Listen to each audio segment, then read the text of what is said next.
Hit the gavel. We're going to open the meeting of December 8th, 2020. Boy, there's a number that you don't want to hear too much anymore. And we'll call the meeting to order with the Pledge of Allegiance in honor of our U.S. military troops. If you'd all put your hands over your chest, please, and follow me. I pledge allegiance to the flag of the United States of America and to the republic for which it stands, one nation, under God, indivisible, with liberty and justice for all. Thank you. The roll call from the city clerk, Heather Ioko, please. Mayor Swearingen. Here. Mayor Pro Tem Martinez Rubin. Here. Councilmember Murray. Here. Councilmember Tave.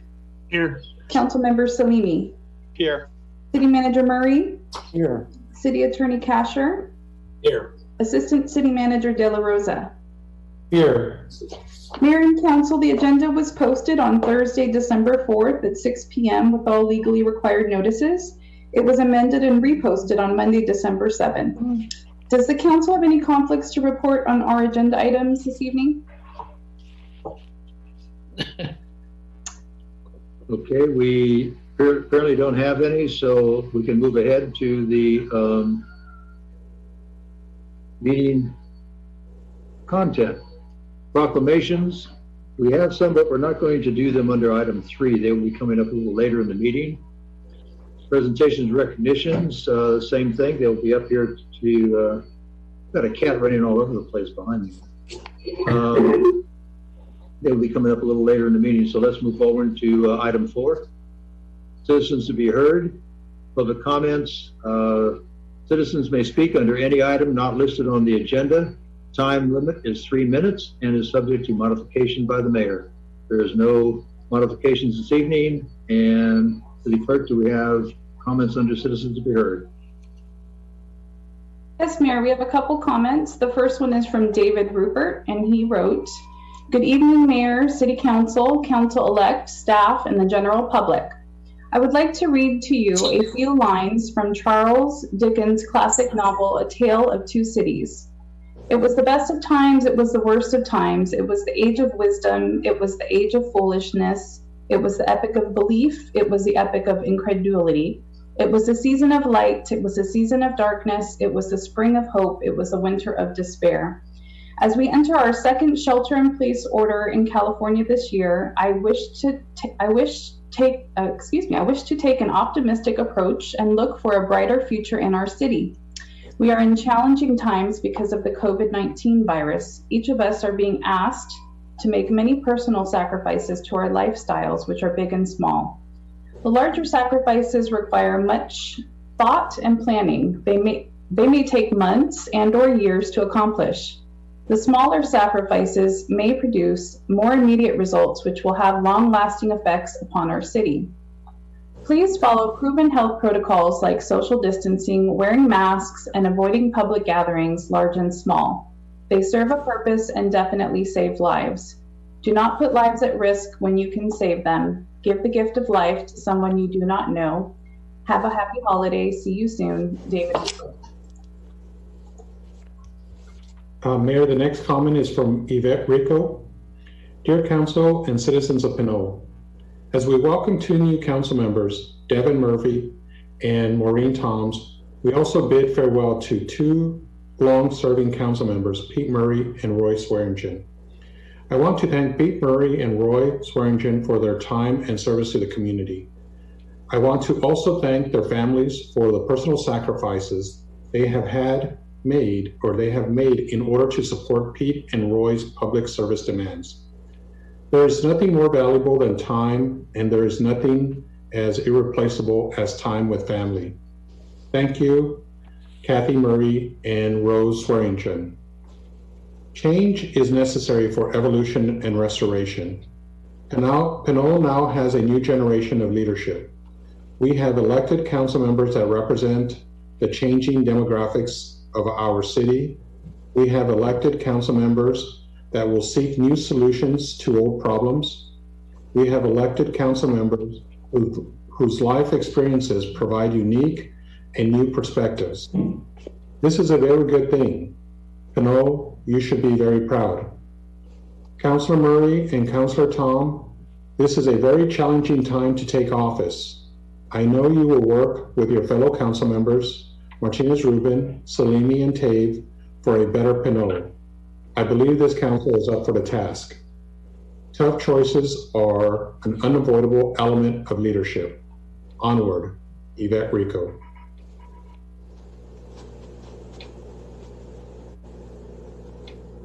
The next comment is from... Oh, we have another one? I thought you only had two. We just received another comment. This one is from Rafael Menes, and he wrote, "Greetings, Mayor, Council, staff, and members of the public. As I have already congratulated Mayor Swearingen, I would like to now congratulate Maureen Toms and Devin Murphy on their election to the Pinole City Council. I look forward to seeing Maureen's experience at the county and city level, along with her dedication to the environment work to improve the city. Likewise, I look forward to seeing Devin's vision, commitment to community involvement, and dedication to the environment improve the city as well. Our mutual oath to guard the Constitution against all enemies, foreign and domestic, also compels me to speak here. General Flynn, the former National Security Advisor, has called for the President to temporarily suspend the Constitution, and he provides a link. There is no such provision in the Constitution, and I would argue that anyone calling for such an act marks themselves an enemy of the Constitution. Some might say that he is speaking in jest or that he lacks the power to implement his desire. That does not remove our duty to oppose it. It is a peril to the Constitution when a former general and national security advisor calls for its suspension, and I urge the council to join me in opposing this." And it looks like that concludes citizens to be heard. Thank you. Okay, thank you very much. And we'll be moving on to consent calendar. We have items A and items B, which are the warrants and the existence of a local emergency action. Could we read the emergency action, please, so that everybody knows what we're approving on that one?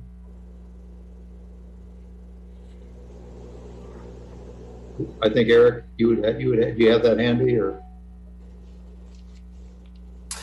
Happy to. Turn your sound. There you go. Yep, happy to provide that. So this is something that we do every 2 weeks because it's required under the Pinole Municipal Code. We have declared a local state of emergency related to COVID-19. This is allowing us to have some flexibility with some of our permitting, and we've had outdoor seating. We obviously have new health orders that have impacted that, but this is just a renewal of the declaration of local emergency that was adopted previously by the City Council.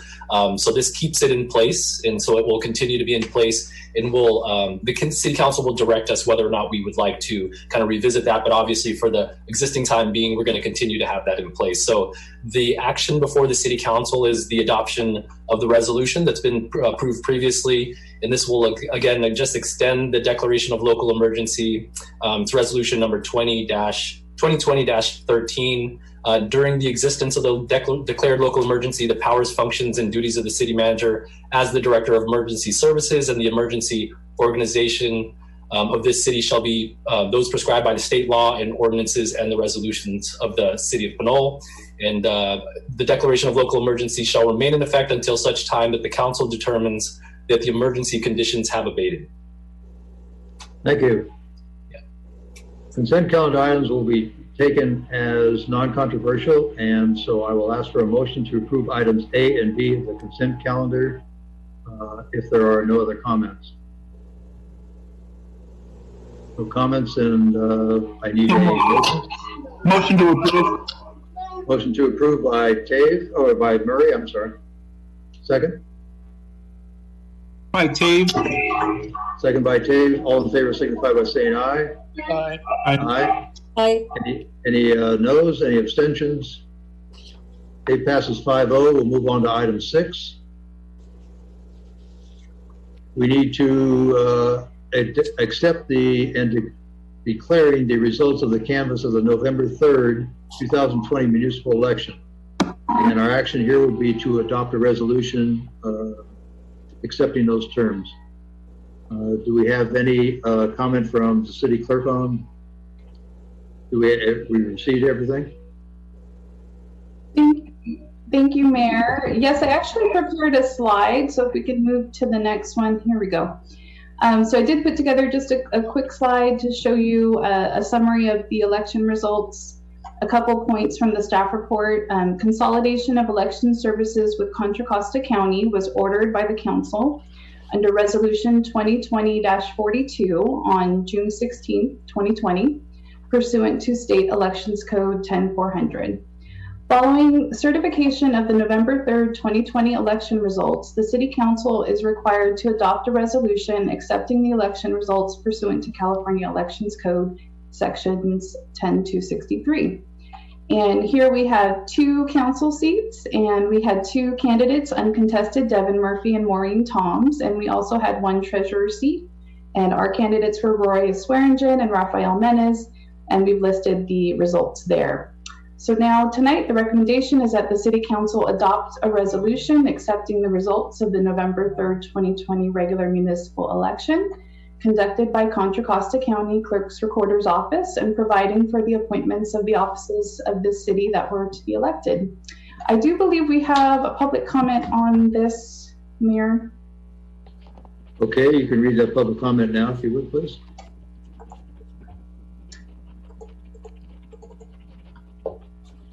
I'm sorry, am I on? Yes. Heather, did you? Thank you for your patience. I'm just pulling it up. Just one moment. Oh, okay. As a board member of Friends of Pinole Creek Watershed, I would like to thank outgoing Councilmember Peter Murray for your long history of support for Pinole Creek and continued commitment to the watershed. You took on the annual coastal cleanup event and led the city in support of the Pinole Creek demonstration project and many other projects involving the creek. Thank you for all the ways you've contributed to the city and to its creek. Best wishes, Ann Moriarty. So we have one other general item that, general comment for this item. Yes, Mayor. The item is from David Rupert Jr. To the Honorable Mayor Roy Swearingen, City Council members Pete Murray, and City Treasurer Debbie Long. Thank you for your collective years of public service to the citizens of Pinole. Best of luck in the future. Spend your free time wisely with friends and family. David Rupert Jr. That concludes it. Any other comments? Nope, that concludes the comments. Thank you. Any comments from the council before we go to a motion? Okay, we need a motion to accept the results of the 2020 election. And I'll accept that now. Motion to approve. I don't know, I think Anthony grabbed that first, so Anthony made the motion, second? Second by Norma Martinez Rubin. All in favor signify by saying aye. Aye. Aye. Opposed? Abstentions? Motion carries. We'll move on to the next item on the agenda. Council reorganization and election matters. Proclamation of the City Council expressing appreciation for leadership as Mayor Roy Swearingen for his years of public service as a council member. Okay. So Mayor Swearingen, if I may. You certainly may. Thank you. I don't have to do this, so I'm glad that somebody else does. For the public to know, as Mayor Pro Tem, I get to read this proclamation to you as mayor. So sit back and enjoy. Thank you. This is a proclamation honoring Roy B. Swearingen. Whereas Roy Swearingen has served the city of Pinole for over 16 years, and whereas Roy has lived in the city of Pinole for more than 40 years, raised a family here, and owned a successful construction consultant business, and whereas Mr. Swearingen was first elected to the Pinole City Council in November 1986, and was elected City Council member again in March of 2008 to fill a vacant seat, and was subsequently re-elected in 2012 and 2016. And whereas Roy has served the city as mayor 4 times, 1988 to 89, 2010 to 2011, 2015 to 2016, and most recently in 2019 to 2020. And whereas some of his accomplishments as Pinole City Council member include the general plan update in November 2010, the sale of 2 large shopping center holdings by the Pinole Redevelopment Agency, the transfer of redevelopment agency properties to the successor agency, the implementation and funding of an IRS 115 pension trust, and the completion of the Pinole Hercules wastewater treatment plant upgrade project. And whereas during Mr. Swearingen's tenure on the Pinole City Council, many community development projects were completed. The Kaiser Medical Center, Sprouts Market, the Gateway Shopping Center, and the Pinole Valley Skate Park, among others. And whereas Roy also served on the Pinole Community Services Committee, the Pinole JCs, the Pinole Rotary, and the Pinole Chamber of Commerce, serving as president on most of the above, and represented the city of Pinole on numerous Contra County boards and committees.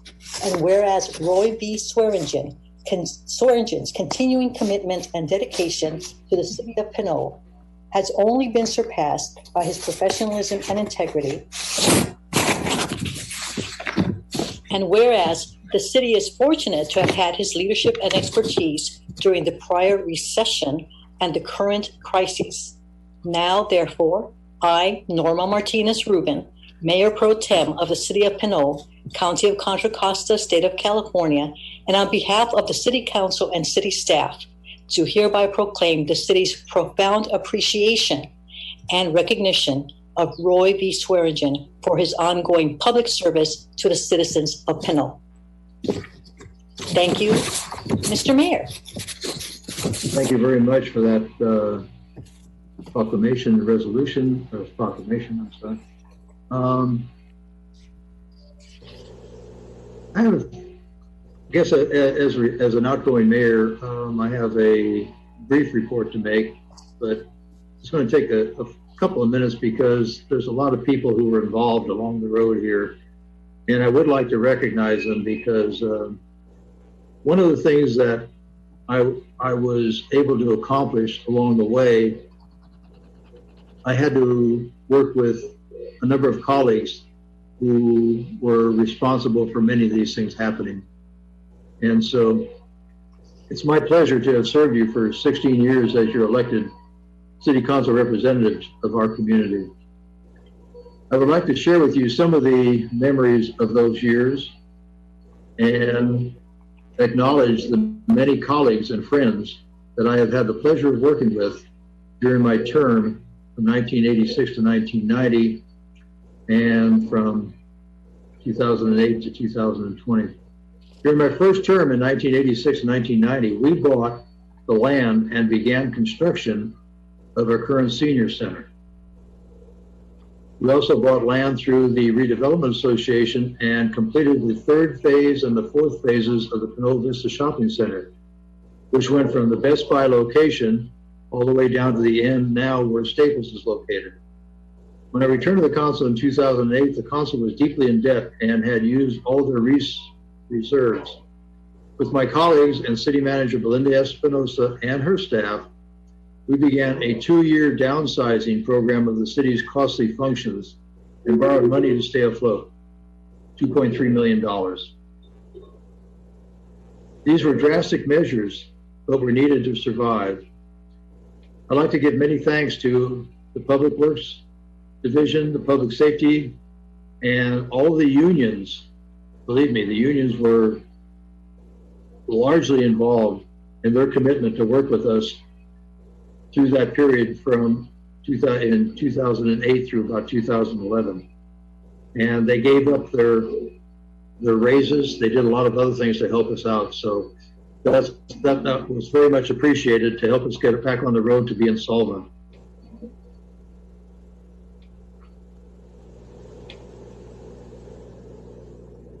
In 2011, we hit another crisis when the governor removed the redevelopment program.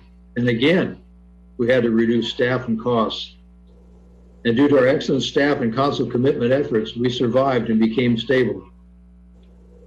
With reserve funds in place, we are now in a much better position to withstand the next recession.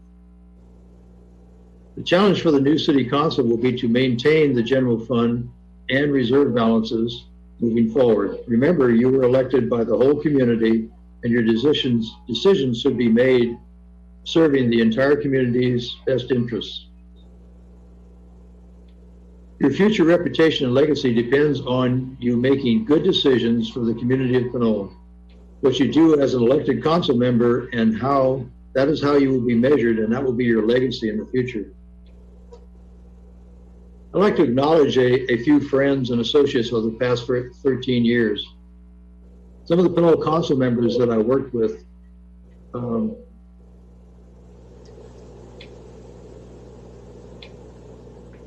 we've got to go to page 2 here. Page 1's fine. I would like to thank former council members and colleagues. Number one, former Mayor Mary Horton and her husband Will. Their continuous support and always being there when I needed help was very appreciative of me. But I'd like to say something a little more about that, because they were involved in the tax measures that were approved very strongly that helped the city get back on the road to being a solvent and not profitable, but we were in a condition that we could make our payroll and not have to worry about borrowing more money. Former Mayor Tim Banuelos and former Mayor Virginia Fujita, they had leadership during that time. Virginia during the recession, and of course Tim during the RDA loss.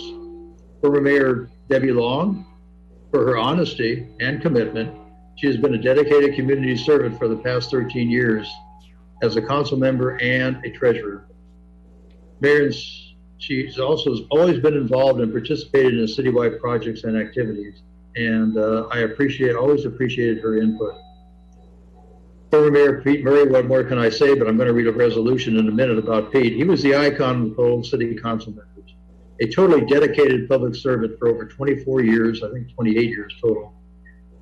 His community cleanup day was legendary over the past 24 years, and it's sad that we're not going to be able to do that for a while anyway. I'd like to recognize some other people who have been very active participants and have helped our community out a lot during this period of time that I've been back on the city council. Bob Kopp, who has promoted many community fundraising projects, as you probably all well know about, and especially his work on the dumpster day event, which he took over a few years ago and made that very successful.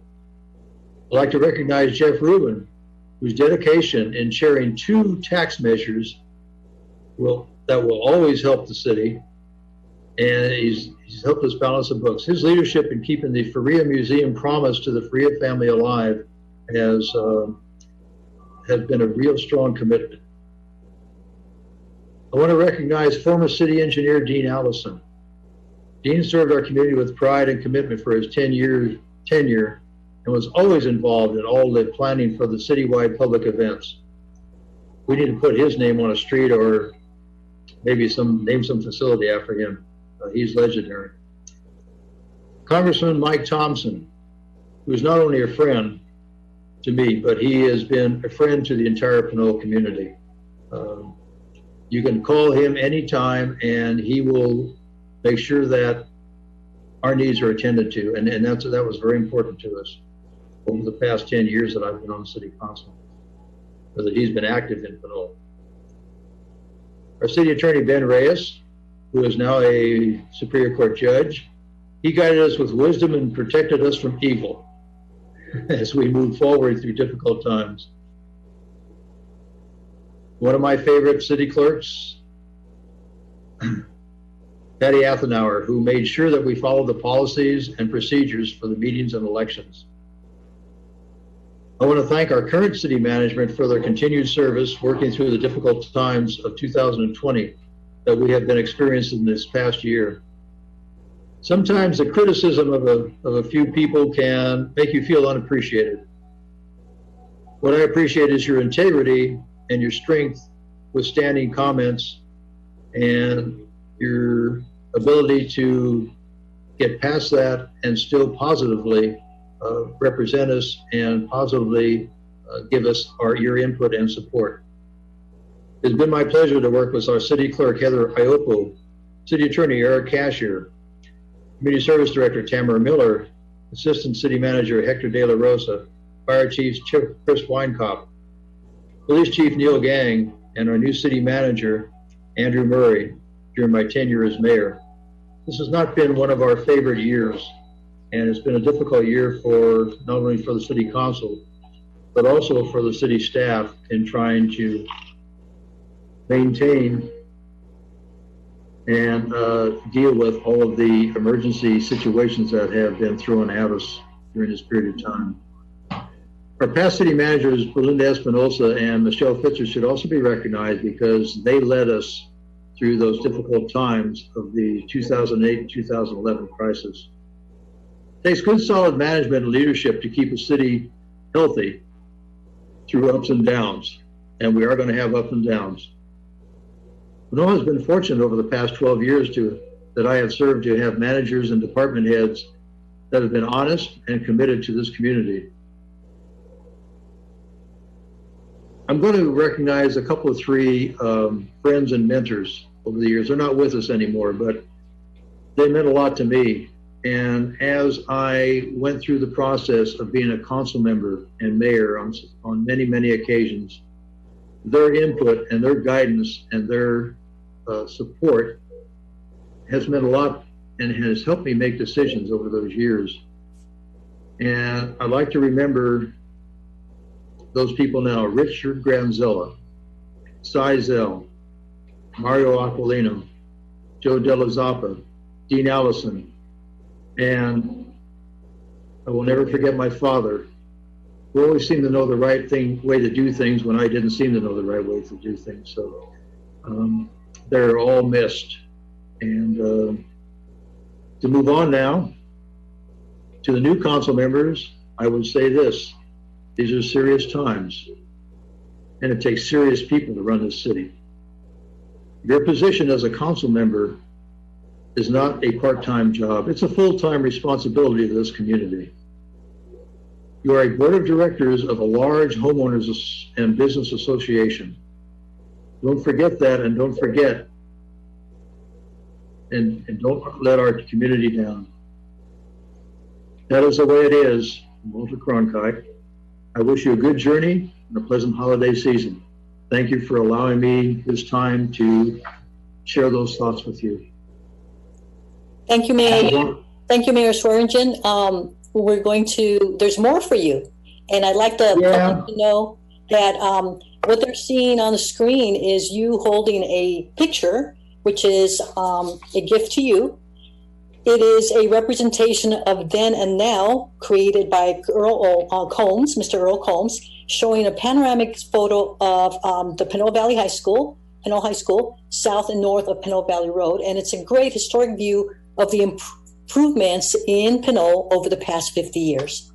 Now, I'd like to introduce the next... Before we go past that, I just want to say a couple of words about Earl.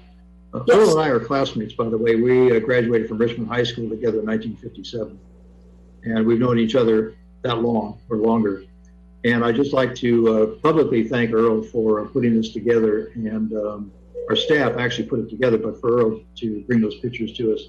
He's done an outstanding job, as many of you well know, keeping track of the building of the treatment plant, the rebuilding of the treatment plant, also the pictures that he's taken of the brand new high school through the whole process. So he just deserves a little bit of thanks from this community for what he's done at no charge. So thank you, Earl. Go ahead. Thank you. Well, waiting in the wings are several people who would like to offer you some words, and we will have Supervisor John Joya, followed by Supervisor Federal Glover, and representing Congressman Thompson's office will be Ms. Rebecca Roberts. Supervisor Joya?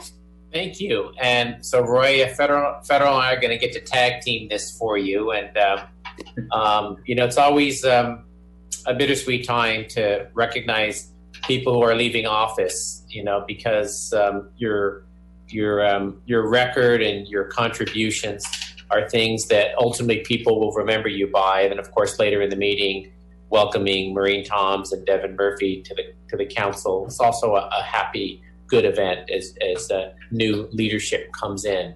So I want to start, and really this is a comment that applies to both Roy and Peter.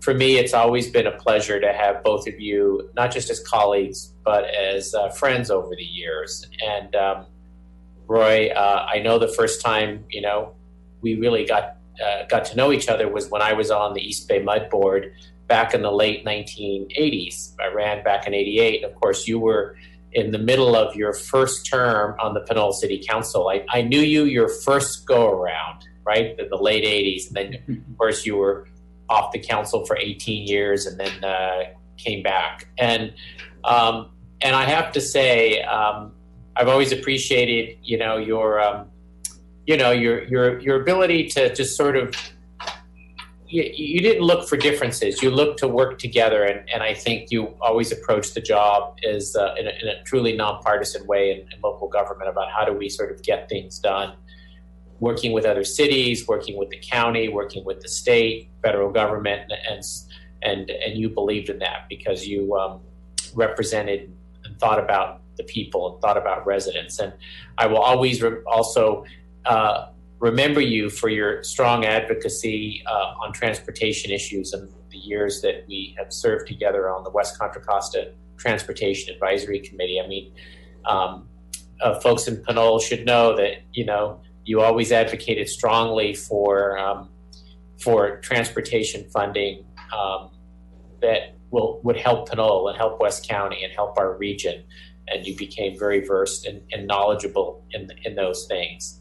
And of course, working together on the years you were mayor on the West Contra Costa Mayors and Supervisors Association. Of course, I will always remember you. I have a way to remember you, and you know this. Every time I look up at one of the windows in my outside of my house, I will see the copper flashing, or what's left of the copper flashing that hasn't been painted over, that I got from you, right? I ordered copper flashing from you whenever it was, 20 years ago, 20 years ago, as you were closing down your sheet metal shop. And I used that to above the windows in my house. And the story where the homeowners association said, you got to paint that copper flashing because it has to be white, right? We can't have that copper color showing through. So that I will always be remembering you every time I look up and see the copper flashing on my house. But truly, I mean, I don't want to repeat what all the things in the resolution, and to say we also have a resolution from Contra Costa County that we will deliver over to the city. So you will have that. But thank you. But I think truly during your 16 years, you represented the best in public service, and I think it's important to know that the public doesn't realize how hard dedicated council members work and all the events they go to as basically like a volunteer, right? Because you're not paid for this, and you spend enormous amounts of time, and but you always had the heart of the community in you. And I know you're going to now go on and be the treasurer for the city. So now people will come to, instead of you going out to people raising money for a campaign, they're going to come to you wanting you to write a check, right? Exactly. They're going to want you to write a check. And so congratulations, Roy, on your 16 years of service. And it seems like it's a lot longer to me because, again, your early term in the late 80s. And it just seems like time goes by too fast. And so on behalf of, Contra Costa, thank you for your service because it benefited residents, not just in Pinole, but in Contra Costa. Thank you for those kind words, John. And as you found out, and I knew, but your homeowners association doesn't, you don't paint copper. I know that well, yes. I know that well. So I'm going to hand it over to Federal, who we don't know which part of, whether you're in Federal's district or mine, but you have both of us. Boy, so let me just say, Mr. Mayor, that it has really been a pleasure getting to know you down through the years. And, I came into the district a little bit later, but I remembered you prior to, when you would attend mayor's conference and other events that took place where the larger Contra Costa was involved. And, I think a real testament to your wisdom and the work that you have done comes through when you talk about all the individuals that has been a part of your life and have served well and that you've served with down through the years. It's a real testament to who you are today, because a lot of good things have happened for the city of Pinole under your leadership, with your wisdom, and even in the fact that, a few years ago, you guys changed up in terms of your council members and what have you. And I know that they have leaned on you and learned a lot through you because of your knowledge and your desire to see the city really thrive and do great things. With the loss of redevelopment, there really need to be some people with knowledge on how to once again return to a nice fiscal sounding within your budgets. And I really commend you and other people that have served along with you down through the years for that. And needless to say, you really won't be missed, because you'll be counting the dollars and keeping the council responsible for that hard work that took place and getting you back to a sound position.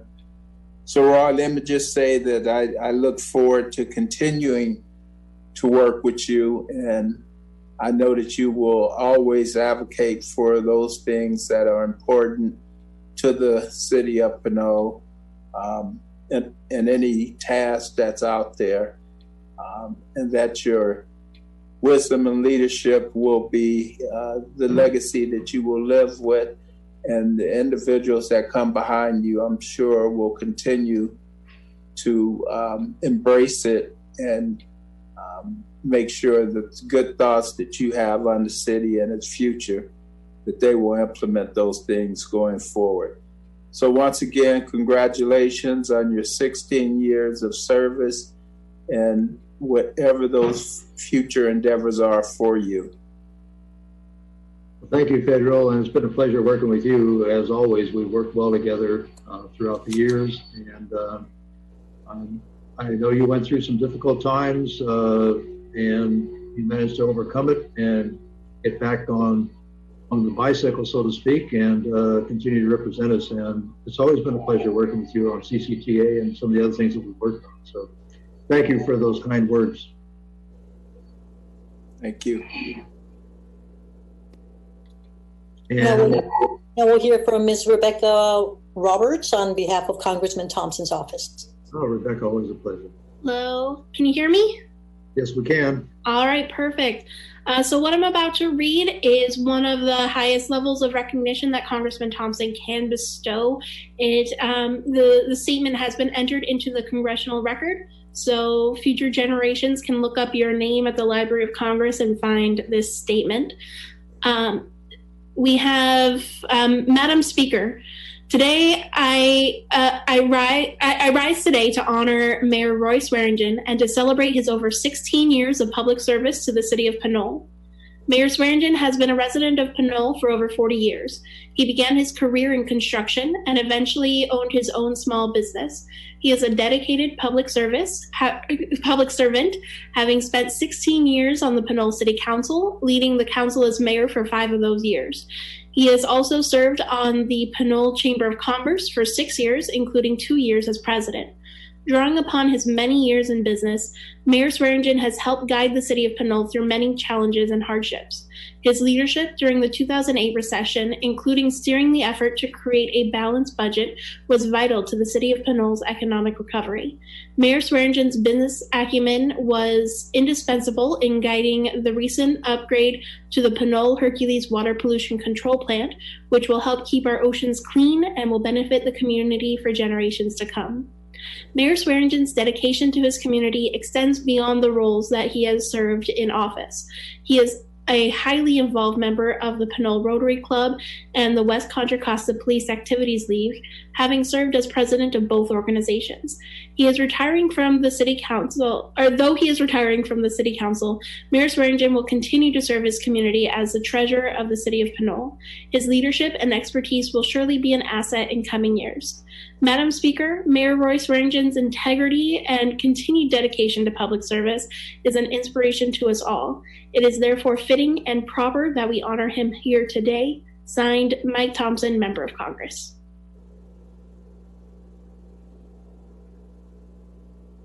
Mayor, Mr. Mayor. I didn't want to cough in front of the camera. That would be good. Thank you, Rebecca, for bringing that forward from our Honorable Congressman Mike Thompson. Mike's been a good friend, as I said earlier, and a very good friend of Pinole, and we appreciate that. And I have that proclamation, and it's right now sitting over the top of my desk in my office area where I do all my work, so I can see it every day. Thank you very much for that, and thank the Congressman for me too. And hopefully we'll still spend some time together. Hey, Heather. Okay, what we'll do now, thank you everyone, Supervisor Joya, Supervisor Glover, and Ms. Roberts. And what we'll do now is open it up to current council members to make any statements or comments for Mayor Swearingen. Don't speak at once. Councilmember Murray.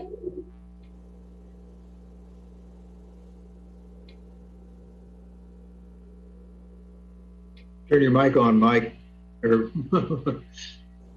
Pete, turn your mic on. I see. Okay. Still getting used to this Zoom. Another 10 years and I'll be fine. But all in all, the last decade has been a very trying decade, and through it all, we've had some very dedicated council members and mayors and vice mayors and so on. Especially, as what I'm really alluding to is the recession. It's probably one of the most difficult times I'd ever been through, and I'd been through a recession before. And it took a major effort by everybody. And got to say this about the mayor today. I mean, he's always been a calming voice. You guys all know me. I get excited and everything. And but at the end of the day, council member, mayor Swearingen is always the calming voice to bring us back to kind of a collaboration and all of that. And it was, to the benefit of everybody in the entire community that we were able to move through that period of time and do it extremely well. I would say you wouldn't have known it during the period of time, but at the end of the day, we negotiated and navigated that period of time very well, and that's one of the things that I can always count on when I'm in a discussion with Roy. You can have a discussion, and it can be extensive and delve in all the points. And he was quite a good leader during those particular times. So I want to say thank you, Roy. I think the community, when they see you down at the Lucky Supermarket or anywhere else, should shake your hand and thank you as well for the good job that you've done over the years. So, how I feel, Roy. Thank you. Thank you, Pete. And as you well know, I'll mention this later too, but it's been a pleasure working with you these past 12 years. I could have done it for 28 years. Thank you. Thank you, Councilmember Murray. Councilmember Salimi. Thank you, Mr. Mayor. It was a pleasure working with you for the last 2 years. And also would like to thank you for your 16 years of service to the community. This last year was a difficult year for all of us. And it was very appreciative to have your experience to lead us during this difficult time. This is where experience matter, and you show us the experience and you show us what great leadership was this year. It's not over. I believe you are treasurer for another 4 years. So I don't want to say everything tonight. I'm going to wait for you to be very retiring to say something more. But you're going to force me to last 4 more years to get those comments. Okay. That's correct. So I believe you will be our treasurer for the next 4 years. So I'm very happy to have you still as part of the city government for the next 4 years. And it's a long longevity, and I really appreciate everything you're doing. So last year when Councilmember Murray left the seat of mayor, I told him that I was 12 years old when he was elected on the council, but you did better than Councilmember Murray. I think I was 8 years old when you were elected on the council. I think so. And I believe the newly elected Councilmember Murray was not even born yet. So it's a pleasure working with you, and thank you for your service, sir. Thank you, Vincent. Thank you for those kind thoughts. Thank you, Councilmember Salimi. Councilmember Tabe. Yeah, I wanted to say thank you. Just to echo a lot of what the supervisors mentioned and my colleagues is, Roy, you did provide a lot of insight to a lot of the issues that came before the council. And I want to say thank you for that. The city is in a great position, and a lot of that is through leadership that came in the past. And to kind of echo what Councilmember Murray mentioned was, you were that calming voice, and you were a steady hand working through. And I would imagine that for previous councils, you provided that same guidance and same leadership. I want to say thank you, and we look forward to you being the treasurer. Thank you, Anthony. It was a pleasure working with you the past 2 years also. Thank you, Councilmember Tabe. And I will offer my thank you and appreciation for the time that we've spent together on the council, Mayor Swearingen. And I look forward to serving with you in your role as treasurer. I want to thank you also for the generosity of your tips that you offered when those who were elected in 2018, me included, joined the council. And there was a new composition that included both you and Councilmember Murray, who had been in the roles of council members for some time, and us newbies who joined you. And I have to say that my observation was that there was transition all around, including you being receptive to us as new council members and trusting that we would continue and do good for the city of Pinole. Again, looking forward to serving with you. Thank you. Thank you, Norma. And it has been a pleasure serving with you the past 2 years also, and before. So it's back to you, Mayor Roy Swearingen. Okay. I think we're going on to the next item. We did remarks. I don't think I have any further remarks. So City Council reorganization and election matters. I think we're moving on to appreciation to Councilmember Peter Murray for his years of public service as a city council member. And I have a proclamation to read. I'm going to have to put my glasses on for this one because where I'm at is just a little bit dark, but we're going to brighten it up right now. We're honoring Peter Murray this evening, and I don't usually read the whereases, but this evening I'm going to read them because Pete likes those whereases. Whereas Pete J. Murray has served the city and community of Pinole for over 28 years, and whereas Pete has a long history of involvement with the youth of Pinole, serving as an assistant coach in both baseball and soccer, and whereas Mr. Murray was chair of the Design Review Board in 1990-91 while serving as a planning commissioner from 1989 to 1992, and was elected to the city council in 1992, where he has continued to serve until present day. And whereas Pete has served as the city as mayor 7 times, 1994, 95, 99, 2000, 2003, 2004, 2007, 2008, 2011, 2012, 2014, 2015, and most recently 2018 and 19. It's hard to remember when Pete wasn't mayor.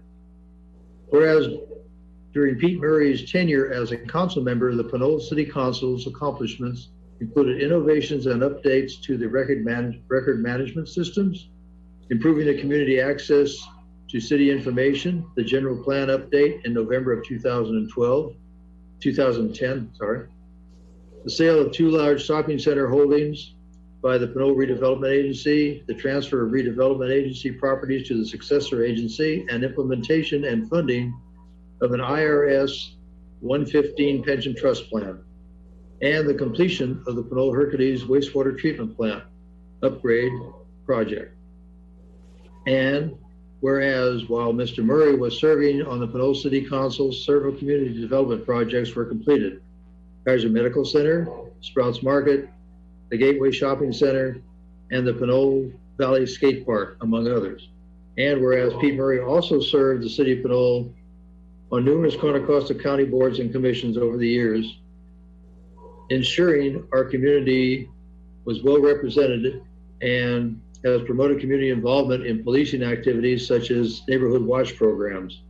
And whereas Pete Murray has demonstrated outstanding commitment and dedication to the city of Pinole, and the city is fortunate to have had his leadership and expertise over the many years. And page 2, no, you know, this is too long. I'm going to go right down to the end here. Now, therefore, I'm kidding. there isn't a page 2, but there should be. Now, therefore, I, Roy V. Swearingen, Mayor of the City of Pinole, County of Contra Costa, State of California, on behalf of the City Council and the city staff, do hereby proclaim the city's profound appreciation and recognition of Peter J. Murray for his public service to the citizens of Pinole, and wish him well in his future endeavors. Signed, Roy V. Swearingen, Mayor of the City of Pinole. Pete, if you would.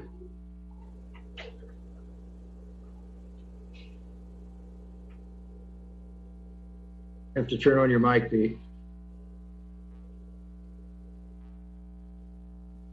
There we go. Okay. That's so I wouldn't say something rude. But yeah, a lot of words there, and you know, it's all good. And I just want to say good evening to everybody, and thank you. You know, I'm retiring to my private life and family, so now I've got to figure out, you know, what I'm going to do with all that spare time. And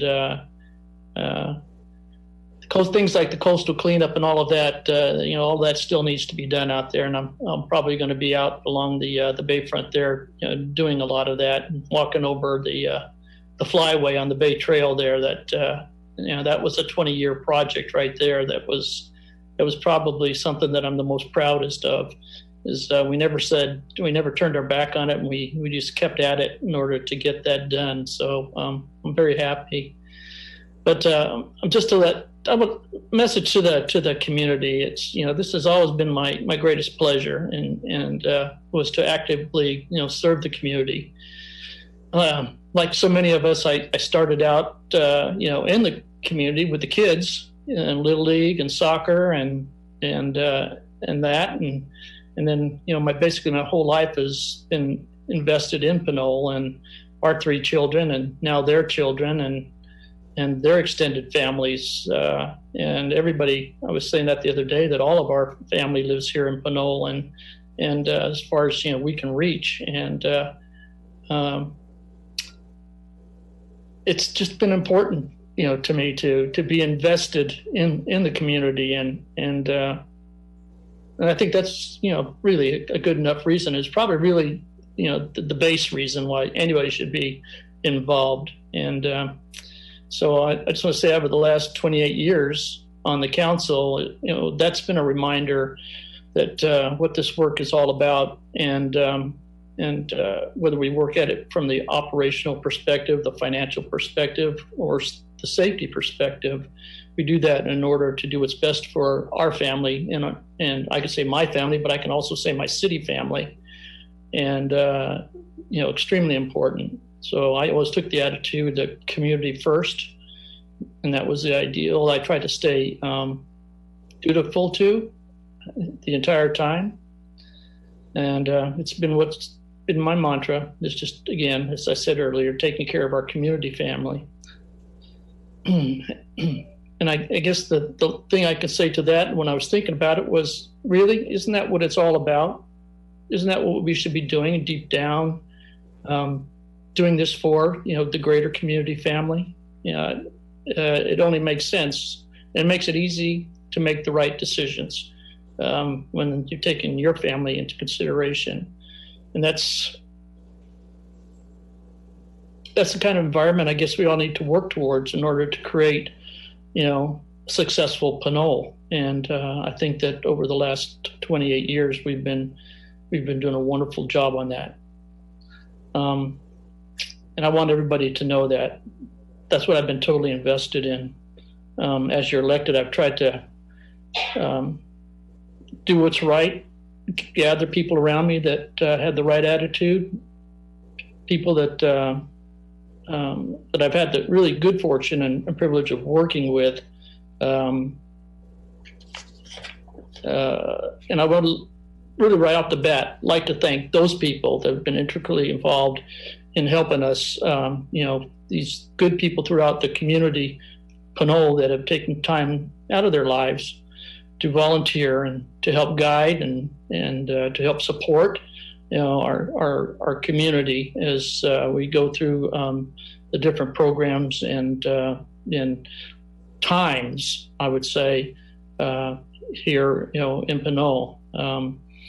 We've always had, from the day I started, one young man did a thesis on Pinole in particular, and the title of his thesis was "We Do More with Less," and it was all about Pinole and how Pinole operated and functionally, and it was just a wonderful writing, and I think he's gone on to be a star in the academic world.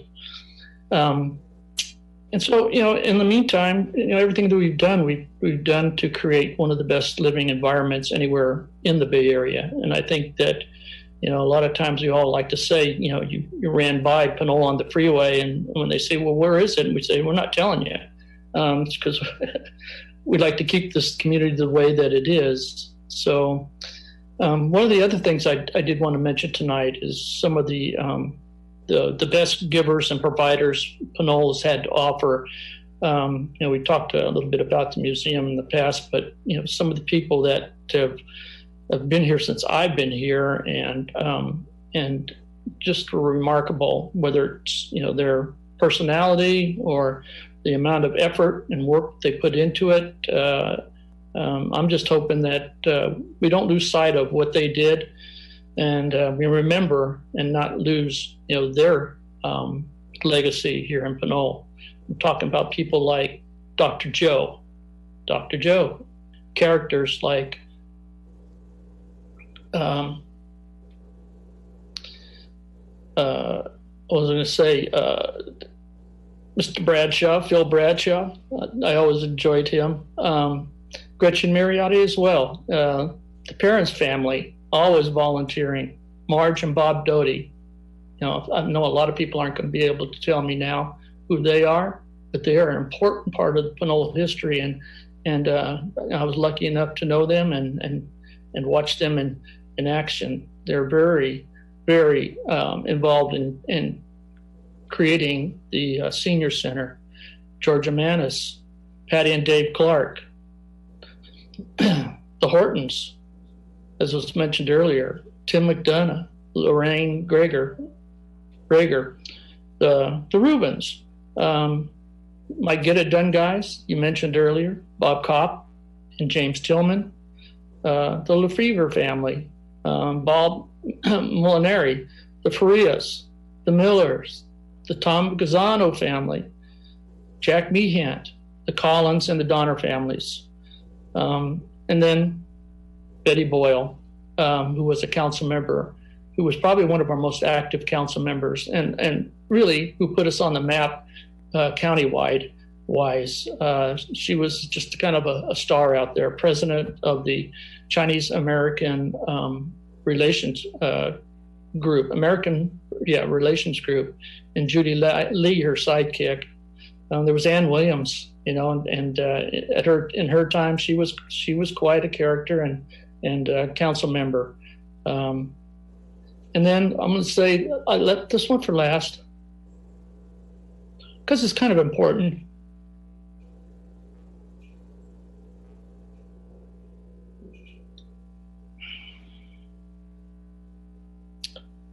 My friend Richard Voicey. Now, we didn't always get along. We argued a lot.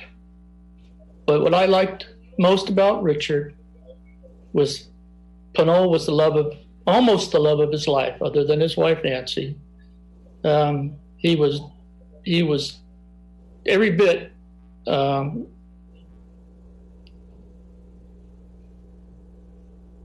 Pinole person, let's put it that way. Pinole was always first and foremost on his mind, and I just really appreciated him for that. I also had recently the opportunity, and I'm just going down this stretch of just people because I'm not going to do this again for quite a while, I hope, and in any other manner. But I had the opportunity to briefly touch bases with several of our past staff members, and it was all really good. And you know, people that started here in our community and that have gone on to be stars in their own right out in the public arena. People like, and I know most people my age will remember Don Bradley. He was the first city manager that I had worked with, and he was outstanding. He was a great tutor, and he got you all situated as to what to expect and how to, transition, through everything. He was a good man. Jim Schutz, who's now city manager of San Rafael. Nancy Mackel, a former city manager of San Rafael. Christine Maher, who's now over with the Port of San Francisco, doing a great job there. And then staff members, city managers like Belinda Espinosa, staff member Mary Drosba, Don Abrahamson, city clerk, Patty Athenor, city clerk, wonderful city clerk, and Ben Reyes, our city attorney, as was mentioned earlier, outstanding. And first and foremost, his first and foremost thought was, my job is to keep you from getting into trouble. And he was absolutely a champ at that.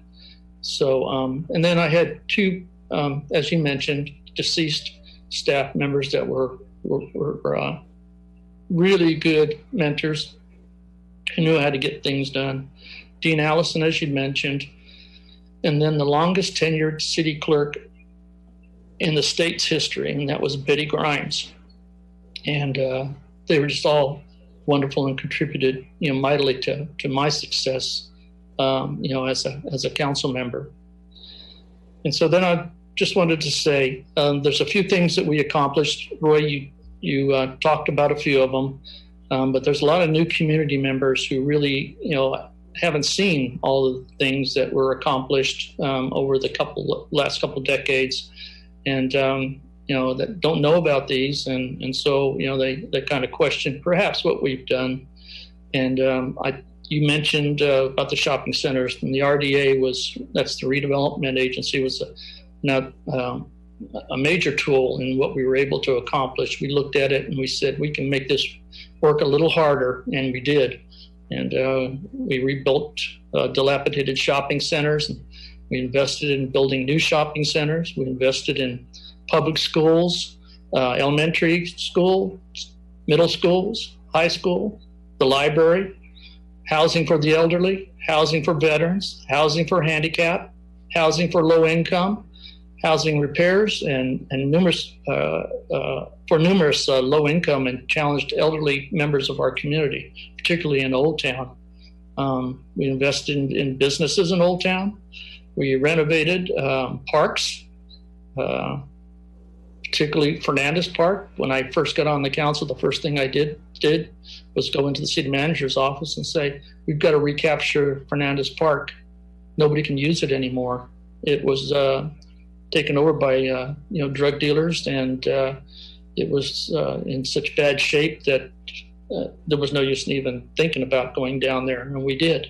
We took that back, invested some RDA money in it, and now it's got use all the time, and I think people look at it as favorably. I remember being thanked many a time after that was taken care of. We have Meadow Park, we have dog parks, we have the Bay Trail, we had that beautiful new flyover over the marsh as part of the Bay Trail. We have creek trails. We turned junkyards into beautiful commercial zones. We've dealt, and we did all that while dealing with 2 recessions. And each council at the time dealt with those recessions and took them on and got us through it. The last one nearly drove us to bankruptcy and caused us to borrow money in order to keep operations alive. But what I wanted to say is that was the council that I was talking about as probably the strongest council we ever had. It was tough work, meeting 3-4 times a week for how long did that recession last? And we did it. And it was probably the hardest working. And we budgeted and we worked tirelessly to turn it around. And, I think we can proudly say that probably we were one of the shining stars of that recession when we came out of it. And today, we're fiscally strong. We're balanced. We're on budget. We've taken care of our PERS obligations. And we did all this through hard work. And as you noted earlier, many thanks to our employees who made sacrifices to help us get there, during this period of time. And the goal was to try to keep everybody working at that time.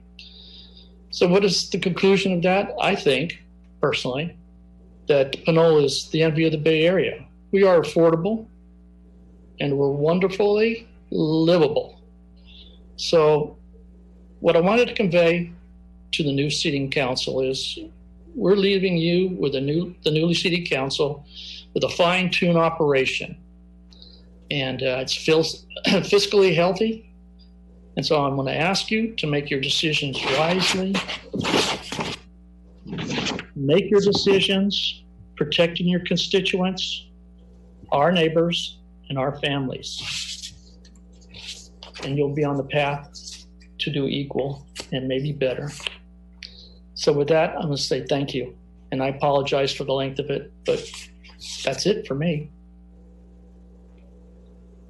Well, I remember 28 years takes a few minutes to consolidate all that into one speech. Thank you, Pete.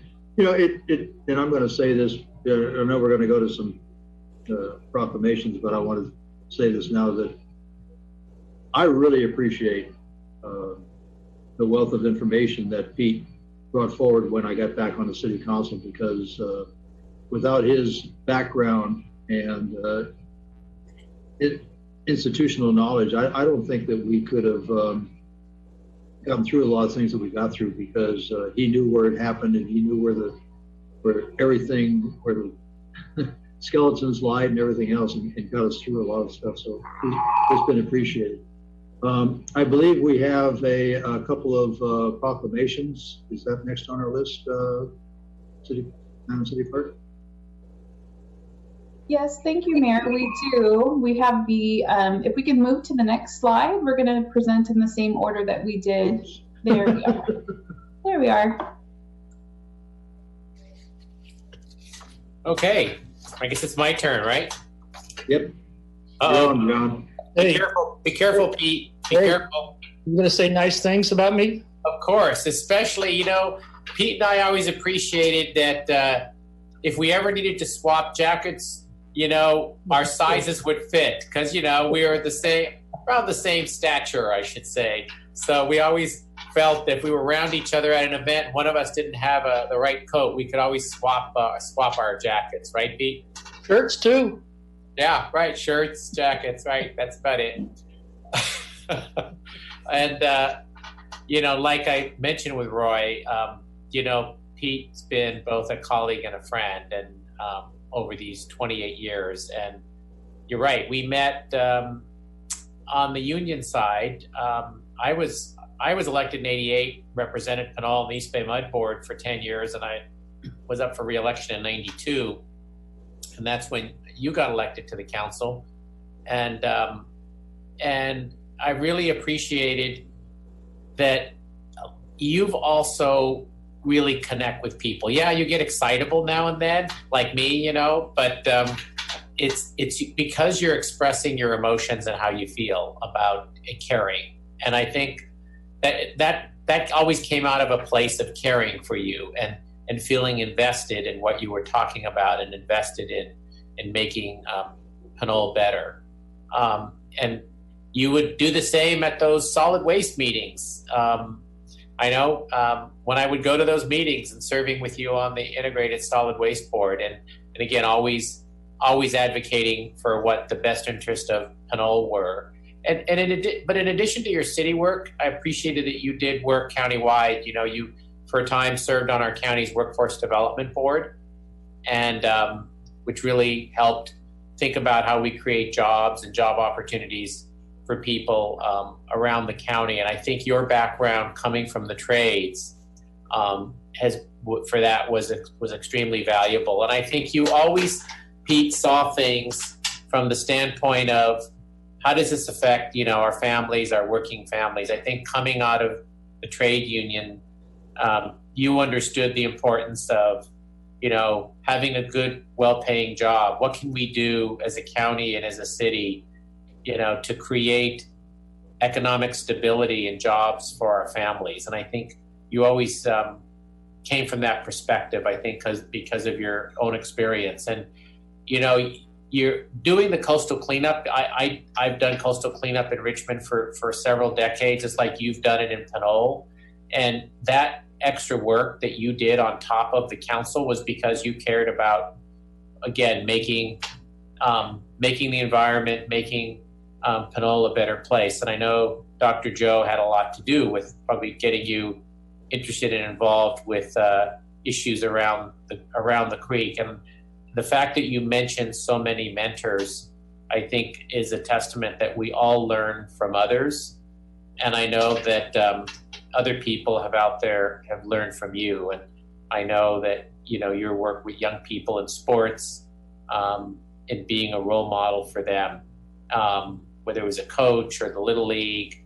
I know when I knew people in the Little League who always thought that you were such an important part of that. And I think in your comments, you sort of talked about how for you, it was about sort of representing our residents, our constituents. And so 28 years is a long time, but you know, for all of us, I've been around 32 years. I can't believe how fast this time has gone. And I guess it's because, you know, we felt we were having satisfaction and enjoyment from doing this work. And I know watching you had a sense of humor about it too. You did, even in your excitable moments, and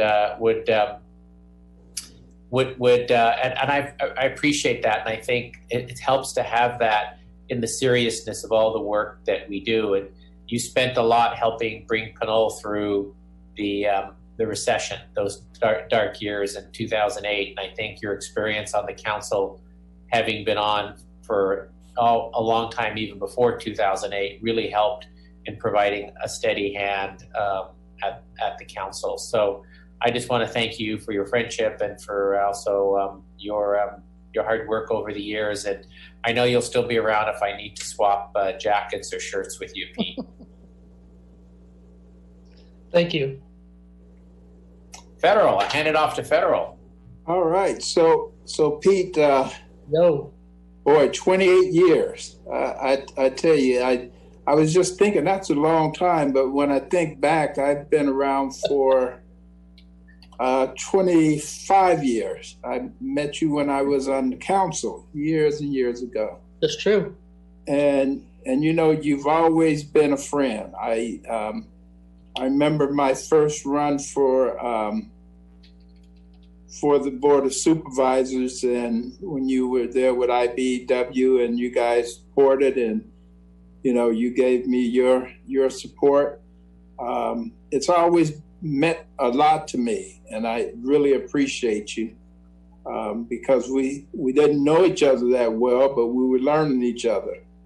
And I just know what your commitment has been to the community, to our community at large, the Contra Costa County family. And there's just so much that I think your colleagues on the council and the individuals that are coming on the council can learn from you, your wisdom, your leadership style, and your ability to just get things done. That's just so important. And so you are a living example of how to do things the right way. And you know when to push the buttons and when to, you know, let them down. So I just want to respect so much of you as an individual and what you've done and aspire to do for the city of Pinole, because we know that 28 years means that you've seen it all. You've served on every committee, and you know the community very well, like the back of your hand, and certainly you can pass along a lot of your knowledge to folks. And I know you're not going away. As you have already stated, you'll be there to continue to make sure that the cleanups are done right. And we're going to miss you, but certainly won't forget you, and we'll continue to try to get together from time to time. So thank you so much for all your service to the community, to this county, and God bless your family for allowing you to be a part of an institution that means so much to all of its residents. That's right. We have a resolution from the county for you too, Pete, that we'll send over. Right. It's coming. Okay, then move on to the. Well, wait a minute. Let me thank them and say happy holiday and Merry Christmas. Thank you. Okay. And here, the resolution is here. It's approved by the board, and you'll get it. I can't read it.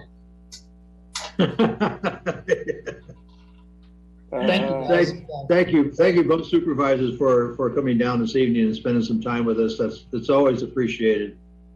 And we wish you the best to your two great new council members, and look forward to working with both. You have a great combination of new two council members. Yeah, if I could just take another minute, Roy. Sure. I really do want to.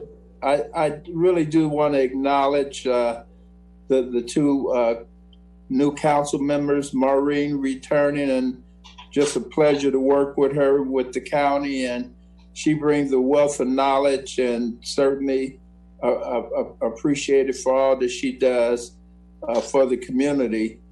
And then Devin, you got a real leader there, and he's got a lot of work to do. And I know he's ready to get in there and get it done. We're just so happy that these people, when they put their name on the paper, people just said, well, I better just stay away from it. They're destined to win. So just congratulations to you too, and looking forward to working with you. And if I can add, please, both of you, please consider, I know me, and I know, of course, for federal as well, as your partners in this work. And we want to support what you do. We want to be partners.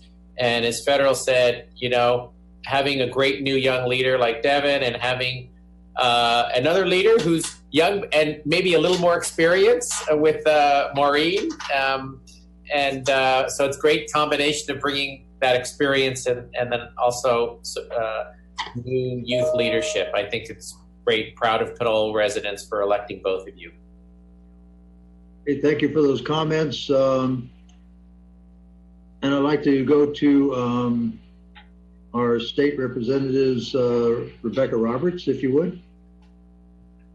Thank you. Sorry, federal representative, not state. Federal. Different kind of federal, not the supervisor. Congressman. And federal. So I have another congressional resolution. So this is another resolution entered into the congressional record. Thank you, Rebecca.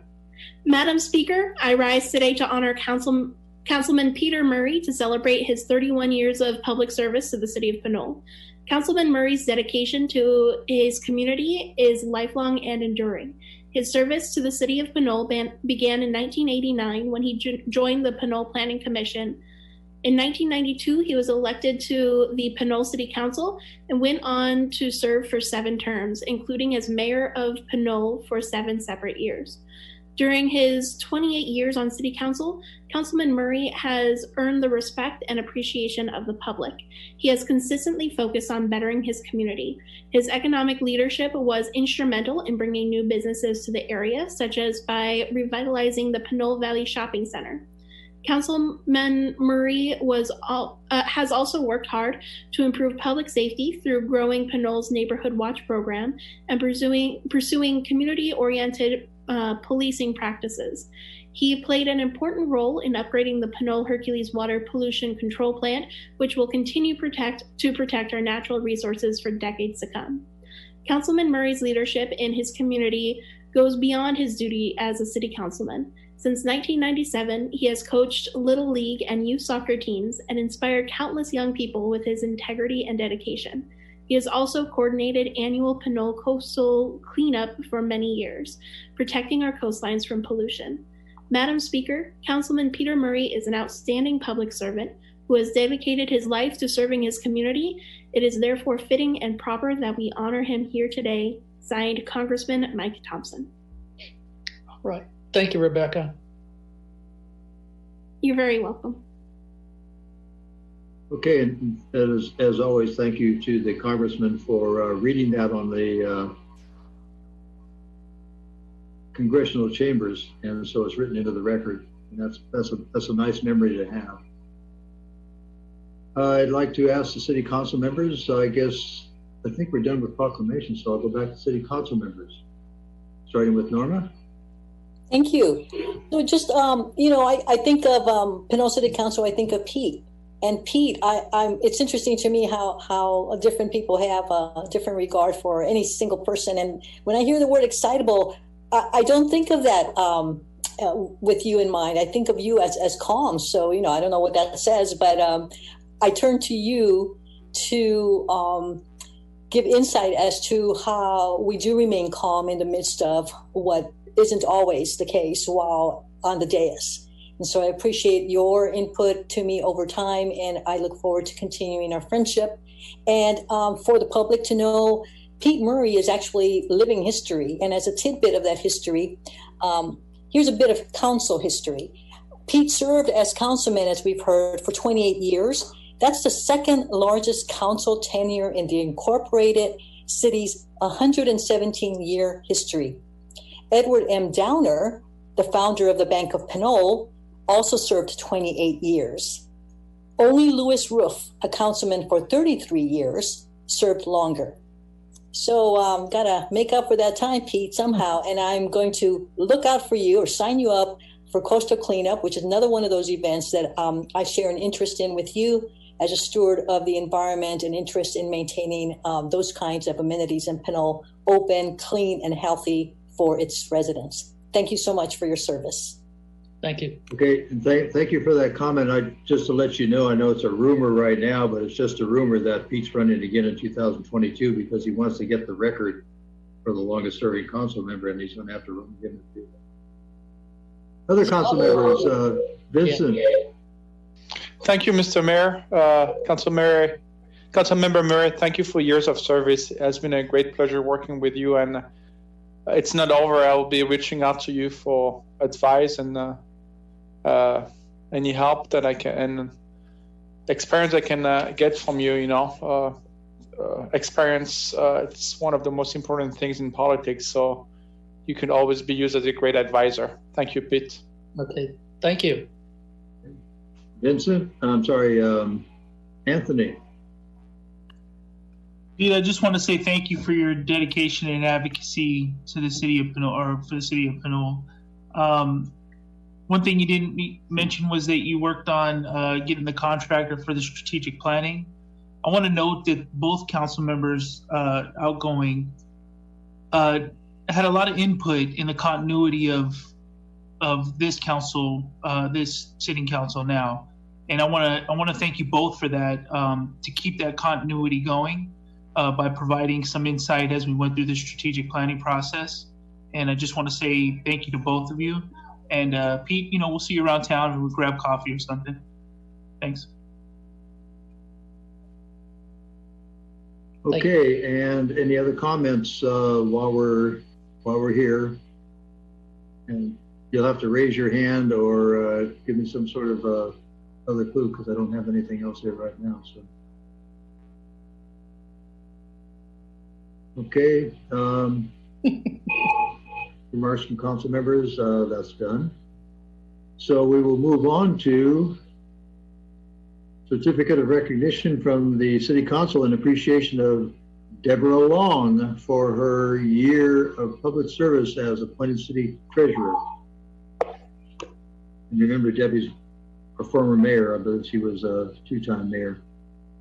Certificate of recognition, the Pinole City Council does hereby recognize Debbie Long, City Treasurer, from December 17th, 2019, taking over under the resignation of the former city's treasurer and serving through December 8th of 2020.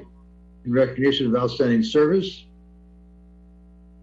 as appointed city treasurer through a period of crisis and recession, and for her continued dedication to the citizens of the city of Pinole. Presented this 8th day of December 2020, Roy V. Swearingen, Mayor. And Debbie, if you would. Yes, thank you for that. It was my privilege to actually be appointed and serve as the city treasurer. But before I start my short report, I'd like to extend my thanks to our 4-time mayor, Roy Swearingen, and councilman 6 times mayor, Peter Murray, for their leadership on this council for the combined time of 44 years, and that spanned 5 decades. There's no substitution for experience or selfless dedication, and Roy and Pete provided us with both. Our community has been a better place with both of you on the council, and it has been my honor to work with both of you, and more importantly, calling you a friend has been a privilege. Next, I'd like to congratulate both Maureen Toms and Devin Murphy on being elected to the council. Both of you have experience and knowledge of how our city works and have worked collaboratively or individually with the 3 remaining council members. I look forward to seeing how the 5 of you mesh as a team. And if I may be presumptuous, I'd like to congratulate Norma Martinez-Rubin in her new role as mayor, and the same to Vincent Salimi, moving to Mayor Pro Tem. Lastly, I'd like to congratulate Roy Swearingen on his being elected to city treasurer. I felt with a relatively new council, it was important to have a treasurer with experience, and as I have previously expressed, Roy will bring his experience to the table. Now, on to my report. When I was appointed to the position of city treasurer, I promised not to be a rubber stamp, and I upheld that comment. During my brief time in this position, I have made notes regarding areas that I believe a policy either needs to be addressed or updated. First, what should be documented on vouchers that are being presented for payment, most often due to a contract? The documentation varied widely, and response from the city manager was that they had already been reviewed and signed off by a department head. However, I'm the one, in many cases, countersigning those checks. Also, this is a public document, and any invoice should be easily deciphered as to what payment was made for. I will say some invoices were adequate, but others were not. I originally had been told that the finance director, the city manager, and I would work together on something to bring to the council. It never happened, but I'm hoping it will happen with Roy Swearingen. When approving the quarterly investment report, the 115 pension trust fund should be included. At all times, the council should know the beginning balance, the amount received in dividends and interest, and how withdrawals were made. This fund was set up specifically to offset increases both to the city and employees. It must be tracked in order to analyze how long the fund will last, as well as how much is used to offset employee increases versus employer increases. The council must never lose sight of the unfunded liabilities simply because we were able to set up a trust to address the immediate pension increases. A policy needs to be set up to address city reimbursements from auto accidents, both for and from the fire department and public works. This policy should include a breakdown of all charges, submission to the responsible party insurance, how we track the correspondence and party for payment, and when we schedule the repairs if necessary. I have brought this to the attention to the city manager on several occasions without any definitive answer. If a policy does exist, it is a casual one at best. Both the fire and public works departments expend many hours answering calls for auto accidents.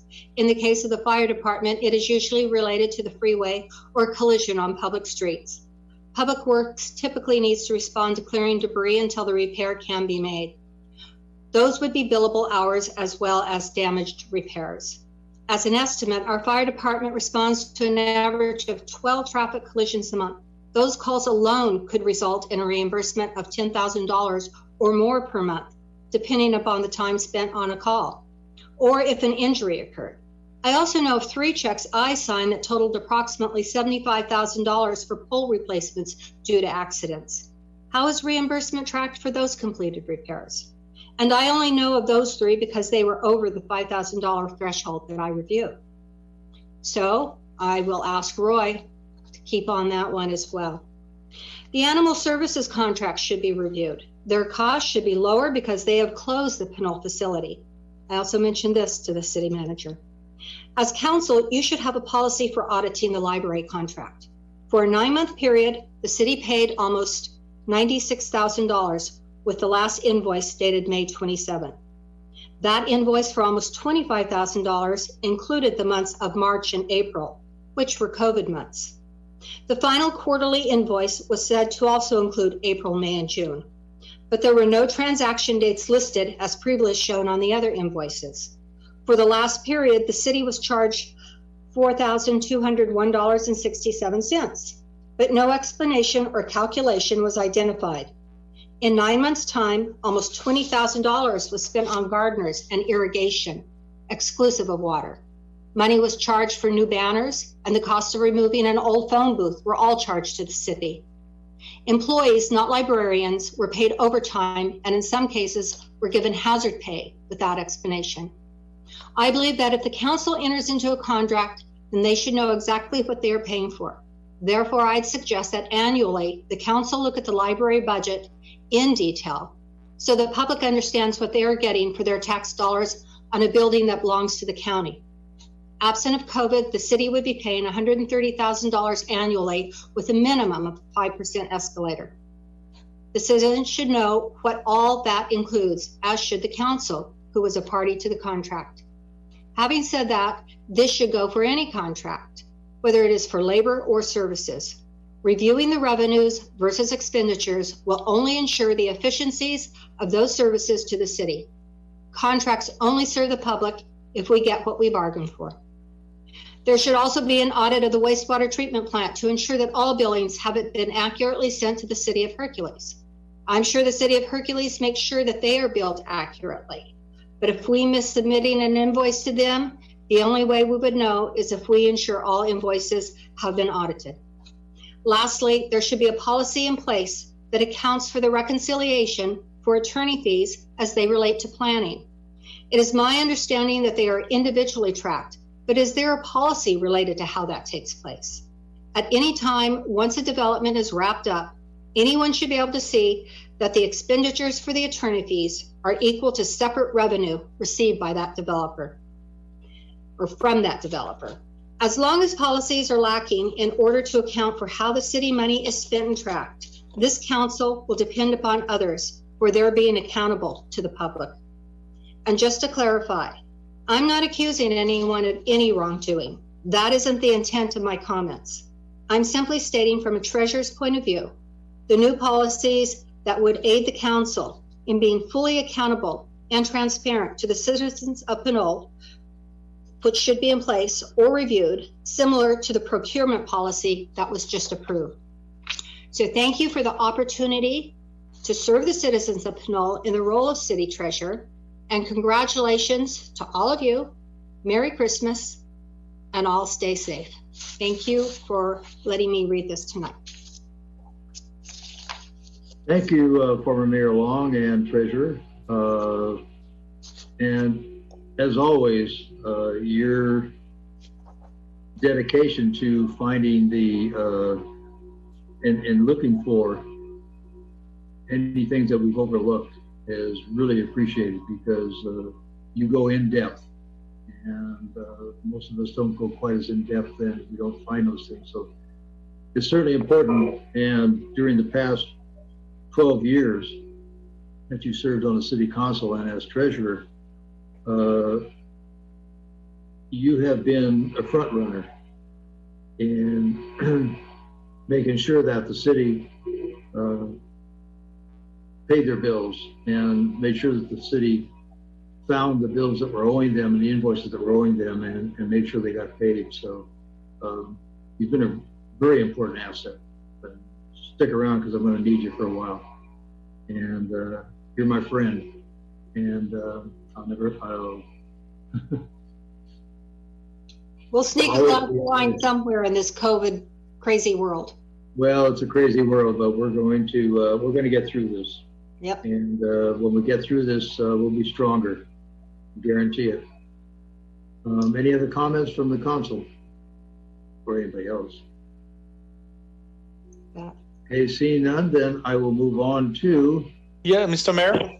Okay.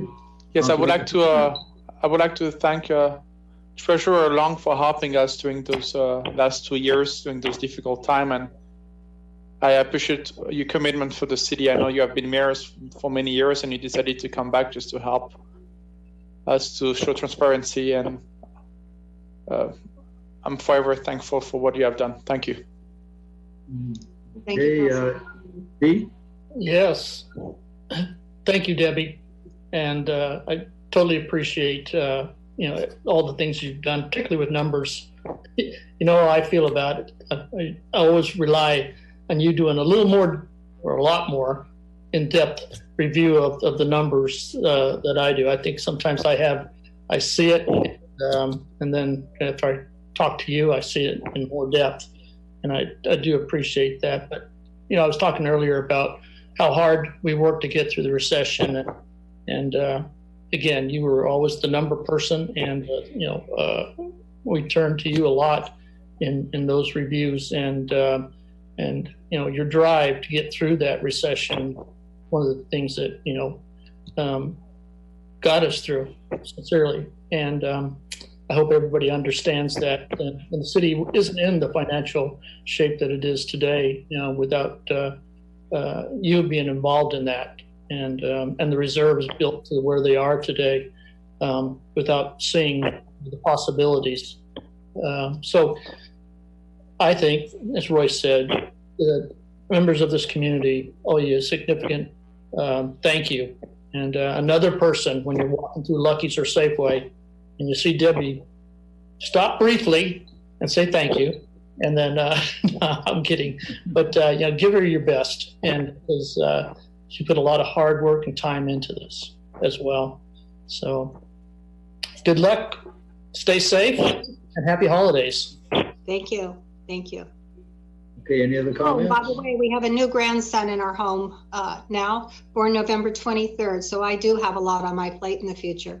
Oh, boy. Congratulations on your new baby, Debbie. Thank you.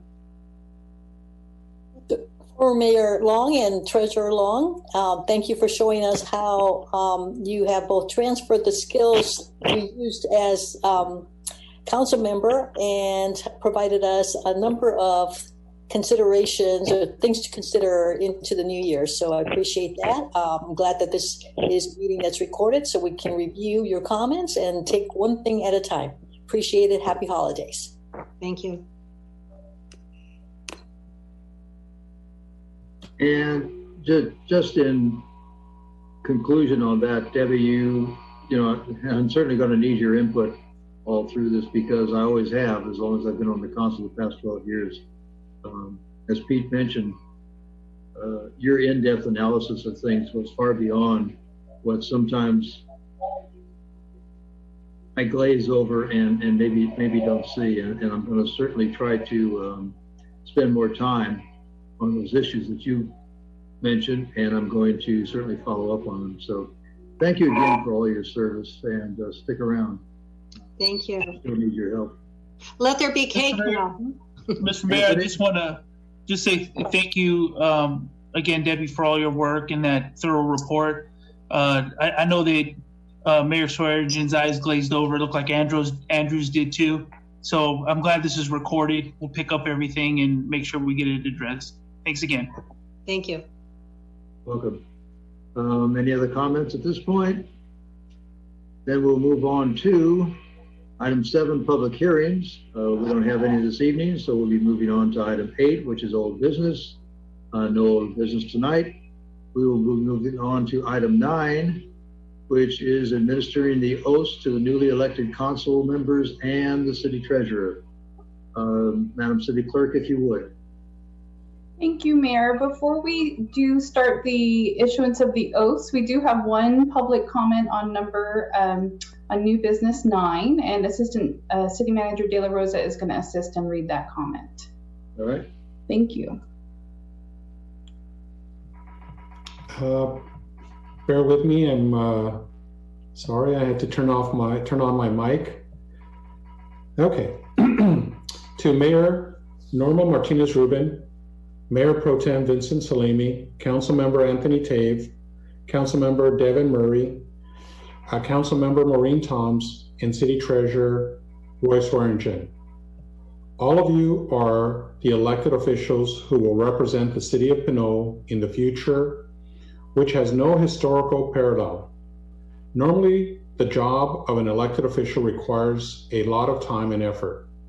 Most of you work full-time jobs, and then you dedicate additional uncounted hours to your elected job, which goes unrecognized. Now you are serving the public during a worldwide pandemic where none of you were given a pandemic for dummies game plan prior to your election. This insidious communicable disease has forced all governmental entities to reanalyze the regular modus operandi and force them to reinvent the wheel of government practice from scratch.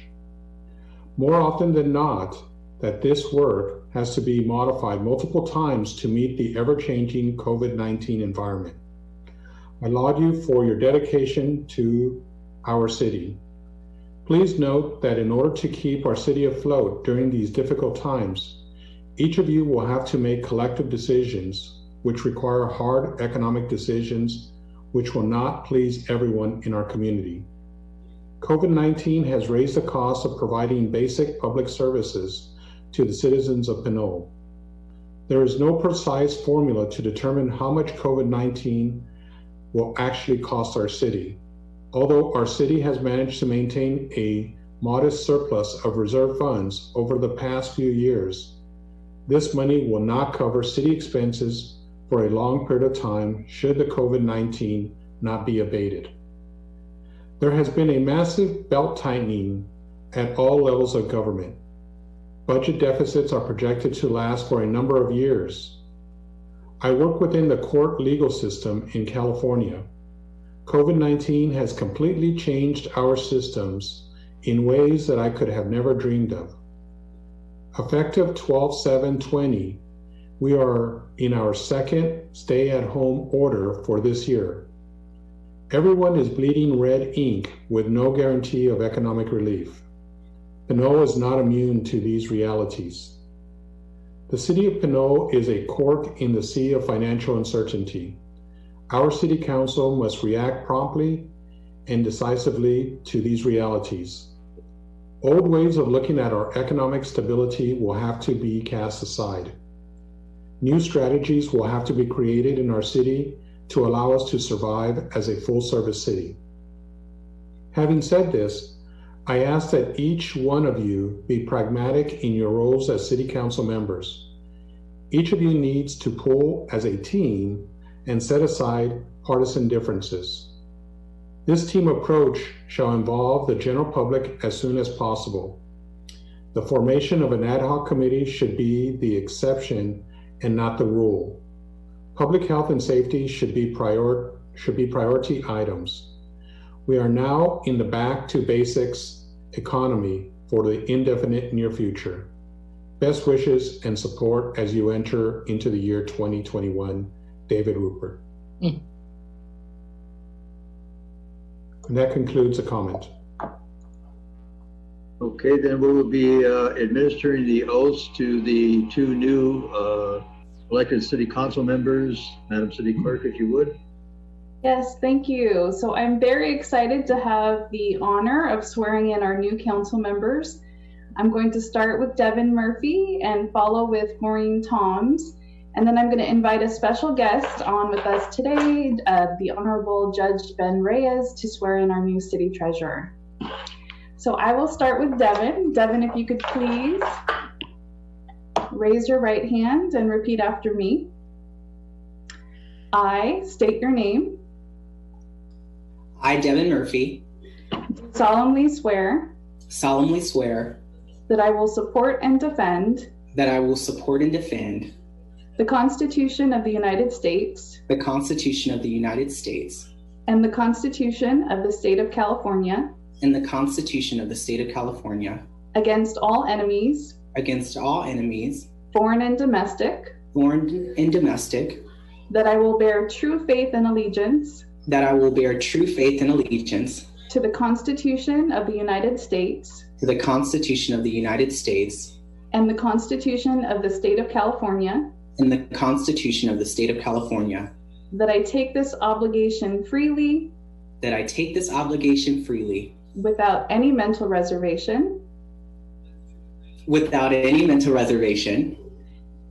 or purpose of evasion, and that I will well and faithfully discharge the duties upon which I am about to enter. Congratulations, council member. Thank you so much. And at this time, if you'd like to make any comments, please go ahead. Well, absolutely. And thank you again, City Clerk. And, I want to say we did that so much better the second time, I feel like. Thank you so much, everybody. First and foremost, I know we have a Murray coalition going on here, but I'm a Murphy. And unfortunately, as much as I want to be a part of the Peter and Andrew family of Murrays, just so folks know, my name is Devin Murphy. I am incredibly honored and excited to be your new council member. Once again, I do use he, him, his pronouns, if anyone was wondering. I do have a few short words that I just like to say. First and foremost, I want to say thank you to God. I'm not a religious person, but I certainly am a spiritual person. And I believe that the higher power has given me the very unique responsibility and privilege and honor to serve this community. First as a planning commissioner and now as a city councilor. And with that, I also want to thank my parents, who many of you met, many of you watching have met, many of you saw, on the campaign trail. But my parents are truly some of the hardest working, funnest, right? Most funniest for some folks, but real good people. And I am so honored to have them both alive, first and foremost, but also honored to have them and the rest of my family reminding me every day to live my life with integrity, with honesty, with responsibility, with tenacity, and with perseverance. I want to thank the 6,631 voters in Pinole who casted their vote in trust and in support of me. It is so important for me running as a candidate and certainly now as a council member that I make you all proud. And knowing that 6,000 votes is the most that a candidate has gotten in Pinole is truly, again, a tremendous honor. I take that honor very seriously, and I'm incredibly thankful to the 6,631 voters. But I also want to say thank you to all the residents of Pinole. Knowing that not everyone can vote because of immigration status, because of their criminal record, I want to thank you all residents for building the community with me now, in the past, and in the future. Thank you to those who believed in building a clean economy to regenerate our town and our homes. Thank you to those who believed in our vision for a new generation of leadership for a better Pinole.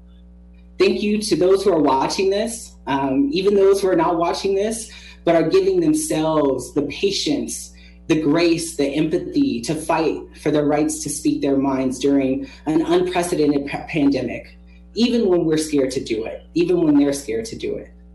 I want to thank you again, Madam City Clerk, for your running a sharp election. I mean, we did run unopposed, but every time throughout the process, you kept the integrity of our democratic process together. And I certainly thank you for that.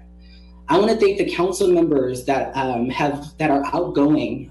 Truly, I think about, as I make the joke about, it'd be great to be a Murray because Peter Murray, you, for your commitment to our Pinole Creek and in the words I've heard about you doing great things in our city, you truly have created a role model for many of us coming into the council. And I'm really proud to hopefully continue your traditions.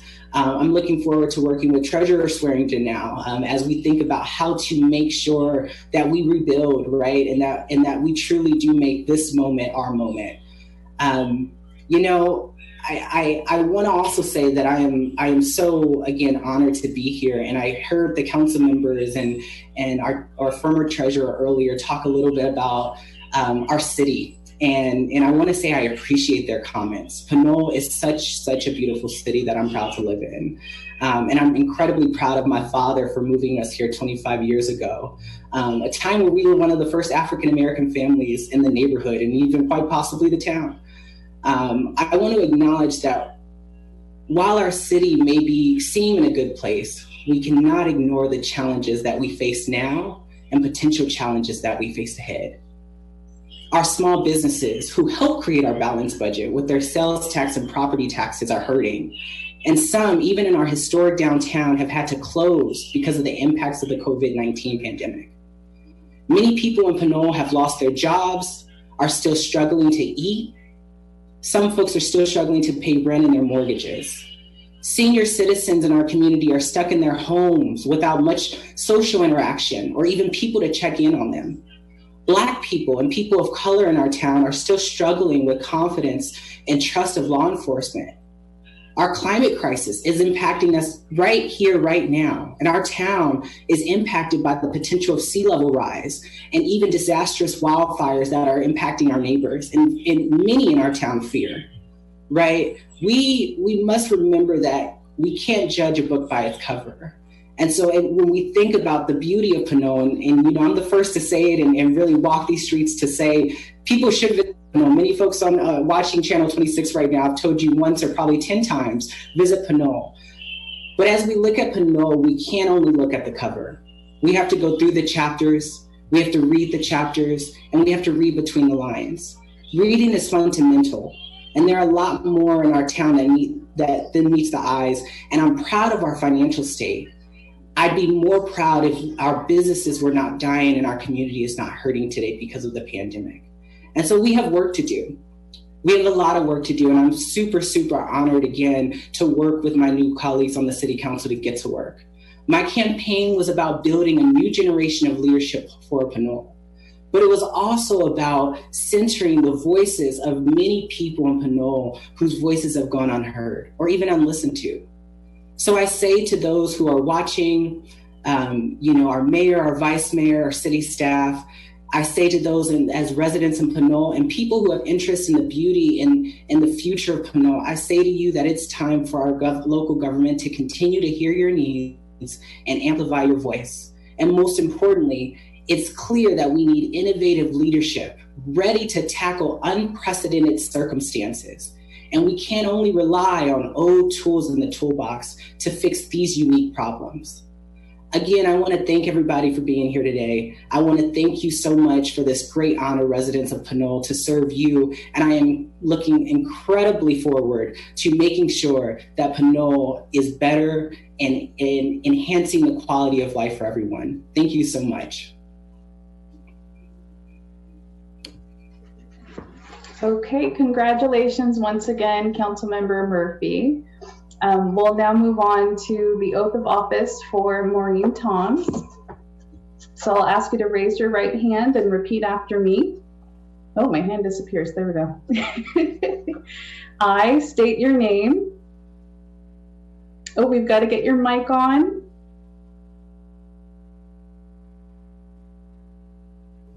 There we go. Thank you. No problem. So, do solemnly swear. Do solemnly swear that I will support and defend. That I will support and defend the Constitution of the United States. The Constitution of the United States. And the Constitution of the State of California.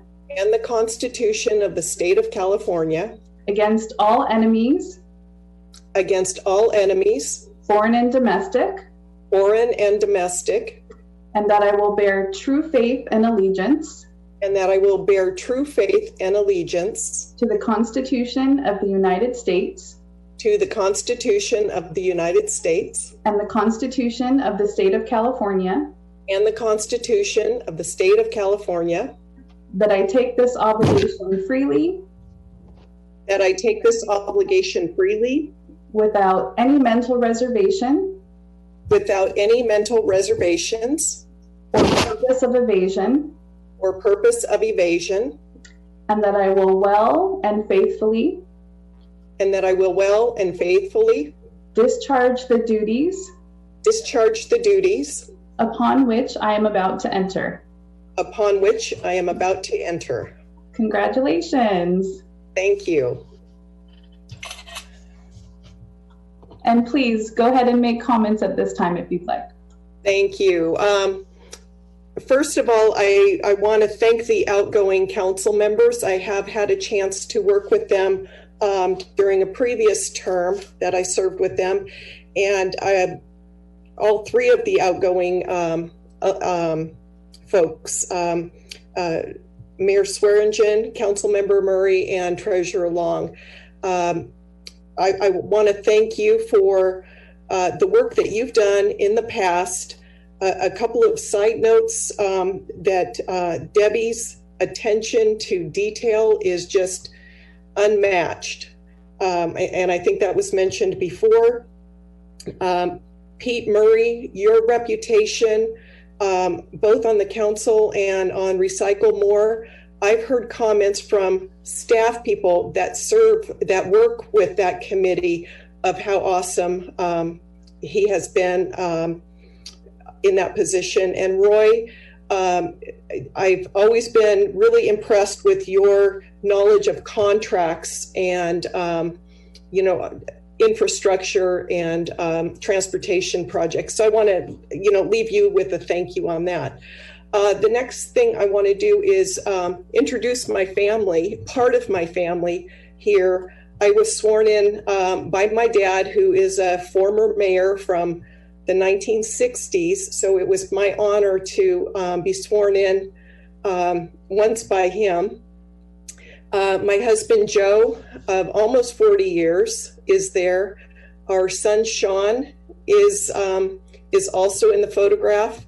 And my mom, Teresa Meehan, and again, my dad, Jack Meehan, and my sister, Kathy Brunstein, who took a brief break from teaching over at St. Joseph's to come over and witness the swearing in. Two of my kids were not able to be there. My daughter, Tara, with her husband, Michael, and two grandsons, Oren and Oliver. Oliver is just a 2-month-old baby now. And my son, Kyle, was at work that day, so he wasn't able to join us. So that's the bulk of my family. I also wanted to thank the voters of Pinole for being interested in city politics and allowing me to introduce myself and come back and work with the community. For those of you who don't know me, I was raised here in Pinole. I'm a Pinole Valley High School graduate. My husband and I bought a home here 25 years ago, moving back to Pinole. And I've been involved in many sports organizations. I spent about 17 years on the Planning Commission. I've been a volunteer for various park projects like Amber Park and the Pinole Swim Center. And so that's really where my passion is in the community. My work experience, I think it was mentioned before that I do work for the county, and I am honored to be able to bring that knowledge and that experience that I do in my day job, bring it to the community in which I live. That includes, transportation, planning environmental issues, climate action plans. I'm working on the third one. I'm working on another general plan update for the county, and probably my fourth housing element, which I know is going to be coming up in the city of Pinole. So I'm happy to bring that experience to the county. I've also, in the last little over a year, taken on a larger role with the county's Office of Emergency Services. And that's both with the public safety power shutdowns. And then also I worked about 10 weeks working pretty intensively on the COVID response. So those are issues that I'm really passionate about and want to bring to Pinole, and whether it's addressing fire safety, emergency response, rebuilding addressing how we respond to the COVID emergency and so on. So with that, at some point, I'm going to have some information on the city website with an email and a phone number, and I would welcome any citizens in Pinole that want to reach out and talk. At this point, we're going to be limited to talking on phone or via Zoom. I'm happy to talk to you about any issues that you have in the community, and thank you all.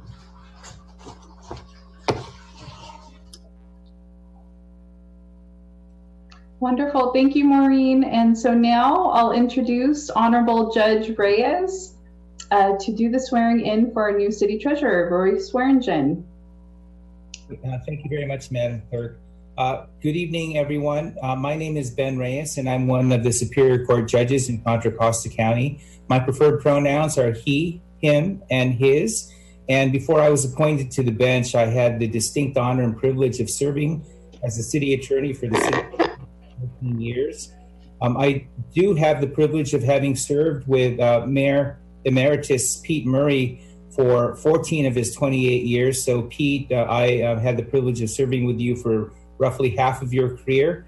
I've also served with Mayor Emeritus Long and Mayor Emeritus now, Swearingen, as well as 4 other mayors during my tenure as city attorney. So I am a proud product of the city of Pinole. I intend to continue to represent you and all your constituents here on the Superior Court. And it is my privilege tonight to swear in our incoming treasurer, Mr. Swearingen. So, Roy, would you please raise your right hand and repeat after me, sir? I will. I state your name. I, Roy Swearingen, Do solemnly swear do solemnly swear that I will support and defend the Constitution of the United States that I will support and defend the Constitution of the United States, and the Constitution of the State of California the Constitution of the State of California, against all enemies, foreign and domestic, and all enemies, foreign and domestic, that I will bear true faith and allegiance that I will bear true faith and allegiance to the Constitution of the United States to the Constitution of the United States and the State of California, and the State of California, that I take this obligation freely that I take this obligation freely without any mental reservation without any mental reservations or purpose of evasion, or purpose of evasion, and that I will well and faithfully that I will well and faithfully discharge the duties first the duties on which I'm about to enter. on which I am about to enter. Congratulations, Mr. Treasurer. Thank you, Judge Reyes, and thank you for coming out this evening and supporting me. You've always been a mentor, and I have the greatest deal of respect for you as a judge at the Superior Court. So, saying that and comments, I also want to thank the voters that put their trust in me to be the treasurer of the city of Pinole. I'm following in the footsteps of an excellent treasurer, Debbie Long, who didn't just do the job, but she went beyond. And a lot of people don't do that. A lot of people say, well, okay, I sign a check, so I'm out of here. But Debbie went in depth, and I hope to follow in her footsteps and do the job as well as she did. I also want to thank my wife of 59 years, who has been my backup, my unpaid staff, my critic, and has also spent numerous hours backing me up and helping me write speeches, helping me put words together, because sometimes I don't have the words that I need. And there's been a lot of years, starting from the JCs back in the early 60s, all the way back up to all the different organizations that I've been involved in and a member of. She's always been there. And I can't say enough for my wife, Rose, and she deserves a lot of the credit for whatever success that I may have had. She had a big part of it. So thank you, Rose. And I think we can move on now to the next item of business. I think we'll take a 5-minute recess, because we're going to come back in a few minutes and appoint a mayor and a vice mayor. And then the new council will be able to move on with their process. And Pete and I will be able to kick back and relax. So take a break. Go get yourself a glass of milk or whatever you feel like getting, and we'll be back in a few minutes.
That is my last direction as a mayor. I will call the meeting back to order at 22 minutes after 8 o'clock by my new chronometer, which the city was nice enough to give me as a leaving gift, and I have it on my arm right now. We'll call the meeting back to order, and I'll turn it over to Vice Mayor Martinez Rubin, and she can continue the meeting from this point. And it's been a pleasure, and I will hopefully be around occasionally to just, if nothing else, just say hello to everybody. Have a great holiday, and thank you. Happy holidays. Thank you, Mayor Swearingen. I will continue the meeting, and the next item as new business is the administration, the administration of oaths to the mayor and the mayor pro tem. Is that correct, Madam City Clerk? Hi there. No, we've got to go back one. We're now on item 9B. This is selection of the mayor and the mayor pro tem. And so if you'd like, we can move to the action, or if you'd like, I could provide some background on the item. Would you please provide action on the background on the action item? Thank you. So for the benefit of the public, the City Council has a long-standing tradition approved by resolution to select a mayor and mayor pro tem on a rotation basis, prioritized by receipt of the highest votes in the prior election, pursuant to the current rotation schedule. So included in the staff report was a draft mayoral rotation schedule for this year, including the results of this past election, as well as a draft resolution that would appoint the mayor and the mayor pro tem according to the current rotation schedule. So for the mayor, we would be appointing Norma Martinez Rubin, or you would be appointing Norma Martinez Rubin, and for mayor pro tem, that would be Vincent Salimi. And so we have two things that you'll take action on. One will be to adopt the resolution making those appointments, and then the second would be to approve the rotation schedule by minute order. Thank you. I'm available for questions if you have any. Thank you. Are there any questions from council members? Yes, it's Councilmember Murphy asking my first of maybe thousands of questions over the next 4 years. I just have a quick question. My question is, I know the rotation of the mayor, but for the public, can you also describe the role of the mayor and the mayor pro tem, so that folks know what the mayor and mayor pro tem do, in case folks don't know? That's for the vice mayor or the city clerk. I'm not too sure who to ask that question to.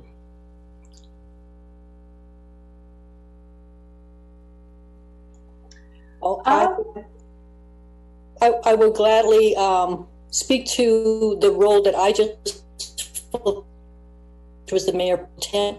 In the absence of the mayor representing the city, the mayor pro tem may step in. Largely, that would be to participate in committees or to facilitate the council meeting. The mayor also represents the city in a number of different situations, primarily the external committees that the mayor sits on, as well as facilitate the council meetings. In the city of Pinole, it is largely a ceremonial position, and we have similar authority and or / power, if you will, as our colleagues on the city council. Thank you, Ms. Mayor. Any other questions? Any other members, council members? Okay, thank you. So, council members, you received the packet for this item of business, and the action before us is to nominate officers and adopt the resolution of appointment, as Madam City Clerk has stated. May I have a Madam Mayor Pro Tem, I'd like to nominate Norma Martinez Rubin as mayor and Vincent Salimi as mayor pro tem. Thank you. Do I hear a second? I'll second. Thank you. Motion made by Councilmember Tom, seconded by Councilmember Murphy. All in favor? Aye. Aye. Aye. Any opposed? Okay, passes unanimously. Thank you very much. Now, we have another action item, and that is to nominate our Mayor Pro Tem. Actually, that was part of the motion that was made, so I think we're covered under that item of new business. Thank you for the nomination. I accept as mayor. And Vice Mayor Salimi, comments? Thank you. It's my great honor to accept this nomination as Vice Mayor for the city of Pinole. Thank you. Okay, so now we're at the point of the next item of business on our agenda, and that is to administer the oaths to the new mayor and the Mayor Pro Tem. And Mayor, just to clarify, so we have the motion that made the nominations. Can we have a motion to adopt the resolution and then also to approve the mayoral rotation schedule? Thank you. You're welcome. So moved. Moved by Councilmember Toms. Do I hear? Second. Vice Mayor Salimi. Thank you. Seconded. All in favor? Aye. Aye. Aye. Any opposed? Passes unanimously. Thank you. And there was one other item, and again, with your assistance, City Clerk. Sure, we can take it separately. The approval of the mayoral rotation schedule as amended after this past election was presented as attachment D to your staff report. Thank you. Do I hear a motion to approve the mayor rotation as presented in the staff report? And I'll make that motion. Motion made by Councilmember Toms. Do I hear a second? I'll second. Seconded by Councilmember Murphy. Thank you. All in favor? Aye. Aye. Any opposed? Passes unanimously. Thank you so much. Okay, we move on to the next item of business now. And now it's the administration of the oaths to the mayor and to the Mayor Pro Tem. Madam City Clerk, do we have anyone administering the oaths for these new Thank you. It's my pleasure again to introduce Honorable Ben Reyes, Judge Ben Reyes, to administer the oath to our new mayor. Thank you, Madam City Clerk.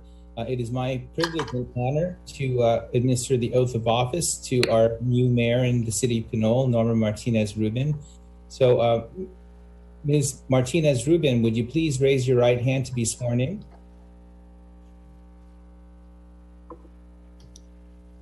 Okay. Your name? I, Norma Martinez-Rubin.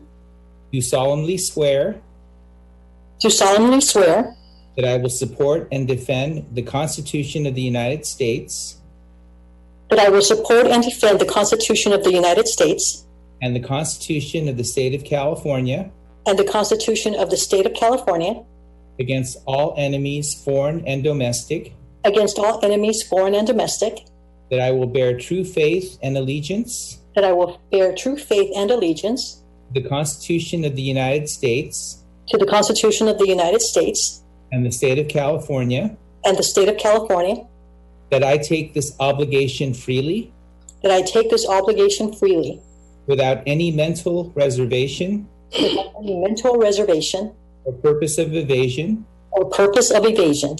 And that I will well and faithfully. And that I will well and faithfully. Discharge the duties. Discharge the duties. About which I am about to enter. About which I am about to enter. Congratulations, Madam Mayor, and we look forward to your leadership in the city of Pinole. Thank you so much, Honorable Judge Reyes. I appreciate you having joined us and stayed with us through this special meeting, and I look forward to our continued friendship and your guidance. And I must say that with what I am seeing about you here on my screen, there seems to be a halo over your head. So if that means anything for our justice system, I think that's a good thing. Thank you for being part of that. It's actually the seal of the of Contra Costa. I believe that's what that is. Thanks so much.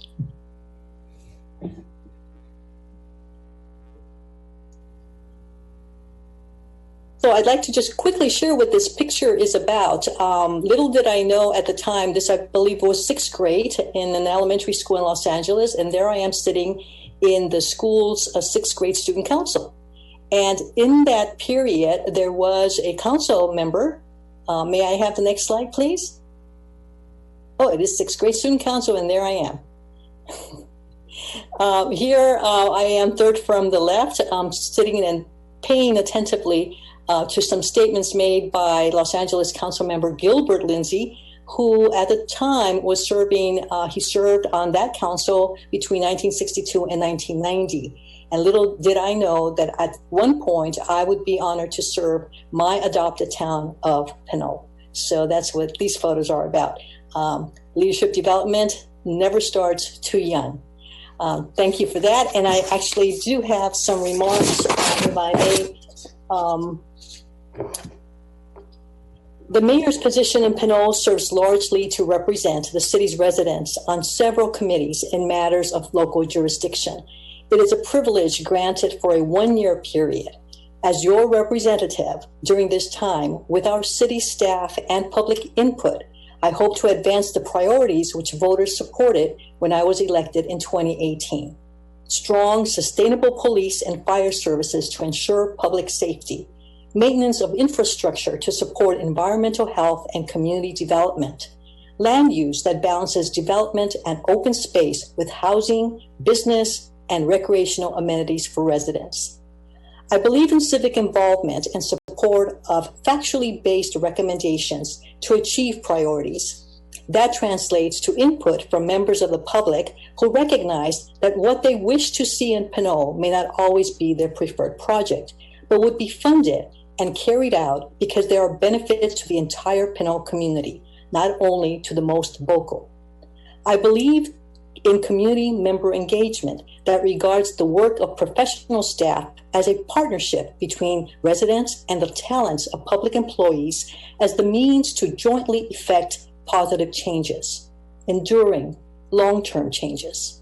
I believe in data-driven decisions that take into account the context in which that data is obtained. And because context is personal, I know to weigh multiple perspectives with an eye to who is not being heard.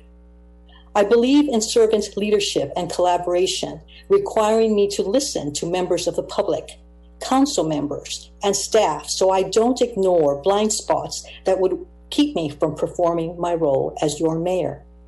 But above it all, I believe in the dignity of all who may or may not agree with my approach. And in doing so, I keep my sense of integrity as I perform my role. After all, I live among you, and I'm also interested in feeling safe, included, and heard. A council member's work is not performed alone. We work collegially and respectfully with each other on the council and serve on external committees as well. In July of this year, I was appointed to chair WestCat's Board of Directors to serve in fiscal year 2020-21. This follows having served on WestCat's Administrative and Finance Subcommittee the year prior. In November, I was appointed by the League of California Cities President, Cheryl Viegas Walker, Council Member El Centro. I will serve as Vice Chair of the Revenue and Taxation Policy Committee, where, along with Committee Chair Lisa Middleton, Council Member of the City of Palm Springs, we will lead the committee's strategic priorities for 2021 and serve as advisory to the League's lobbying and advocacy efforts. Among these will be state and federal relief to cities given the effect of COVID-19 on families and businesses. We will also delve into discussion of mandates and cost structures, monitoring sales taxes, and improvement to policy for allocations to cities. These are all matters of importance to Pinole as we look to post-COVID recovery and continue to have to balance the needs of workers against costs, plans for local economic development, and the care of our environment, open space, our Pinole Creek, and the San Pablo Bay. I look forward to serving on Pinole's council with my peers, and I'm hopeful that by this time next year, in 2021, we will resume our in-person council meetings to continue good work in Pinole. In the interim, stay connected with the City of Pinole's website and Facebook pages. Join the distribution list for our city manager's bi-weekly administrative report and email me to let me know how you'd like to be involved with city activities or of concerns that you believe merit attention by your council. Be well and stay safe.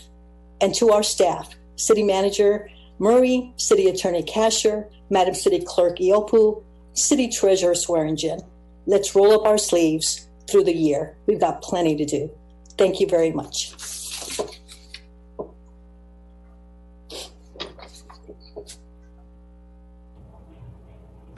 We also have another oath of office, and that is for Mayor Prem Vincent Salimi. And I'll go ahead and introduce another guest that we have on the line, Paul Sarkisian, who will be issuing that oath of office. Thank you, Madam City Clerk. Good evening, ladies and gentlemen. My name is Paul Sarkisian, and it is my honor to be with you tonight to administer the oath of office to my good friend, Mayor Pro Tem Vincent Salimi.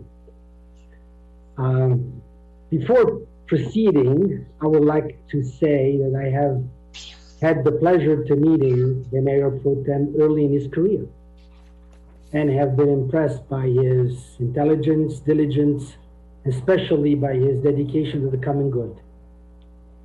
I am confident that the members of the Pinole community will be well served by the Mayor Pro Tem. Without further ado, let us proceed with the oath of office. Mayor Pro Tem, would you please raise your right hand and repeat after me. I, please state your name. I, Vincent Salimi, do solemnly swear that I will support and defend the Constitution of the United States and the Constitution of the State of California against all enemies, foreign and domestic, that I will bear true faith and allegiance to the Constitution of the United States and the Constitution of the State of California, that I take this obligation freely without any mental reservation or purpose of evasion, and that I will well and faithfully discharge the duties upon which I am about to enter. Congratulations, Mayor Pro Tem. I hope that your service to the public of Pinole will continue to be a productive and positive experience. Thank you, Paul. And in these difficult times, Mayor Pro Tem, your city needs you more than ever. And may God give you the strength and health as you discharge your duties. Again, congratulations, Mayor Pro Tem, and congratulations to all newly elected officials. Thank you. Thank you, Paul. I have known Paul ever since I arrived in the United States at the age of 19, and it's a great pleasure to become the vice mayor for the city of Pinole. And I would like to thank everybody here. On this picture, you can see my wife, Monica, who grew up in Pinole. She actually went to Tiny Tots, and I believe that was in the 80s. And you can see her holding a brand new son, Dylan, who is 1 now. And my daughter, Lila, who is 4 years old. Her birthday was actually yesterday. And this has been a wonderful life. For the one who don't know me, I was born in Iran, and the first 4 years of my life was during the war between Iran and Iraq, and I was just hoping to stay alive every single day of my life during the war. And I would have never imagined that I would be able to become a vice mayor, an elected official here in the city of Pinole. At the age of 4 years old, my family decided to move to France, which is where I grew up, and I spent most of my life. And at the age of, as a teenager, right after high school, I decided to come here in the United States because I always believed in the American dream, and I never heard of the French dream. So I came here not knowing to speak much English, with a few bags and a little bit money, and with the help of my parents, I went there and I told them I would like to build the American dream, and this is just wonderful, everything that is happening. I'm here because of the help of everybody that have helped me, and I was not built by myself, and I would like to thank the community for helping me to become who I wanted to be, and I will promise you that I will serve you to the best of my knowledge. Thank you. Congratulations. Thank you very much. Madam City Clerk, may we have the next item on the agenda? And audience has heard my comments already. Thank you very much.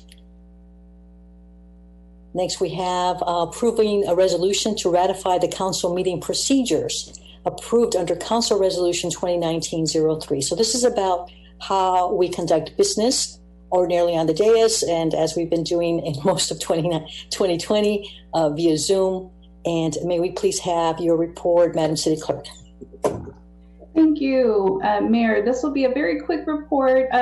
This is an item that we bring forward each year before the start of the calendar year, and it's an opportunity for the council to review the procedures that it follows, as you mentioned. And at the time of the staff report, there weren't any changes, but I did receive a suggestion for a revision, which I included on the next slide. So this is a revision that was brought forward. You can see the highlighted text. This would be under the citizens to be heard portion of the agenda. So the suggested revision is that our agenda format and template follow the council procedures. So this sentence that you see highlighted here is actually already included in our approved procedures. And it just adds that individuals may not share or offer time to another speaker. And this is, of course, referring to our public comment. So the council has the opportunity to review, and then if they would like, they can move to approve the resolution that would ratify the council procedures with this addition. Thank you, Madam City Clerk. Are there any public comments on this item? I have several for the next item. Let me just double check if anything else has come in. I do not have any public comment for this item. Thank you. I'll turn it to the council. Council members, do you have any questions about what Madam City Clerk has presented? I don't have any questions. I just have a comment. Yes, Madam City Clerk, this is a new addition, this highlighted section here where it says individuals may not share or offer time to another speaker. This would be the first time this would be a new addition or a new change to citizens to be heard, right? So what this is, and you'll find it in your packet, there's actually, this sentence already exists in the council procedures themselves, which is approved under the resolution that's included as an attachment. The adjustment is really to include or maybe clarify this section that's listed on the agenda itself under number 5. So I apologize, this isn't as thorough, but this just sort of came into me and I wanted to present something for you to look at during the meeting. But yes, it would be to really to clarify on the agenda template what's already being stated in the council procedures.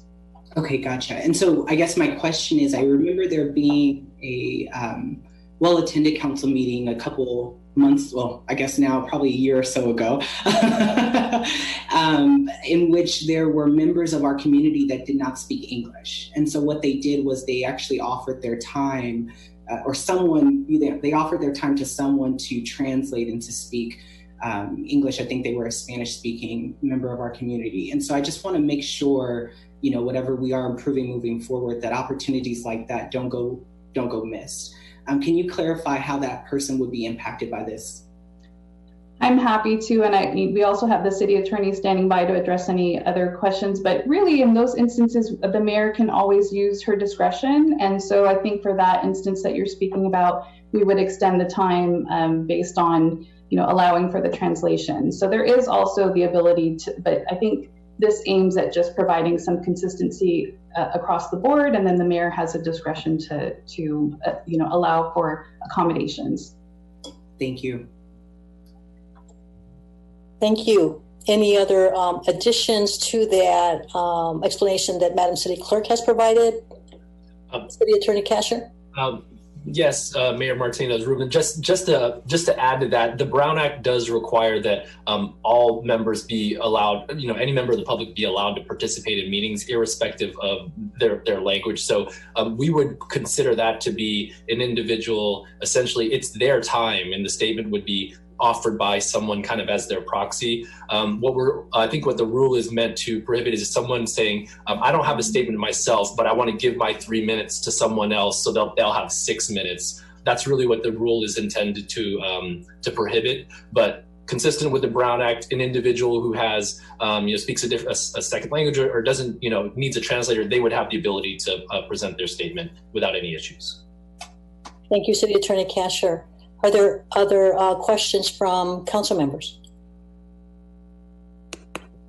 I don't see any hands raised. Okay, so we will now consider then that the action before us is to approve the resolution that ratifies the council meeting procedures approved under Council Resolution 2019-03. May I have a motion to approve? Madam Mayor, I'll make the motion that we approve the resolution. It's 2020 and I guess we need to insert a resolution number. Is that accurate? Yes, we assign that after the meeting based on what's approved. So I'll make that motion that we approve the resolution before us. Thank you very much. Do I hear a second? I'll second. Motion made by Councilmember Tom, seconded by Councilmember Tave. All in favor? Aye. Aye. Anyone opposed? Passes unanimously. Thank you very much.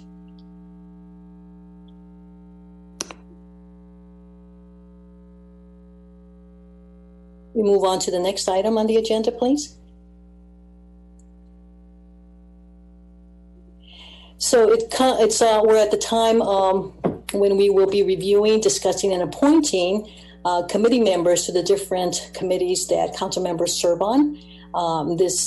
Before us, or in the packet, there was a list of these committees. Madam City Clerk, is there a report that you would like to present? Just a very brief report. This is another item that we bring forward just so that the council, now with the new council members seated, can take a look at the assignments list, and the mayor will typically go through the list, and the council will give its consensus on the appointments for each item. So I'll actually, and then we do have a, recommendation is that the city council review the list and appoint the members and provide direction to staff on updated appointments. So it's a two-part process. Typically we'll go through it in this meeting, and then I'll bring back a revised list with your direction at the next meeting for final approval. Thank you very much. So with regards to... And I was just going to mention, we have several comments on this item when you're ready for them. Thank you. Let's hear the comments, and then I'll turn it over to the council for the review and discussion and appointments.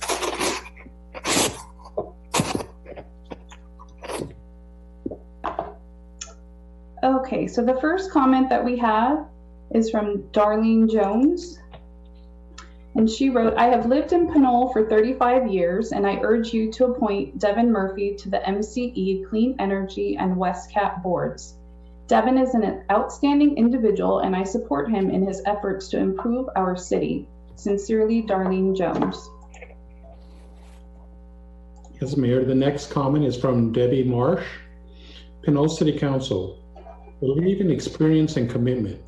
Keep Councilmember Salimi on WICTAC, MCE, and WestCat.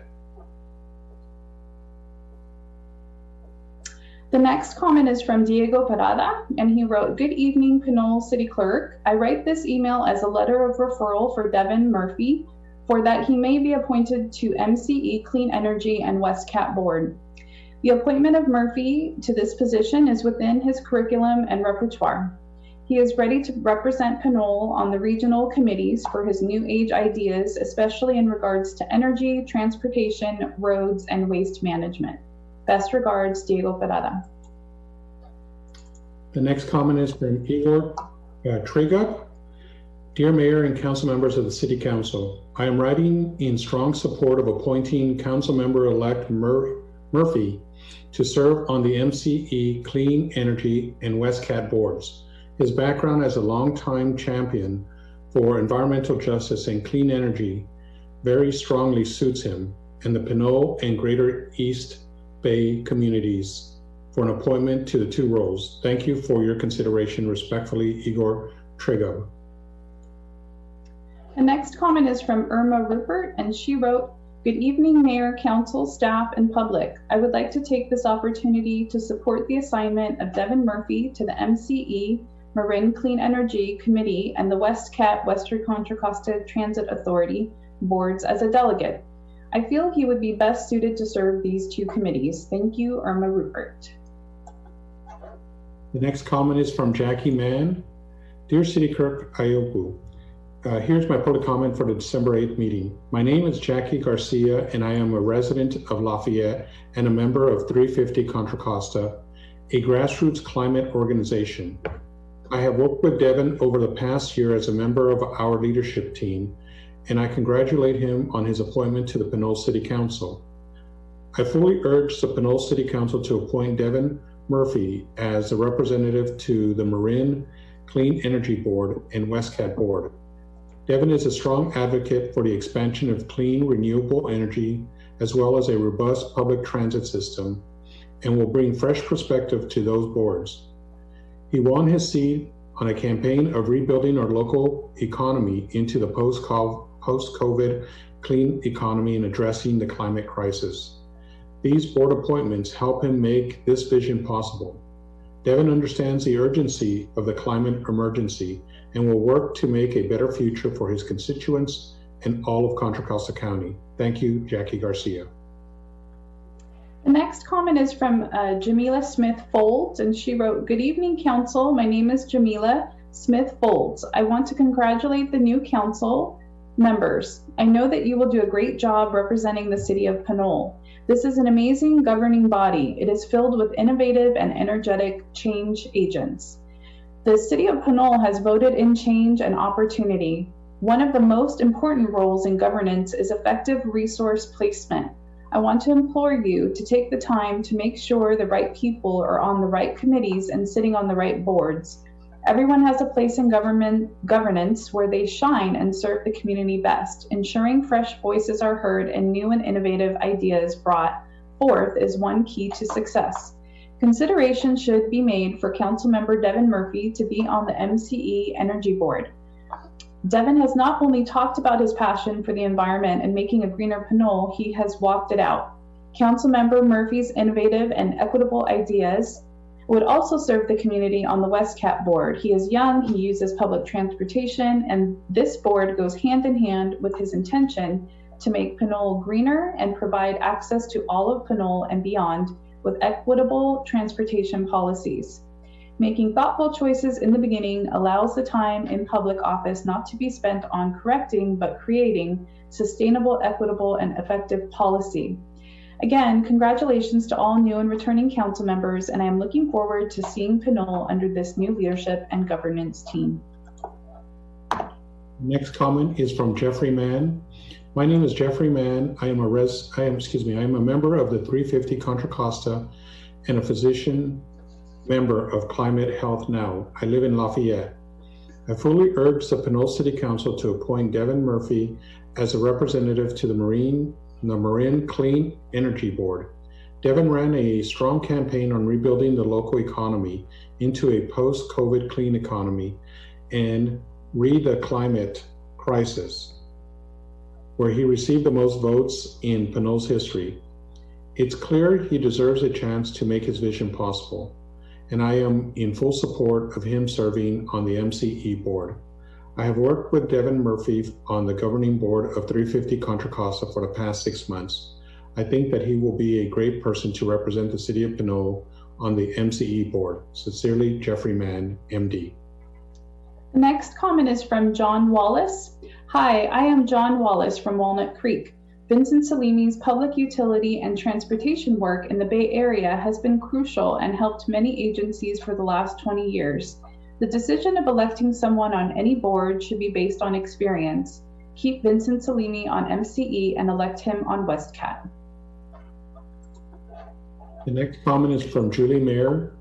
I am writing to request that new council member Devin Murphy be appointed to the MCE, Clean Energy, and WestCat boards. It is important for me and my family that someone with interest and knowledge in these areas serve in these positions, as well as someone who is highly aware of the importance of energy, transportation, roads, and waste management issues given the current climate change crisis. I'm certain Mr. Murphy will advocate for Pinole residents' priorities and needs and be fully transparent with the council, city staff, and residents about the project, activities, and plans of MCE, Clean Energy, and WestCat. Thank you for your consideration, Julie Mayer.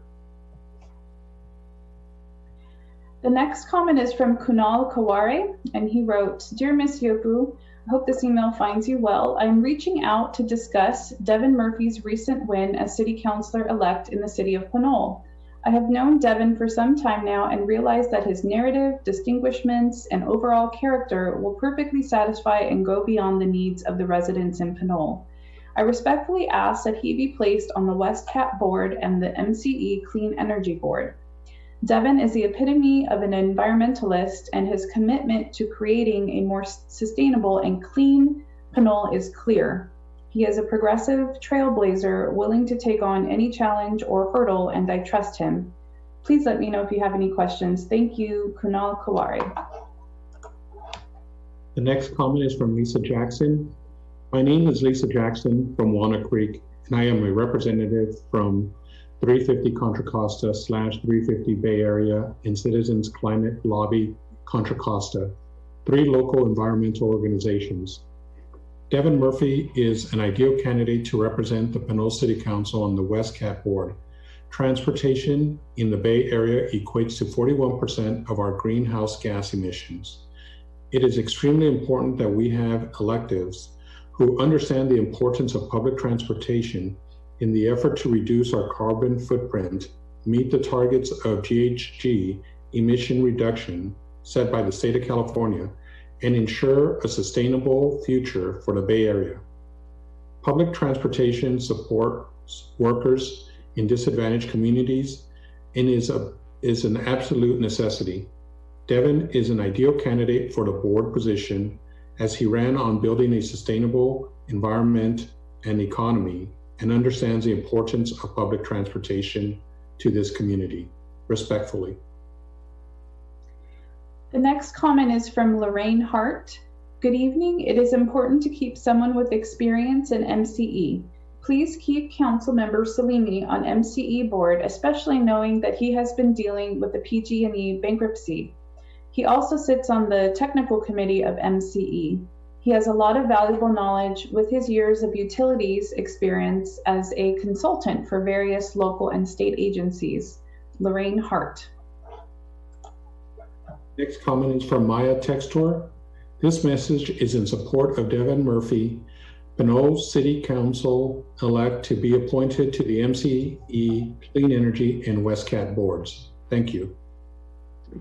The next comment is from Michael Gibson. He wrote, Dear Pinole City Council, my name is Michael Gibson. I work in the transportation, infrastructure, and energy sector as a management professional. I'm writing to you to express my desire that you appoint Vincent Salimi to the WICTAC, WestCat, and MCE and Waste Management boards. Vincent's expertise in the transportation, energy, and infrastructure industries would be extremely valuable to each of the boards. Vincent established a company that is a leader in the industry and insight into these areas that the average person would not know. By appointing Vincent, the public would benefit greatly from his knowledge and ability to lead each agency in the proper direction that is best for the public. Vincent's work with BART, Caltrain, Caltrans, and other municipalities has led to the improvement of each system and the improvement of the quality of life for the public that each agency serves. I hope that you will allow Vincent to serve on each of these boards and utilize his expertise for the benefit of the public. Thank you, Michael Gibson. The next comment is from Rose Strogatz. Dear Pinole City Council, I am writing to convey my enthusiastic support for Devin Murphy, who will be sworn in later today, 12/8/20, as a member of the Pinole City Council. I have come to know Devin as a fellow member of the leadership team of 50 Contra Costa, a local grassroots climate action organization. I admire Devin's exemplary, unwavering commitment to thoughtful, well-informed strategic responses to the climate crisis, balancing the best interests of Pinole with those of Contra Costa County and the Bay Area. We are all well served by Devin's fresh perspective, collaborative spirit, and openness to learning. For those very reasons, I encourage the appointment of Devin to the MCE, Clean Energy, and WestCap boards. He will be a terrific addition to the groups. Respectfully, Rosie Strogatz. The next comment is from Phil Moore. Pinole Council, I am Phil Moore from Pinole. Please appoint Mr. Salimi on the WICTAC, MCE, and WestCap boards. The next comment is from Phil DR. Good evening. It is important to keep someone with experience in MCE. Please keep Councilmember Salimi on MCE board. The next comment is from Rafael Menes. He wrote, I've talked with Councilmember Murphy and I believe he wants to serve on the MCE and WestCap boards. I think he would be a good fit on both due to his focus on the environment during his time on the Planning Commission. The next comment is from Sarah Flashman. Hello, all council and the people of Pinole. I would like to first congratulate the new council members Devin Murphy and Maureen Toms. I am very excited to have your voices on the council to represent the people of Pinole. I would also like to urge the council to appoint Councilmember Murphy to serve on the MCE, Clean Energy, and WestCap boards. Councilmember Murphy, as the first millennial appointed to the Pinole City Council, is in a unique position as he, along with all other young people in our country, will be acutely impacted by the climate change crisis that the world is currently facing. I urge you to appoint Councilmember Murphy as to these positions so that he can not only represent Pinole, but also an up and coming generation that recognizes the existential crisis that our climate and our world is facing. Thank you for your time, and I look forward to all of his newly established council will accomplish. The next comment is from Shoshana Wexler, and she wrote, Dear Pinole City Clerk Iopu, as a West County environmental justice and climate activist and a member of the County Sustainability Commission, I have been impressed by Devin Murphy's energy and his vision for a healthy, resilient Pinole and a greener Contra Costa County. I want to add my voice to those who are urging the Pinole City Council to appoint him as a representative to the Marin Clean Energy Board.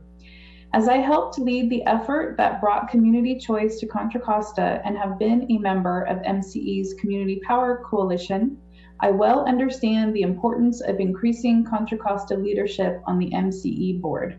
We need to hold MCE to the promises it made to the county about supporting clean energy build out here. Devin ran a very strong campaign on building a post-COVID clean economy and addressing the climate crisis. He deserves an opportunity to make this vision possible for Pinole and for all of us in Contra Costa. I am in enthusiastic support of his serving on the MCE board. Very sincerely yours, Shoshana Wexler. Next comment is from Steve Jackson. Council, please keep Councilmember Salimi on the MCE board. Steve Jackson.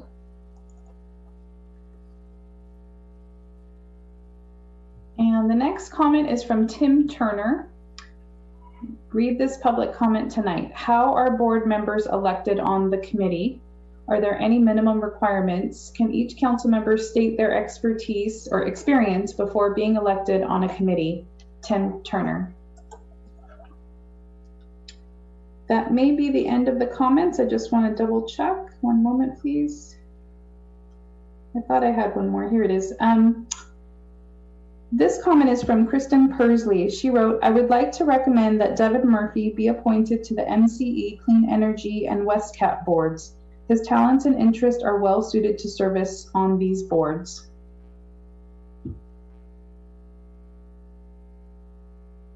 And that concludes the comments for this item. Thank you very much, Madam City Clerk and Assistant City Manager De La Rosa, for reading those comments. And thank you, members of the public, for submitting them. So evidently there are good relationships that have been built by some of our council members with external committee members. And the second to the last comment asked a question about how in Pinole committee members are appointed. So traditionally what we have done, and when I came on as a council member in 2018, the mayor at the time, and what I will do as well tonight, is to proceed by asking the current delegates, if there is one, somebody on the current council who has served as delegate or alternate, for their interest in continuing to serve on a committee on which they have provided their expertise and as well have formed relationships with those committee members, whether it be a subcommittee of the City of Pinole or an external committee or a regional one. Obviously, there are a variety of levels of experience among committee members, either from Pinole or externally. And on this council, there are also varied degrees of expertise on the topics that the various committees focus on. So thank you again for those comments. And what I'd like to do is, if you would, council members, jointly with me, we're going to go down the list of committee assignments, and I will briefly, for the benefit of the public as well as for our review as to what those committees focus or foci are, what they focus on, I will briefly read from the statements that appear on different agencies' websites as to what the purpose of a given committee is. So I'll begin with the Association of Bay Area Government, which is one of the that is regional. ABAG, for short, is part regional planning agency and part local government service provider. Within each of these two categories, they perform a broad range for its members. And the City of Pinole happens to be in their city. Yes? Ms. Beck, can I offer something, and it may be a little bit different than where we're going with this as far as going down. I just wanted to ask, and I first want to applaud you for taking a lot of the committees and subcommittees with the league. I'm just thinking to myself that, there's the Mayor's Conference, the East Bay League of Cities, the West County Mayors, the Finance Committee, and we're in unprecedented times. To me, I think that the Mayor and Mayor Pro Temp already have 4 committees that they're on that are critical right now, given the environment. I'm wondering if the council wanted to discuss or have the discussion about how we should structure this so it's a little bit more tactical, if you will, as far as our representation of Pinole. I'm thinking to myself, we really need to start not only tackling these committees and focusing in on them, but really diving into the subcommittees and getting involved in making sure Pinole is represented on all levels. And I'm just wondering if the council has an appetite to try to tackle it that way. And really just, I know we have 2 new incoming council members, just to look at it as splitting the work up, if you will, and making sure we have enough time and energy to focus on these instead of spreading too far out. So I just wanted to make that comment and throw that out there for everyone to see if there was an appetite to approach this a little bit differently. Thank you for your comments, Councilmember Tate. Before council members respond to that, what I want to do is continue reading the different descriptions for the committees. What you've raised is, one of the points that you have raised is that the mayor and the mayor pro tem will serve on some of these committees by given their position. So one of the considerations that council members should have is their availability to serve adequately in representing the city of Pinole on any of the committees, whether they are subcommittees of the city or regional. With that in mind, I trust that you all will do so. If there is any hesitation on any council member's part as to serving, please do so when I will ask you about whether you would wish to continue as either a delegate to that to any of the committees or as an alternate. So if what I will do is I will continue reading the description of the different committees and then take one at a time and ask council members the current serving on those committees whether they're interested or not. Also, given that our roles may have shifted from the last time we served on any given committee to now. Okay, so here we go again. I'm going to start over and you have a point of order. It's actually just more so logistics or technology wise. I think when someone is turning their paper, there's a bunch of back noise that we all are getting. If yes. I don't know who that is, but whoever, if you can pull your paper away from the speaker, it'll allow for folks to. Thank you. I'm at fault for that, and our city manager reminded me of that, so I will do my best to try not to make that extraneous noise. Thank you so much. Thank you. All right, so here we go. The ABAG is part regional planning agency and part local government service provider. Within each of these two categories, we perform a broad range of, or it performs a broad range of activities for its members, and City of Pinole is one of its members. ABAG outlines work program goals and objectives for the Bay Area's 9 counties and 101 cities and towns every year, and are primarily governed by 3 different groups. Its executive board, the General Assembly, and the committees. In cases, ABAG has the authority to enact certain legislation on behalf of the Bay Area. For example, the state-mandated regional housing needs allocation. ABAG also operates as the state-designated clearinghouse for federal grant applications. So with that in mind, we have had as the delegate myself, and as an alternate, it was Councilmember Tave. I am ready to have someone else serve in that capacity. If there's any interest, Councilmember Tave, are you interested in being delegate for that, for ABAG? No, I'd like to, are we taking nominations for that, or are we just, I'd like to nominate Maureen as the primary delegate and Devin as the alternate. If I'm interested in that as well.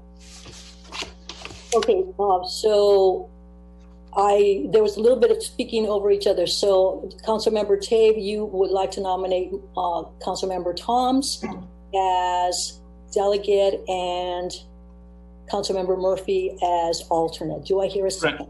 Correct. And Councilmember Toms, was that a second? Yeah, if we're going to make motions on each of these, yes. And Mayor, this is City Clerk Eagle, I was just going to advise that we don't actually need a motion for each one. We could have the acceptance of the nomination, and then as long as there's consensus, it'll just be direction to staff. It kind of makes it simpler. And then I suppose if we, yeah. Okay, good, very good. It'll get us through this a lot quicker. Okay, so Councilmember Toms, you accept that as delegate and alternate Councilmember Murphy? So yeah, I have a question before I accept. Again, I think I think my question is, you know, we're going down this list. I want clarity for myself, and I'm sure the public wants clarity. But you know, each role is so different, and I'm imagining, you know, as council members, we have so many different roles. Some of us as mayor pro tem and as mayor, but others of us as, you know, environmentalists, people who care about waste management. You know, all of us care about different issues impacting our community. And so I'm wondering, in terms of going down a list, if it's more valuable to actually talk about what our placements are as a collective council. You know, I imagine that you know, Mayor, Madam Mayor, and Mr. Mayor Pro Tem, you all are going to be, again, suited best for our League of Cities, and And I think there was, the Contra Costa Mayor's Conference and West Contra Costa Mayor's Conference. Obviously, you both serve best in those roles. I'm happy to work with, Councilmember Toms on pretty much anything. We spent the last several months together. So, I'm happy to serve as an alternate. But again, I want to make sure also that we are all playing our part. And so, I'd best say that if I were to be, an alternate on this committee, if it's not clear, let me make it very clear. I think my intention here is to make sure that folks know about, number one, what these committees do. And when I say folks, not us as council members, but honestly us as the public needs to know all of the committees, and then why folks would be serving on that committee. And I thank you, Councilman Tate, for your motion for myself and Maureen, but I think it's important for folks to know why, right? So that folks, this is very unprecedented, and I realize that we are also in unprecedented times. And so it's really important for me, but I think it's more important for the public to know, why are we doing the work that we're about to embark on? Why is it important that we have, Councilmember Toms representing us in EBAG? Why is it important that we have different voices on these committees? So, I asked a question around our process right now, and I'm happy to, second the motion if necessary. I just want to make sure I'm clear on the process, and I also want to make sure that the public's clear.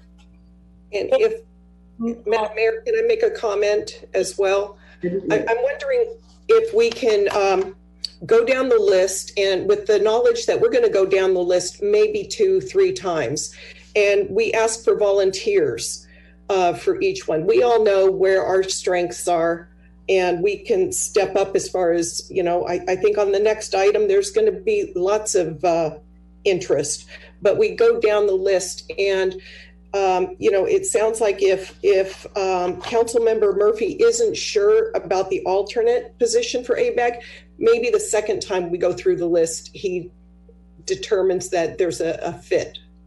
So that's my proposal. Thank you. I appreciate that. That sounds reasonable to me. Okay. All right, let's continue, and this is going to, let's trust the process. The process right now is, yes, giving description about the different positions and an opportunity to the members who have already served to either accept or decline. So in that sense, it's a volunteer. They're volunteering to continue their work or to offer to nominate someone else. Okay, so second on the list is the Marine Clean Energy Board, and the formation of MCE was made possible by passage in 2002 of California Assembly Bill 117, enabling communities to purchase power on behalf of their residents and businesses and creating competition in power generation. MCE was created as a California Joint Powers Authority in 2008. It was established to provide electric power and related benefits within MCE service area, including developing a wide range of renewable energy sources and energy efficiency programs, governed by an appointed board of directors. And here is our process. We're trying to appoint someone to represent Pinole. MCE has the rights and powers to set rates and charges for electricity and services it furnishes, incur indebtedness, and issue bonds or other obligations. MCE is responsible for the acquisition of electric power for its service area. So that's a little bit of description of MCE. And up until now, we have had Councilmember Salimi as delegate and Councilmember Tave as alternate. So given that, Councilmember Salimi, now as Mayor Pro Tem, you will be serving on different committees along with me. Do you remain interested in the MCE board? Yeah, I am still interested in remaining on that board, and I believe that I'm willing to do the transition with Councilmember Murphy if he's willing to allow me a year that will help him to transition, as I did on previous committees when I joined the council. As you may recall, 2 years ago, I wanted to be part of WECTAC, but it was advised to me to become an alternate first to learn to know what the duties are, and then do a transition as time goes by. So I did it also for Recycle More.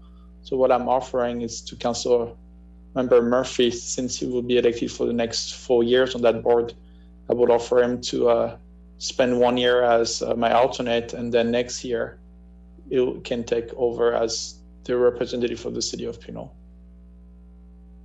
Okay, and serving as the alternate up until now is Councilmember Tave. So Councilmember Tave, do you have any comments about that? Yeah, so I would like to not be the alternate, so that would leave that open. I guess on the next round we go down the list. Okay, so at this point it sounds like Councilmember Salimi would be a delegate, and if Councilmember Murphy is willing to accept alternate, we would have that as him as an alternate on that board. Pinole Hercules Wastewater Subcommittee, and so the Pinole Wastewater Subcommittee has had oversight of capital projects, most recently the upgrades to the wastewater treatment plant, and will continue to oversee any future projects related to it. It involves coordination with the city of Pinole, with the city of Hercules, with whom we have a contract related to the wastewater treatment, and other specific activities to be determined. I think staff is in the process of preparing an orientation for the council members who would be serving in that committee. Up until recently, we had Councilmember Murray and Tave as delegates, and as alternate Councilmember Swearingen, and two of those are gone. So at this point, it's a question of whether Councilmember Tave is interested in continuing to serve on the Pinole Hercules Wastewater Subcommittee as a delegate. I am. And Madam Mayor, I'd be interested in that as well, either as a delegate or an alternate. Thank you. Madam Mayor, I'll be also interested in being part of that committee. I have worked on many different projects similar to water and sewer projects in my past as a consultant with the San Francisco SFPUC and the city of Los Angeles on many similar projects.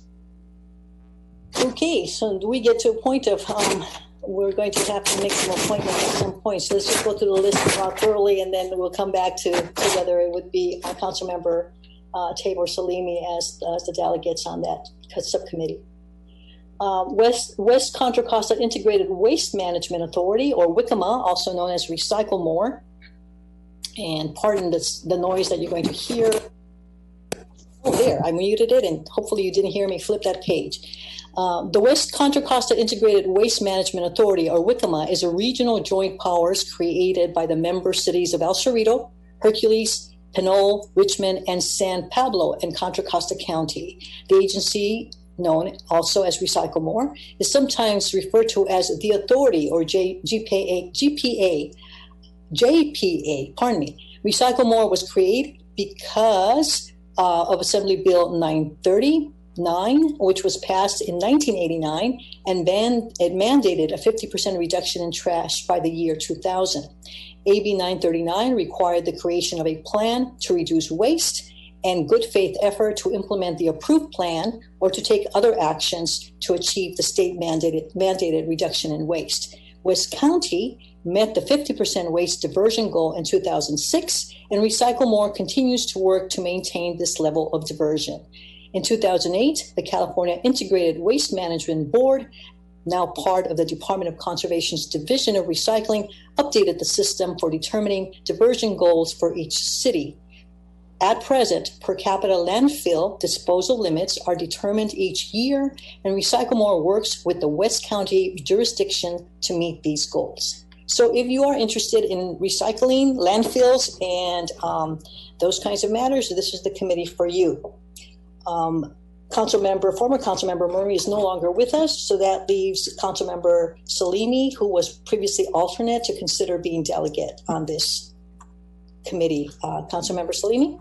Thank you, Mayor Martinez-Ruben. The city of Pinole has the chance of being well represented at the board for many reasons, because we have had Councilmember Murray, who was on that board for almost 20 years, and prior to this, we had another council member. So we have had the opportunity to have a long history of working well with that board. And Councilmember Murray worked with me very hard to make sure that I can preserve the history of the work that has been done previously for the last 20 years, but he kind of trained me for the last 2 years. And as you said, it's a great environmental opportunity to make our city greener by adopting laws. And I know that Councilmember Murphy is also interested in green. So I would invite him to join me as an alternate as well.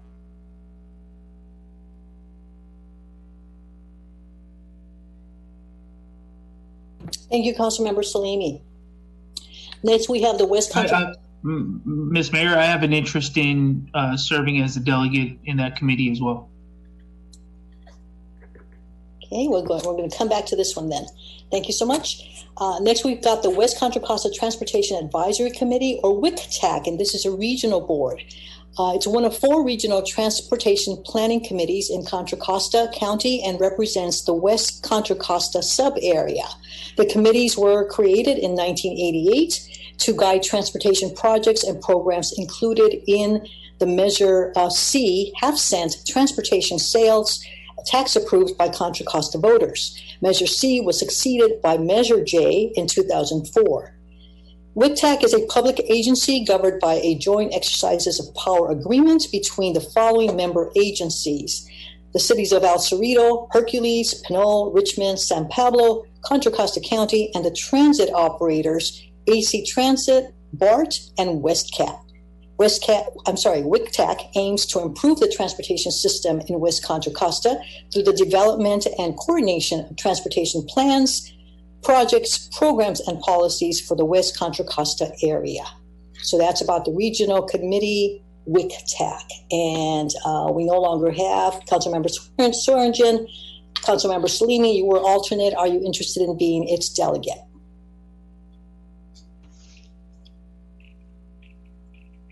I'm sorry, Mayor Martinez-Ruben, can you please repeat the question? My sound went off. Yes, you were alternate on this committee, on the WCTAC committee. Are you interested in serving as its delegate in this new year? Yes, I'll be honored to be. Okay, and we'll need an alternate for that. Anyone interested in being an alternate on that committee? I'm interested in being a delegate or alternate. And I'd, of course, be interested in being a delegate or alternate.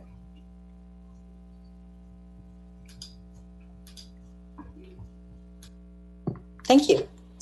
Next, we have the Western Contra Costa Transit Authority, or WestCat. WestCat is a public transportation service in Western Contra Costa County. It was established in 1977 also as a joint exercises of powers agreement between Contra Costa County and the cities of Hercules and Pinole.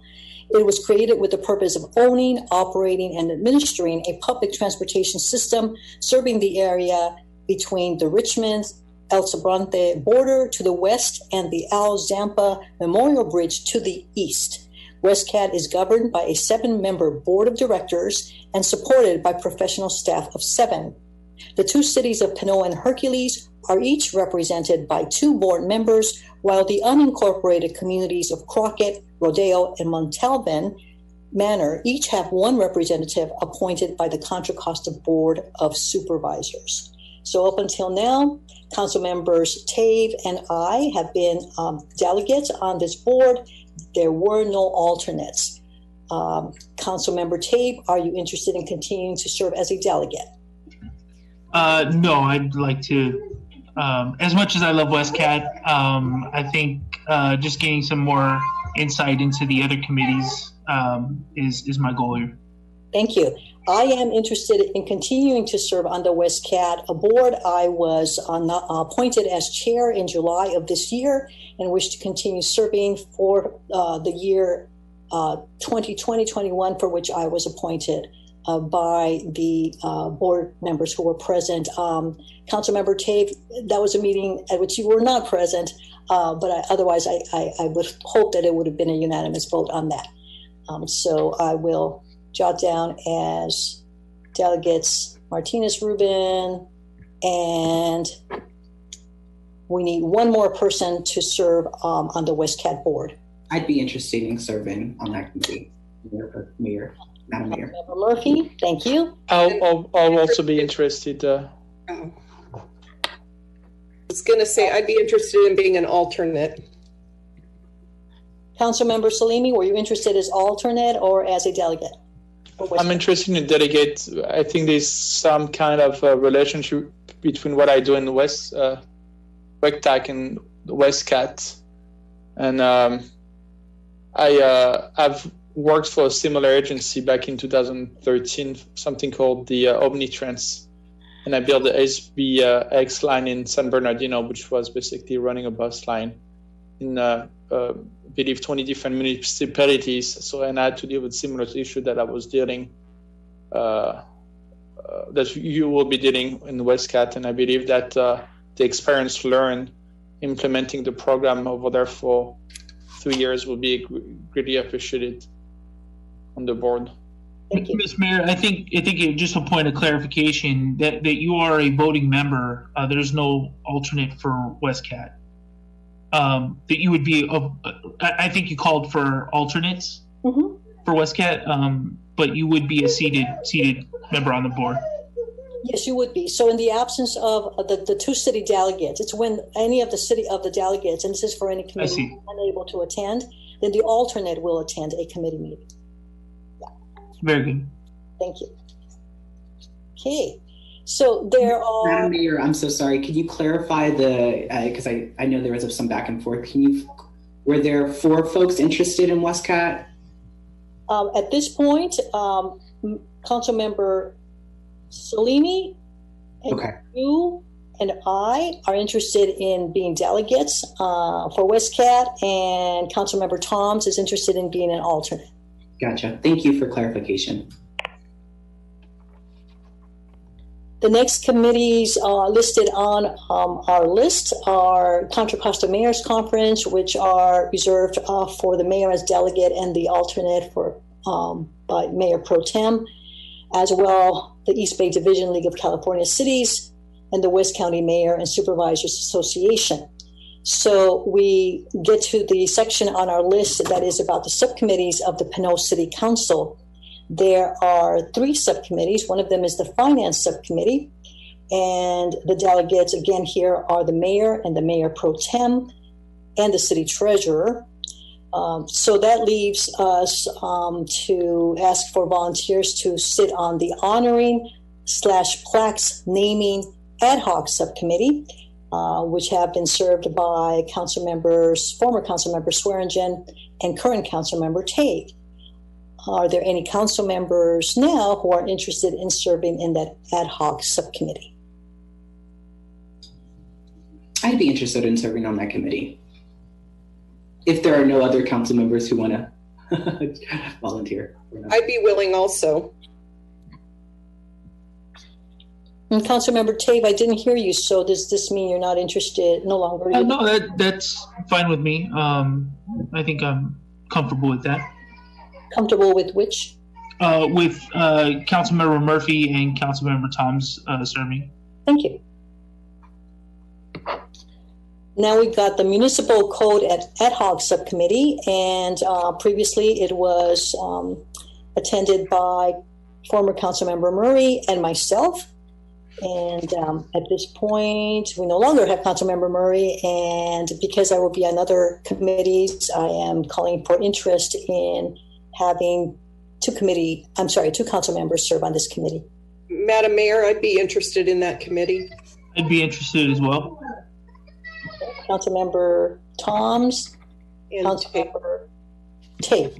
Yes? Double T there. Thank you so much. Okay. All right. So I think we're now going to go back to the list where there were multiple people interested in a particular committee. Oh, there's one more. Planning Commission. Thank you. Planning Commission.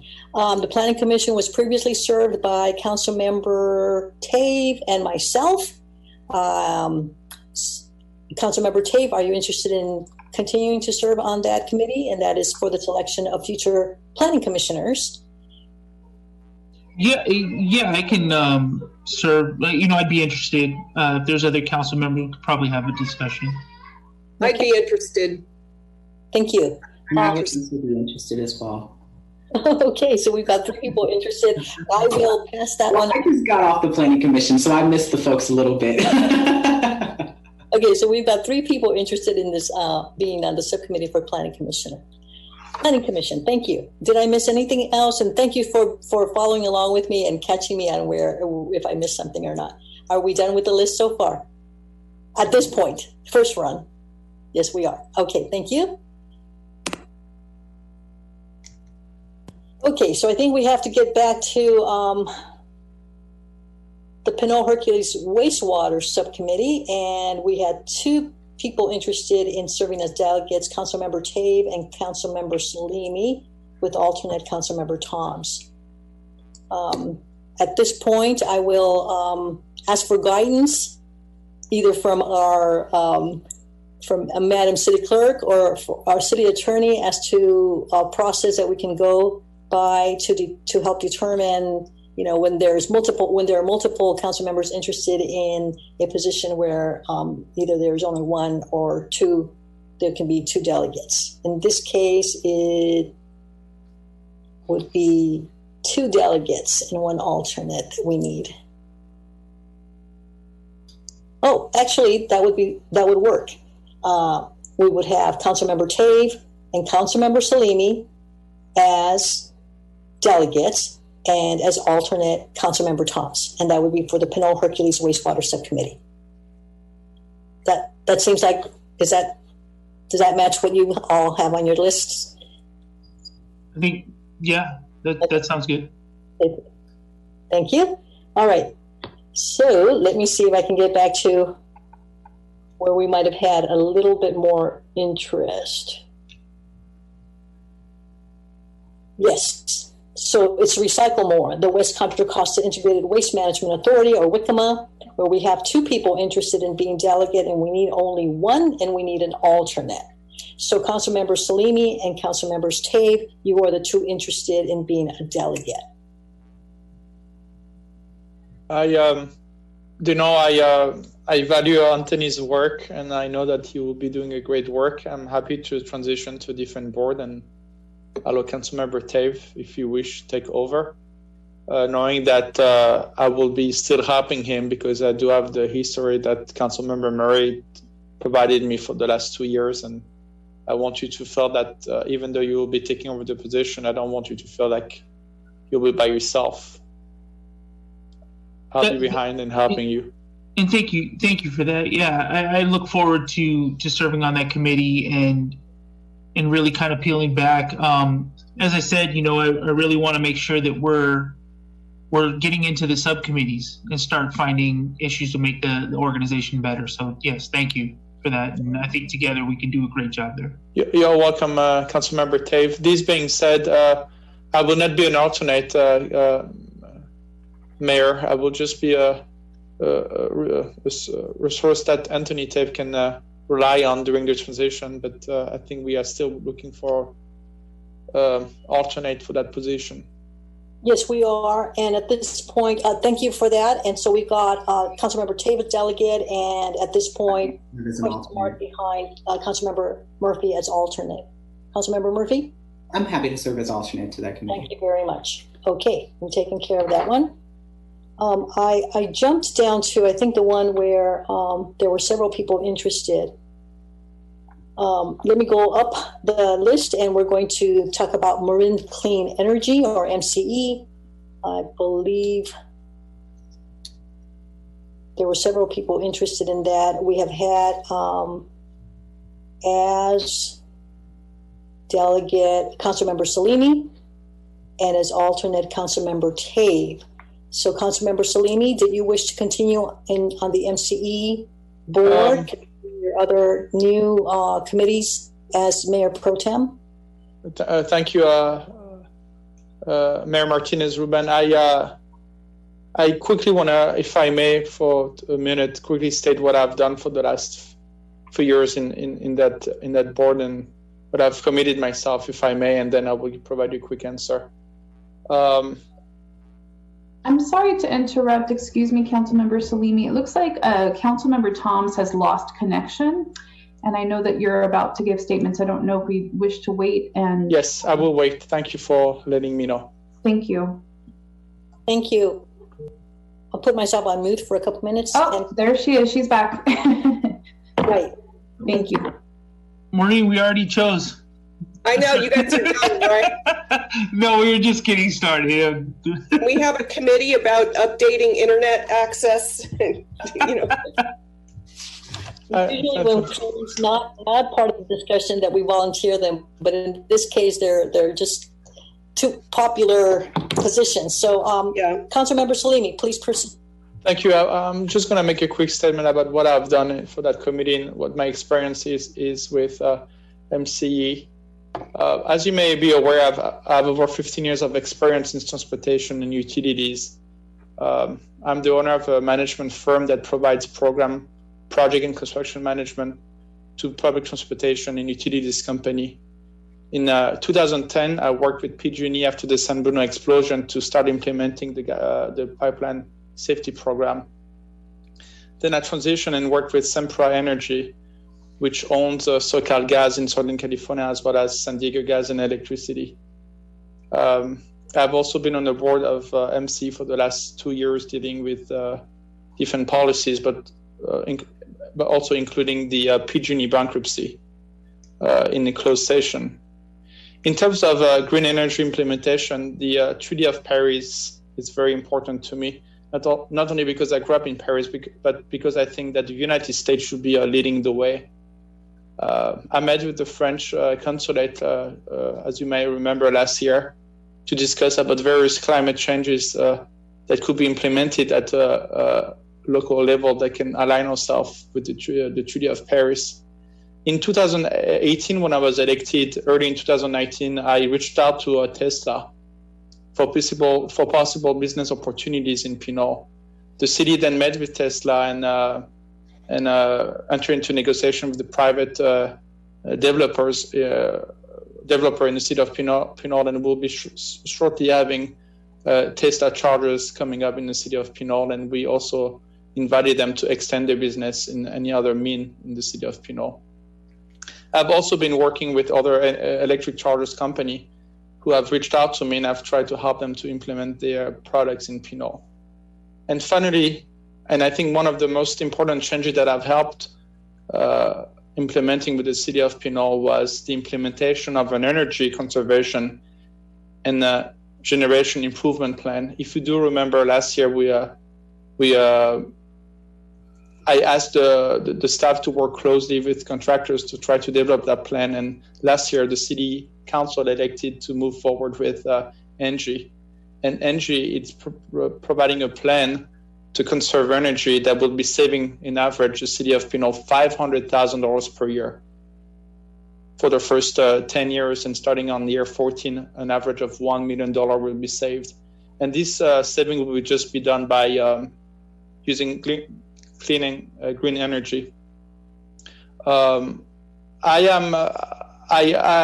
Energy, as you may know, it's something that is very important to me, but I also believe that I need to align myself with the other committee that I'm taking part of, which is my transportation background experience. I am willing to trade off my MC board position to be able to align myself with the transportation board that I'm already part of, which is RECTAC. I think that is important for somebody who is on the board of RECTAC, but also be on the board of WestCat. This being said, I'm willing to step down as MC board and offer Councilmember Murphy the position, but I would like to transition to WestCat as well. Madam Mayor, can I make a comment? I served for 2 years on MCE, and up until I started receiving a number of public comments on this topic, I decided not to, get in the fray. It's quite unusual to get public comments on this topic.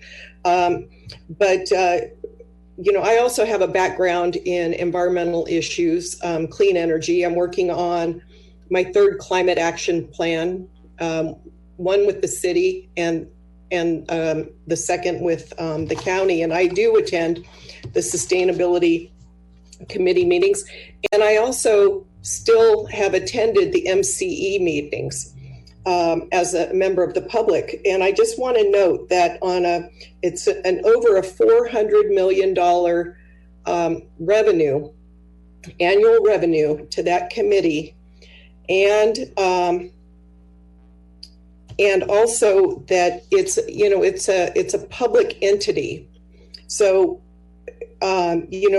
experience on that committee is extremely important. And I did hear that Councilmember Salimi is on the subcommittee, on one of the technical subcommittees. And I do recall that alternates cannot go on the subcommittees, or, it's frowned upon. But to have Pinole presence on both the committee and the subcommittee, it's something that we should take note of. I also want to throw something out there, is that I do have quite a bit of experience in transportation. Both I'm currently working on an accessible transit study with my staff. I have also attended WCTAC meetings, for years. And, if that's something that, I don't necessarily think that the two, WCTAC and WestCat, need to be linked. I've served on WestCat and attended WCTAC, and I think that it's okay to have them, separated and overseen by different delegates. So I just wanted to throw that out there. Well, thank you, Councilmember Toms and Councilmember Salimi, for your statements. I'm not sure whether we get any closer to determining who would be delegate to some of these committees, but so bear with me. Just want to make sure that I have, and our city clerk also has, the what we have settled on. Okay, so I'm going to go to the top list again. For ABAC, what I have is Councilmember Toms as delegate, and I do not have an alternate in my notes. Was there a council member who wished an alternate there? Councilmember Murphy? No. Yes, was that you? Yes. Okay, thank you. For MCE, there is interest by Councilmember Toms and Councilmember Salimi. Councilmember Salimi has previously served as delegate, but is willing to serve, if I heard correctly, on the WCTAC Advisory Committee. However, earlier we had, I believe, determined that Councilmember Tave would be its delegate and Councilmember Murphy would be alternate. So I'm not sure. He wants to be the alternate to WCTAC. I am happy to be the delegate to MCE board, and he can have my alternate position on WCTAC. So what I will do is leave it up to Councilmember Salimi, because you have served in your role as council member. There is a difference between being interested in serving on a committee, given experience with a grassroots organization, and serving as representative of a city, which you have as a council member. So Councilmember Salimi, your thoughts on what Councilmember Murphy has just expressed? Oh, excuse me, point of order real quick. I was just being clear, that was not my statement that I expressed. I was just repeating what by Mayor Pro Tem Salimi was mentioning. Thank you. A few things were being asked here. I heard the comment from Councilmember Toms that mentioned that I'm part of the technical committee. That's correct. I'm part of the contract committee. So when a contract is received by the agency, I sit on the subcommittee that reviews the contract and actually recommends to the rest of the board provide recommendation on which contract should be moved forward. But I don't know what that will implicate if I were to leave that MCE board. I don't know who will be replacing me on that specific subcommittee. So the question is, am I willing to step down from MCE? Yes, I am willing, but I also would like to pay attention to what Councilmember Thoms have to say as well. Because this is true that Councilmember Thoms do have experience on that board as well, because she was representing Pinole before I joined the board in 2018. So I would like to ask what Councilmember Thoms has to say about this specific position for MC. I don't need to, I think that it needs to have somebody with experience. If Councilmember Murphy has gone to the meetings, attended the meetings, that might help convince me. I'm not putting my name forward. If it ends up that, an alternate is needed, I'd be interested, but, I'm open. I understand. Thank you. I believe that experience is important, as you mentioned, Councilmember Thoms, because you were part of that committee before I joined that committee prior to 2018. This being said, I know that you have a lot of experience, Councilmember Thoms. I am willing to step down and offer the position to Councilmember Thoms and have an alternate at Councilmember Murphy. If I could, I think the original was Councilmember Murphy, and then I think Councilmember Salimi wanted WICTAC. Is that correct? That is correct, Councilmember Tate. I would support. I'm sorry, I wanted WICTAC, and I wanted to be part of WestCat. I'm in support of Councilmember Murphy taking delegate position and Councilmember Thoms as alternate support. I think that, and this gets back to the statement that I made earlier, and maybe I made that prior, a little premature, but what I'd like to say is that I think we need to make sure that we balance, our time so that we can focus in, because to me, I really would like to see us report back via memo form and to the council. I think a lot is going to be going on in the next 2 years and beyond. So I just want to make sure that we stay well balanced.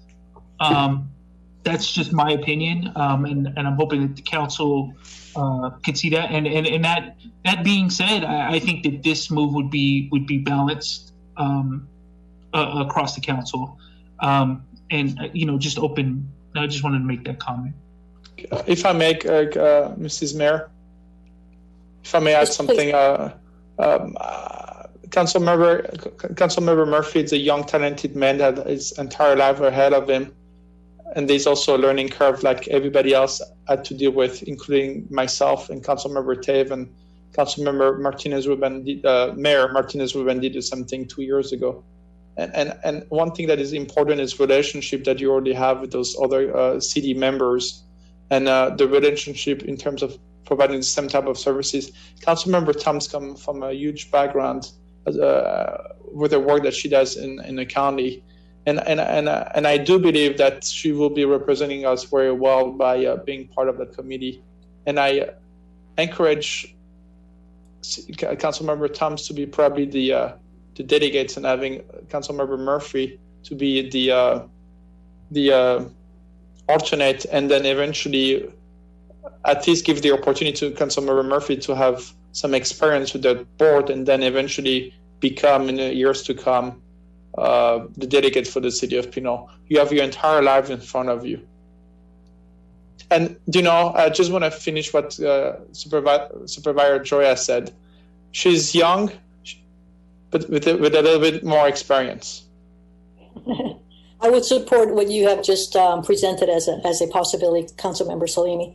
Madam Mayor, can I speak? Because it seems to be, it seems that my experience and my age continues to be characterized. I want to make sure I explain a little bit more about my experience and qualifications for MCE board. I think there is some confusion amongst us about that. Is that okay, Madam Mayor? Yes, Councilmember Murphy, it has nothing to do with your age. It has to do with your experience as serving on that board previously. When I say experience, Councilmember Thoms was on that board at least for 2 years as a City of Pinole representative. That's the experience I'm mentioning. I'm not mentioning Thank you, anything else. Thank you. Madam Mayor, I asked for. Give us a minute. Councilmember Murphy, go ahead. Thank you. So I think it is really important to understand, first and foremost, for the public who may still be watching, what a community, first of all, what really community choice aggregators are, right? So as we think about improving grid reliability and resistance and transition to clean energy, CCAs in public transportation play a critical role, right? And centering the energy systems we build and empowering community-led decision-making. I think Councilmember Toms mentioned a little bit about this being a public agency. So I want to first and foremost start by saying I have a lot of experience. I think folks know this, right, in Pinole, but I also want to make sure to affirm this in case there were any questions. I am also a business owner. I'm very familiar with systems management, with financing, delegation models, building a board of advisors, setting their roles and setting us all up for success, whether there's a learning curve or not. I also happen to be very tech savvy as I focus a lot on, technology management and building systems for small businesses and nonprofits, and also public agencies in my history. Like MCE that may need someone tech savvy who may be a 27-year-old like myself with some energy. I'd also say that my experience working in environmental advocacy is critical. I not only have been supported by folks like the Lieutenant Governor Eleni Koulinakis, but I've also spoken with a number of coalition, both obviously you all heard from them, coalition partners that work with MCE, that do the outreach work, right? And that also have founded MCE itself. I've spent the last 2019 working at the League of Conservation Voters that have really pushed the effort across the state of California, not just in Contra Costa County, but also in the IE and in San Diego and across California and truly the nation. I'm a communications consultant, right? I say that outreach is my middle name. I know how to communicate, whether it be customer to business marketing or business to business marketing. And lastly, I think it hasn't been said, but again, this is a public agency. And so whatever the delegate for the city of Pinole does, they all are bringing, number one, the outreach from the citizens of Pinole, the residents of Pinole. They're bringing that back and bringing the information back that they learn here at the meetings back to the council, right? And so it's really important that we recognize the community connection, the qualification of community connection, right? And so as a member of Rotary and Pinole Progressive Alliance and 350 Contra Costa with networks across, again, not only Contra Costa County, but Solano County, Marin County, and other areas, obviously, that are pertinent to the jurisdiction of MCE board. My qualifications speak for themselves. Thank you, Councilmember Murphy. Okay, we had 1 minute. I didn't know it was a 1 minute timer. Did everyone else get that one? At this point, we are trying to pinpoint so that we have a delegate and an alternate for that particular committee.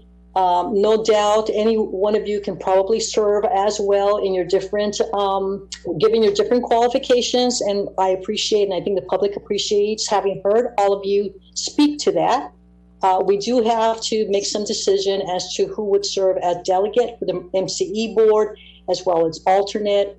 At this point, I have as delegate Councilmember Toms and as alternate Councilmember Murphy. Is that correct? Madam Mayor, I'm okay switching that, but I would just, as a side note, encourage if Councilmember Murphy is the delegate, that he join some subcommittees for some accelerated training as far as that agency is concerned. Okay. Thank you very much. And Councilmember Salimi, did I exclude you on that? You are the current delegate, and I'm not certain at this point, given all the discussion and presentation of various levels of expertise, whether you were still interested in being delegate. Thank you, Mayor Martinez-Ruben. I am stepping down, and I'm sure that our city will be represented very well. And I also would like to thank Councilmember Toms for stepping one step down as well to allow Councilmember Murphy to be successful. Mm-hmm. Okay, thank you. So now what I see is Councilmember Murphy as delegate to the MCE board, and as alternate would be Councilmember Toms. Is that correct? That's okay, correct. Thank you very much. We move on. And also recognize that some of these boards meet only once a month, and all your desires to do as best as we can or you can to represent Pinole is great. However, in that concentrated amount of time, it just, you're really going to have to work at it. Now what do we have left to settle? West WITAC, I believe. I have at this point Councilmember Tave as delegate and Councilmember Murphy as alternate, but I have a question mark as to Councilmember Salimi. Is that WICTAC or WestCat? WICTAC. That's the regional board.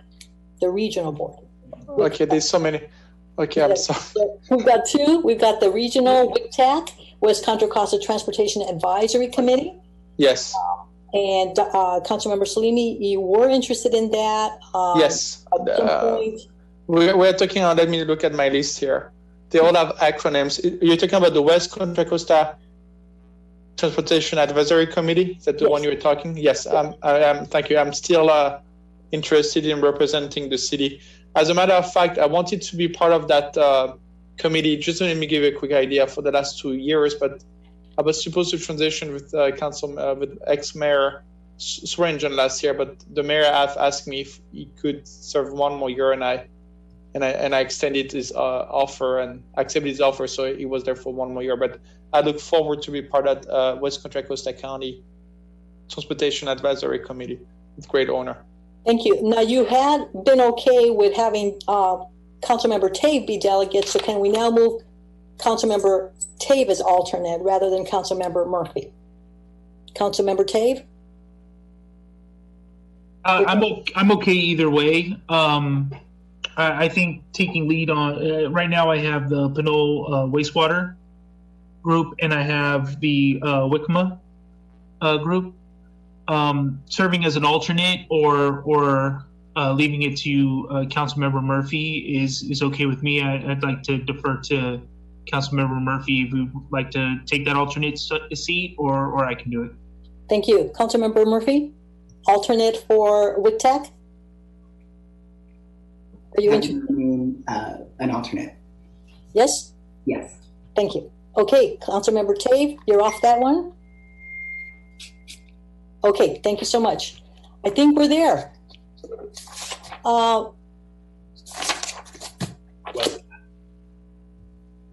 And Mayor, this is City Clerk Yoko. Can you please clarify for me the WestCat? We're not there yet. Oh, yeah. Thank you. Yes. This is where a group effort helps. Okay, so Western Contra Costa Transit Authority, that's a WestCat, and that's the local board.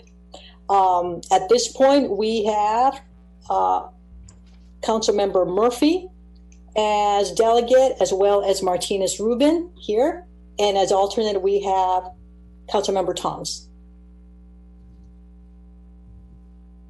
I also had that Councilmember Salimi was interested in delegate, so I had Martinez Rubin, Murphy, and Salimi interested as delegate, and Tom's interested in alternate. I don't know if that's changed. Thank you. Thank you. Councilmember Salimi, you have not previously served on this board, but you were interested in transportation. So is that something that you... That is correct. Thank you, Mayor Martinez. I was willing to step down from MC to be part of WestCat because I wanted to have kind of be on both transportation board to represent the city. At the same time, I hear what Councilmember Toms have said, that one member doesn't specifically need to be part of those both board. I am still interested in being part of that board for the city of Pinole. However, I understand that Maureen Toms also wanted to be a part of MCE, and she stepped down to be to allow Councilmember Murphy to represent the city. So at this moment, because of the effort of Councilmember Toms allowing Councilmember Murphy to be part of MCE, I'm willing to step down to allow Councilmember Toms to represent WestCat, just to become diplomatic and to show to the rest of the population that our council is working well. I'm willing to step down to allow Councilmember Toms to represent our city. Thank you. Councilmember Toms, are you okay with that? Yes, I am. Okay, and I am interested in continuing to serve given the recent appointment by the current board of WestCat to serve as their chair for fiscal year 2021. So that would have Council Member Toms and Council Member Martinez Rubin as delegate, and as alternate, it would be Council Member Murphy. Madam Mayor, can I suggest that maybe we do a mid-year swap after your chairmanship is over? Would we could you consider that? I suppose we could consider that. Yes, I would most definitely want to continue serving as its chair through the fiscal year. That would take us into July for reconsideration. Certainly, my interest here is to continue something that has been started, and also respect the wishes of the board members who appointed one of its board members to serve this way. Also, because previously I had a year on the Administration and Finance Committee of WestCat, and so it's comparable to our practice here on City Council in Pinole. The board does a rotation in the interest of having someone having gained the experience of serving in a particular committee, as well as then moving on to a different role on the board. So thank you. Yes, let's consider that, which again takes us back to Martinez Rubin and Toms as delegates, and as alternate Councilmember Murphy. Okay, Madam City Clerk, are we done as far as you can tell from the list? I think I have it. I'm happy to repeat what I heard if you think that would be helpful, but I do think I've got it. Yes, please. That's okay. For number one, I have Delegate Toms, alternate Murphy. For number two, MCE, I have Murphy, Delegate Toms, alternate. For number three, I have Delegates Tave and Salimi, alternate Toms. I'm sorry, I should be reading, that was for the wastewater subcommittee. Delegates Tave, Salimi, alternate Toms. Number four, Wickama Recycle More, I have Delegate Salimi, alternate Tave. Correction. Tave Delegate, alternate Salimi. Oh, that's a switch. I'm sorry, correction. This is Tave, alternate Murphy. That was a former note. And my more recent note on the side says Salimi Murphy. I'm sorry. Correction. Item number 4, Recycle More.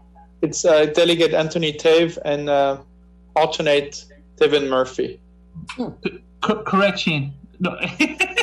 Oh, I'm sorry. I think Councilmember Salimi got it right.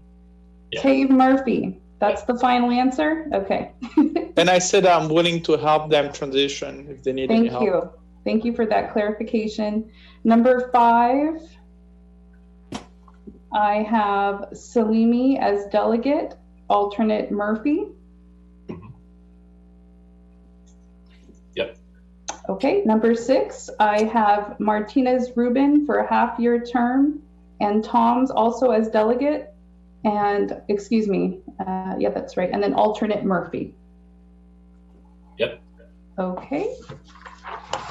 Number 7, 8, and 9 are the traditional delegate mayor, alternate mayor pro tem. And then for number 13, similarly, mayor pro tem, and city treasurer. That's for the finance subcommittee. For number 14, we have honoring plaques naming ad hoc subcommittee. That's Murphy Toms. And for number 15, we have Toms and Tave. For number 17, Planning Commission Interview Ad Hoc Committee, we have, let's see, I have listed Tave, Toms, and Murphy as interested. Did we get down to 2 on that one? Planning Commission Interview Ad Hoc Subcommittee. That was the number 17, the very last one that we considered. I believe, if I recall correctly, that was going to be Council Member Murphy and Toms. I had the 3 that were listed as interested. I don't have a note that we whittled it down to 2. Council members, your recollection? I have Toms and Murphy. Toms and Murphy. And I'm okay with that. All right, thank you. Thank you, everyone, and thank you for your patience, your enthusiasm. May we all serve on our respective committees with such interest. Okay, so thank you, everyone, and Madam City Clerk for taking us through that, and everyone for bearing with the page flipping here with the different lists.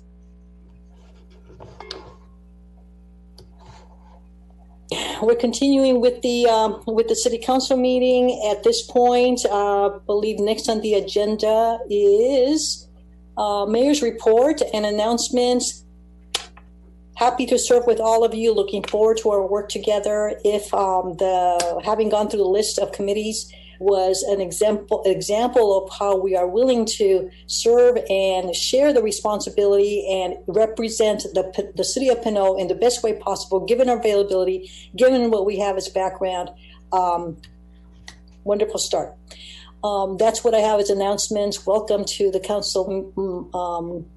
Councilmember Murphy, and thank you again for serving and returning to the council, Councilmember Thomas. Mayoral and council appointments, I think we just went through a version of that. Please correct me if I am wrong on that, Madam City Clerk. There are no additional council appointments or mayoral appointments at this time. That is correct. Thank you for checking. Thank you. And item C, City Council Committee reports and communications. So for those council members, three of us, Councilmember Tave, Councilmember Salimi, and myself, this would be committee reports and communications since our last council meeting of November 17th. And for you new council members, any reports or communications you wish. So I will start with Councilmember Anthony Tave. Just want to say, welcome and congratulations on your win for the election to the new council members. And look, if I could say that there's a lot of talent in the room. There's definitely a lot of talent on this council, and I'm very excited to get started with everyone. I think we're going to do very well together, and I think this council is going to do great. So I just wanted to take this time to say that, and welcome you guys. Thank you, Councilmember Salimi. Thank you. It's an honor to have this beautiful council, and I can tell the city manager that he's very lucky to have us all together, and it's going to be a lot of great energy, and we're going to keep you very busy. So, Mr. City Manager, you'll start hiring a lot of people to keep up with all our requests, and I'm very happy to see Maureen Thoms to come on the City Council again, and this will be the first time when your term will arrive in 2 years that we'll be honored to have the daughter of ex-mayor to also become the mayor of the city, and this is great, and I'm very proud to see that happening. Councilmember Murphy, you'll be the first African-American president mayor in our city, so it's also a great honor. But this being said, I also would like to say that Councilmember Tave was the first African-American council member to be elected in our city. That really shows our diversity. And Councilmember and Mayor Pro Tem Martinez-Ruben, I'm extremely happy to see you where you are. I know you have worked many years. You've been part of many different committees and the Planning Commission. It's a great honor to serve you as Vice Mayor. And I want you to make sure that I will be working closely with you, and I'm willing to have a weekly meeting with you to just line up my agenda with yours so that we can work closely together. And one thing that you might be aware that I would like to share to the rest of the council, obviously outside of those meetings, we are not supposed to talk together because of breaking the Brown rules. But one thing that have helped me, it's always I reach out to the mayor before a council meeting starts, and I always have a conversation with one person on the committee of a council. It's usually always the mayor, and I always express my thought and thinking to the mayor before any meeting starts, so that I line up always myself at least with the mayor, so she knows what is coming up, and I'm not trying to throw her under the bus at any given meeting. So we are not violating the Brown Act by doing that, and I would like Eric Casher to confirm that if we reach out to the mayor just to take one specific subject before the meeting start, and we don't talk about that matter with anybody else on the board. We are not violating the Brown Act, but that thing it would help it. Is that correct, Derek?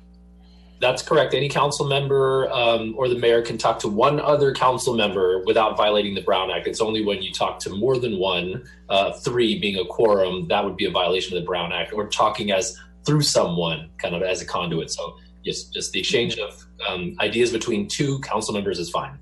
Then what can help if you want to bring a future agenda for consideration, at least if the other members are not aware of, at least reach out to the mayor before the meeting starts so that she'll be aware of what's going on. So that will always be helpful to put your item on the agenda.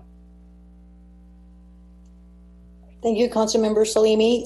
We move on to Councilmember Murphy. Yeah, well, thank you again, everybody. I'm, as I mentioned in my comments earlier, after being sworn in, I'm excited to work with you all. Incredibly excited to work with the staff as well.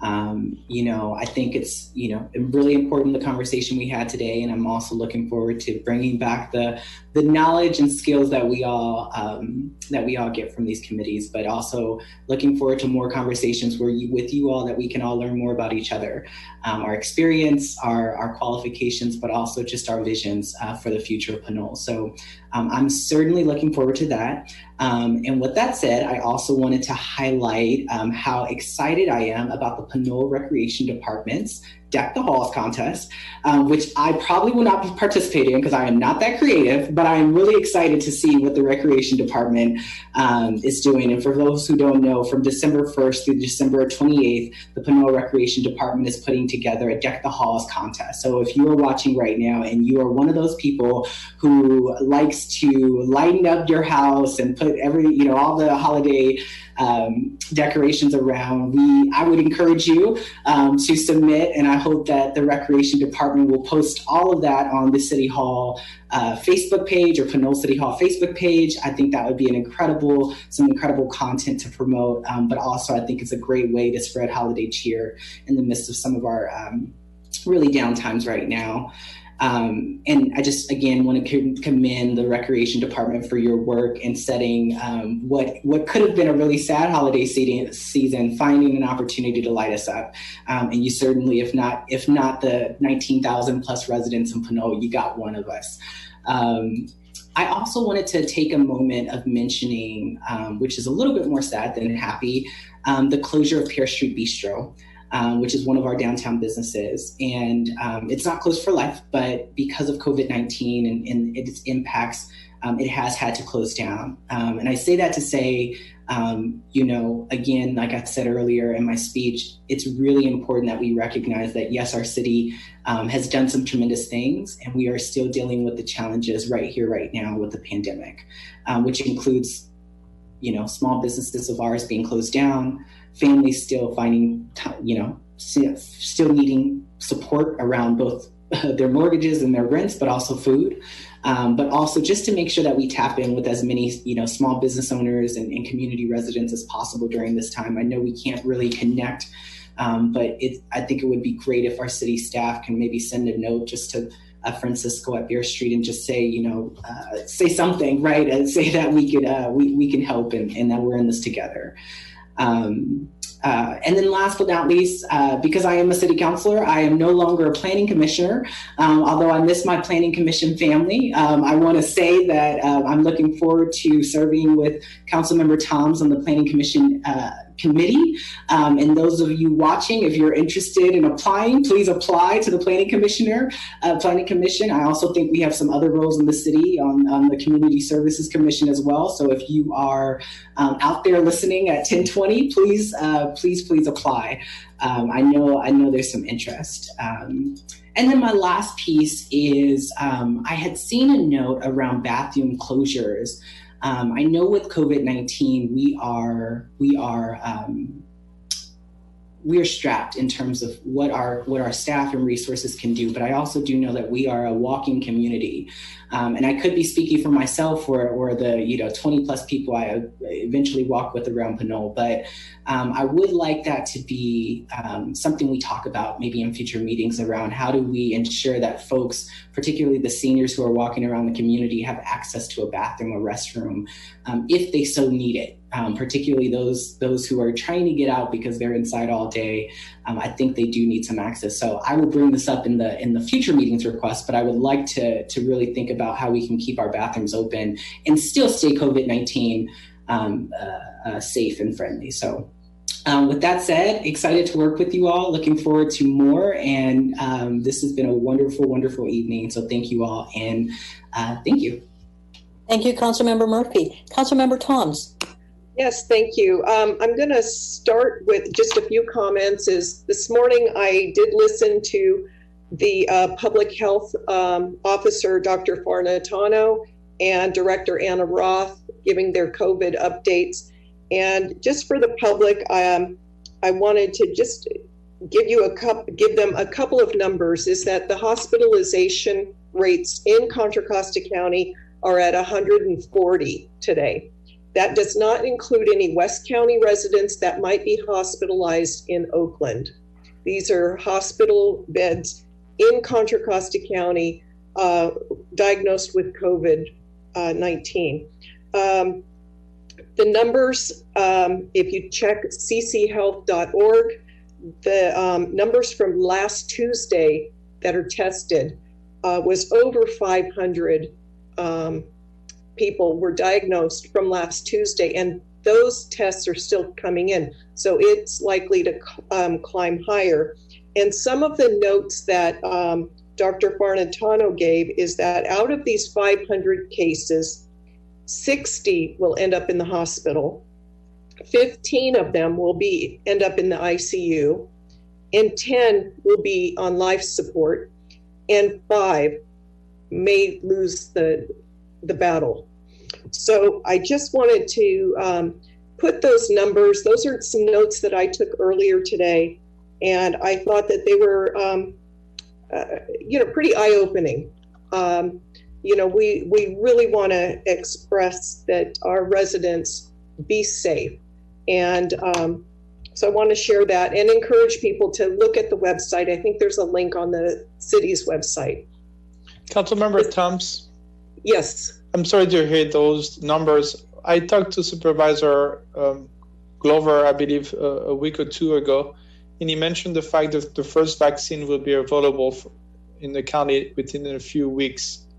Do you know when the vaccines of COVID-19 will be available for the resident of our county? They do have on their website, they have some phases. And the first phase would be people in nursing homes and first responder, or people in the medical field. And then the next phase would be, people with compromised immune systems. And I would urge people to not take my report on this because I just took some notes and I'm looking at them, but to go to the website. And then the third phase would be to the general public. And I have heard March, April, May. The discussion that I heard was that for phase 1 and 2, that there would be dispensing areas. And then by the time the end of phase 2 into phase 3, then your typical place where you get immunizations would be available. There was also some discussion from some of the board members is that they would like teachers to be moved up on that phasing. And so they were suggesting that perhaps the board submit a resolution to include that changing of the phases for teachers that of school districts that have a reopening plan. So that's that. Then Mayor Swearinger didn't hang around long enough to give us a mayor's report, but I did drop in on the mayor's conference last week, and I think that it's worth bringing up that there are some committee appointments that the mayor's conference will be making. And there's deadlines for applications of December 22nd for the Airport Land Use Commission or the delegate. There's LAFCO, which is the Local Agency Formation Commission. That's also going to be available. And then there's the EBRICS, which is the East Bay Regional Communication System Board, and Contra Costa Elections Citizens Advisory Committee, and East Bay Economic Development Alliance for those cities that are members of that organization. And then also CCTA, which is the Contra Costa Transportation Authority. There's a number of regional transportation organizations. Ours is WICTAC, but CCTA is the umbrella organization, and they will be taking nominations as well. And then the last thing is that Councilmember Murphy talked about, walkers in Pinole. I had a citizen reach out to me about safety of walkers in Pinole, especially since, it's dark outside. I myself walk at the 5 a.m. hour, and a lot of other people walk after the sun goes down. And I would just encourage people to wear lighter clothing, wear reflective gear so that you can be visible, while you're walking. Just a side note is that we met a coyote last week over by Pinole Valley Park, and that wasn't fun. Thank you, Councilmember Toms. Okay, next item on the agenda is council request for future agenda items. I'll start with Councilmember Salimi. Any future agenda item requests? Thank you. I don't have any request. The only request I would have is, would it be possible for the city to recognize the first aid county in our city that include the police department and the firefighters by providing them a proclamation for the help that they have been providing during the COVID-19 crisis. I just would like to know if it's possible to recognize them during that crisis.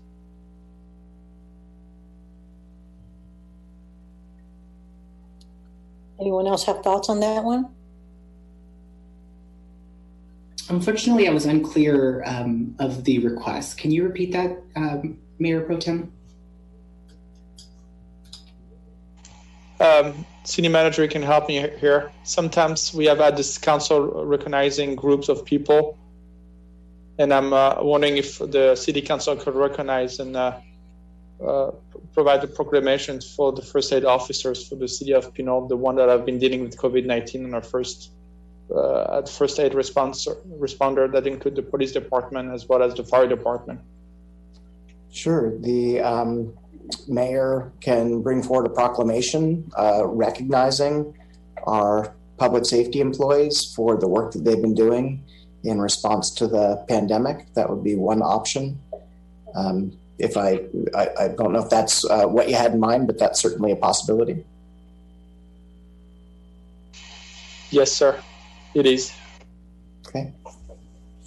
I agree. I'd like to see that come back as a future agenda item or proclamation. We'll work on that.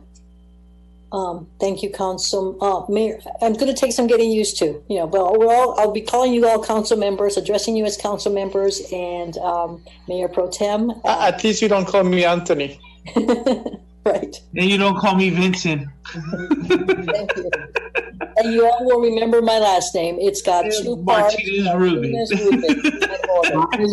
Mine as well, Mayor. Mine as well, Murphy. Thank you. All right. So, Councilmember Tave, any agenda item requests? Yeah, we talked a little bit about recycled water a year ago, and I know that we have a list of items that are still being compiled by staff. agenda, agenda requests that are somewhat lingering, or I'd like to see some type of, I don't know if it's a study session or just to kind of firm up that list as to what was been asked in the past and deferred. That's one thing that I'd like to see happen is that I know that there's been several things, utility undergrounding. There's a lot of things over the past 2 years that have been requested.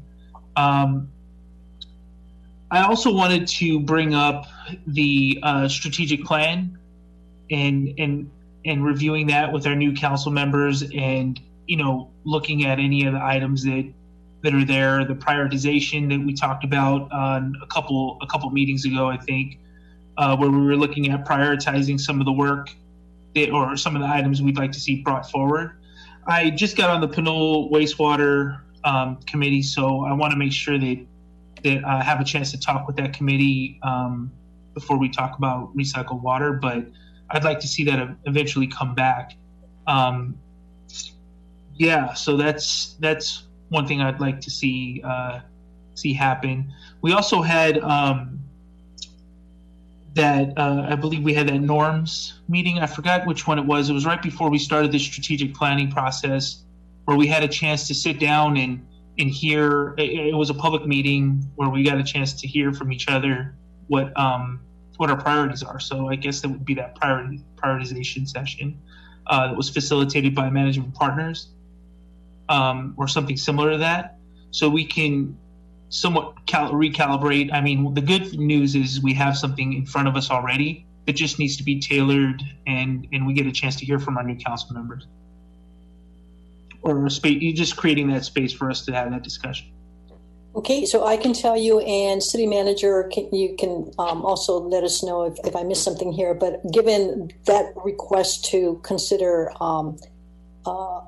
giving priority to different items that have been presented up until now, is in the works, and our staff will be working, and I will be working with city manager to try to determine when those lists will be coming to us as a new council.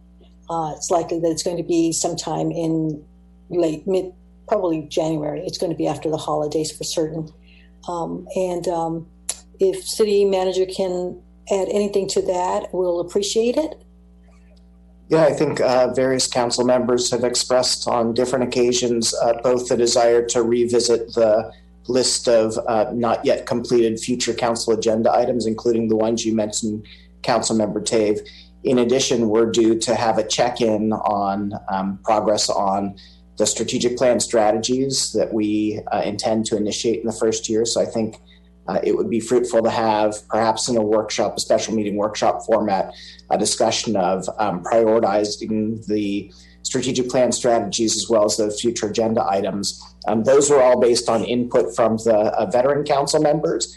As you mentioned, I think we'd want to make some space for the new council members to contribute their thoughts as well. So I think we would benefit from having a special meeting where we can throw all of those various lists into the hopper and reprioritize them. So it's in the work, and Councilmember Tate, would you have just suggested as agenda items? We will be coming back to council, this newly composed council, sometime after the holidays. Also, I know that part of that list was grant opportunities. I spoke briefly with the city manager about it, but I just wanted to mention that with our $4 million, $3 million in cash holding right now, or our general fund surplus, I just want to mention to everybody that does provide us, if there's a match, that $4 million, like a 10% match, means that there's a $40 million pot out there. So we need to be able to come up with some strategies, and I know that's part of the financial, long-term financial plan that we have coming.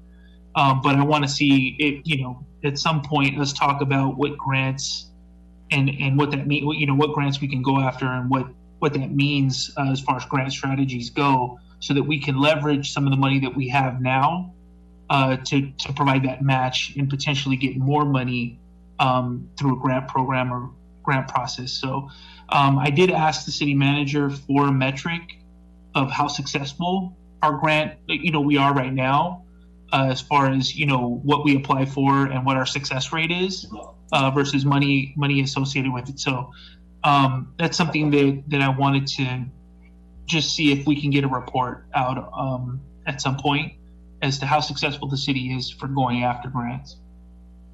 So I believe that the consideration of grants is actually part of it's one of, if it's not one of the strategies, it definitely is in the action item list, the implementation plan, to consider grants and indeed how effective or the city has been in securing them. So again, I will say that is in the works, not necessarily a new agenda item at this point. So your requests, Councilmember Tave, have been heard. I think we will be coming back at some point again in the new year, covering some aspects of what you have said. Not necessarily all at the same time, but given the timing that would fit with how the year will begin for us as a newly composed council. Very good. I just wanted to make sure that was on record as something that we highlight. Thank you. Thank you. Okay. Council Member Tom's request for future agenda items? Yeah, I would just request that as we prioritize agenda items for coming up, that we also get a list of the recurring agenda items. There's some that typically happen. There's quarterly budget updates. It would be nice to know, do we expect those to happen in what month? There's reports that go up to the state in March. There's the successor agency does the ROPS in January. Having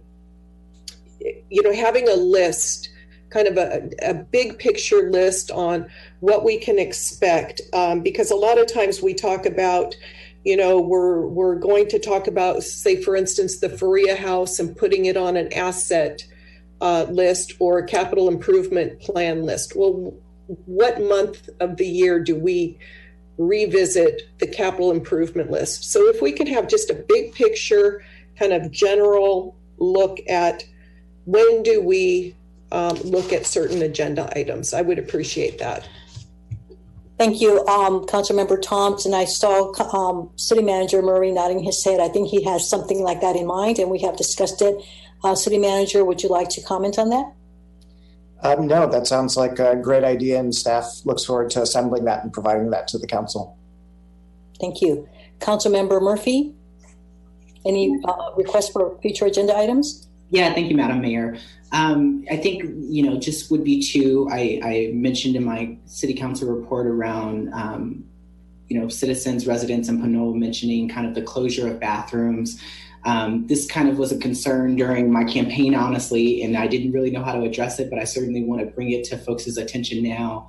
Closures of public restrooms are actually a public health risk. And so I would love for that to either be for the restrooms to keep open, but if we need to have an agenda item to discuss it, especially because it's a pretty urgent thing that's happening right now, I'd like to be added to the agenda.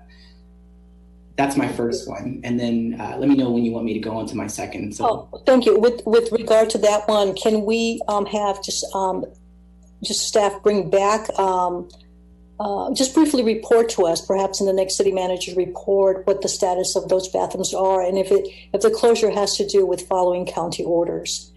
Sometimes we do those things given that. I'm actually happy to address that right now, which is the bathrooms most recently have been closed, actually starting this week again, really just due to the high rates of infection and transmission in the community. They could be open or closed and comply with the county order. We really did it because we didn't want the restrooms to be a location that led to the spread for the protection of the community. But I fully appreciate the sentiment that you're raising, Councilmember Murphy, regarding the competing needs of the communities, including a public health need to have access to a sanitary restroom. So if it's the will of the majority of the council, we're happy to discuss that as a future agenda item. in order to have them open during the current conditions with the high rates of infection, we would need to devote more staff time to routine cleaning. And so we'd have to look at whether we have the capacity to do that with existing staff, whether we might have to outsource that. There would be a financial investment required. So those would be all things that we could talk about during that as a future agenda item. So again, if it's the will of the majority of the council, we're happy to take that on as a future agenda item. Thank you. Thank you for those comments. So let's continue with this. Is it the will of the council to have this item brought before the council as an agenda item? Given that the situation with COVID is likely to continue through summer of 2021, more than likely. So we're going to be faced with this again. Yes, I'd be interested in having that come forward. Okay. I as well. Okay, thank you. So there's consensus for that. So thank you for that. Okay, continue, Council Member Murphy. Yeah, actually, so this is my last agenda item, and actually this is a request for a future agenda item that hopefully will be standing. So just so folks know, and so that you're not surprised, you may have not been surprised if you watch Planning Commission meetings, but I actually am one who does not participate in the Pledge of Allegiance, and I don't plan to. But what I do plan to do is continue to build community with each and every one of you, as well as the residents of Pinole. And one of the ways I think would be very valuable for us all to do that is by adding land acknowledgement to our city council meetings. For those of you who don't know, it's important to always understand the long history of both our town, but also the history of the land. And so the land acknowledgements essentially exist to talk about the historical context, but the ongoing context of both colonialism, but also really, the history of both genocide of Native Americans who are native to this land. I think it would be really important for us to kind of mention this, to have this as a standing agenda item for our council meetings. I am happy to have this conversation first before we add it, since I think it'll be a really good educational opportunity for all of us. But I do think that moving forward, it would be great to add that as an agenda item. But yes, I would love to add that as a future topic of conversation. How do others feel about that? If you understood? Yeah, I understand. I've attended meetings recently and have had that acknowledgement, and I think it would be worth bringing forward to discuss. I agree. I've seen those type of acknowledgements on other agendas. So. Okay, we will find out what that is about. More on this and see what comes of it. So we'll bring it back. Thank you so much. There's consensus on council about that. Okay, I think we heard from Councilmember Salimi, Councilmember Thomas. I think we heard from everyone. Did I miss anybody for future agenda items? Mayor Martinez-Rubin, just a point of clarification. Councilmember Tave raised the issue of a report back from staff on our success in grant competition. There is, as you recalled, a strategic plan strategy on kind of refining and maybe revising our grant pursuit process. That was not slated for as a year one implementation action plan item. So if we just pursued that in relation to the strategic plan, we wouldn't be getting to that for some time. I think given the anticipation that there might be some additional stimulus funding and other forms of funding availability when the council holds its special meeting to consider reprioritization of our strategic plan strategies, we might move grant pursuit further up. All of that said, that's quite different from just a simple report back from staff on our success in pursuing grants. So if the council would like to get that sometime soon, I would consider that a separate future agenda item and would be looking for the will of the majority of the council for staff to bring that back. Okay, so let's have the council consider both the comments that Councilmember Tave presented as well as the comments that City Manager Murray just made with regard to bringing back as an agenda item the presentation of the, for lack of a better description, the effectiveness, the pursuit and the effectiveness of grants in Pinole and future possibilities. Mr. Mayor, if I could, I just the two metrics would be, you know, how many we applied for, how much money we achieved, you know, what the, you know, how much money we were granted, and pretty much, you know, just a full profile of those metrics to find out if we're, you know, how well we're doing. Are we doing a lot of small grants? Are we doing larger grants? So, yeah, that's kind of what I was looking for, is a detailed outline as to how successful we are. And I know that other departments do grants as well. Some are doing more than others. I just kind of have a full picture of how well we're doing. Okay, thanks for clarifying that. And I will leave it up to the, unless you have any further requests associated with that, I would wonder the time period that we're thinking about, because not grant opportunities aren't always available in consistently over time. So, so whatever metric we use has to have a sort of a time boundary to it, because it may not otherwise it may not reflect what could be available in the future, which I think is what we're looking at. Right. I think at a minimum, if we could see maybe 1 to 2 years, or if we can do 3 years, that would be great to see some types of peaks and valleys if they exist, as far as the success rate. So however, you know, a minimum of 2 to 3 years, I would say, is probably reasonable. But, you know, it's also bandwidth capacity, whether that data is available, and I'd leave it to the city manager to kind of make that decision.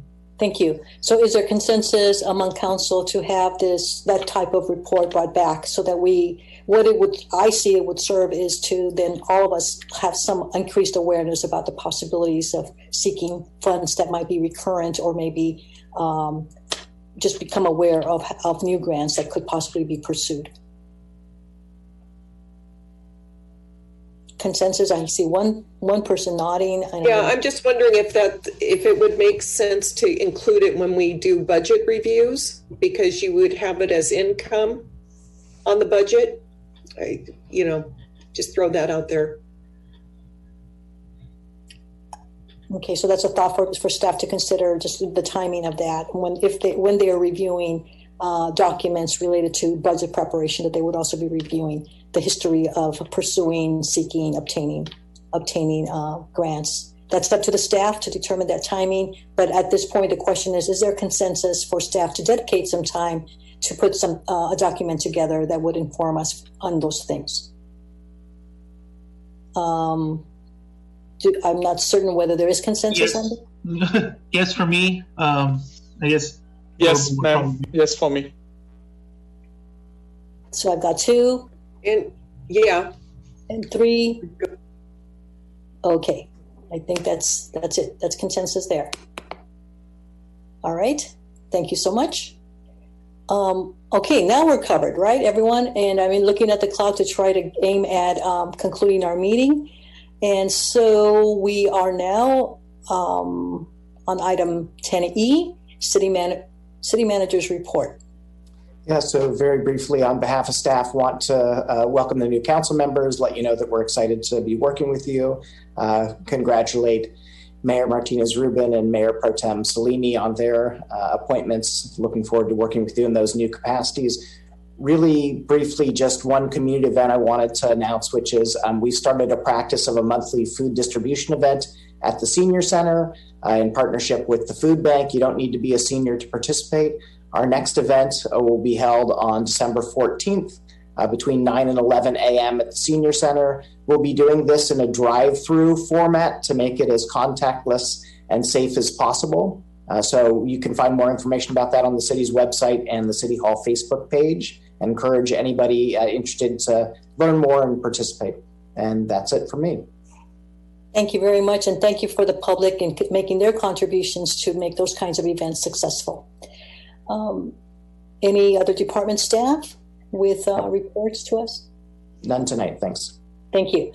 City Attorney. Thank you, Madam Mayor. congratulations to you and Vice Mayor Salimi on your new roles on the council.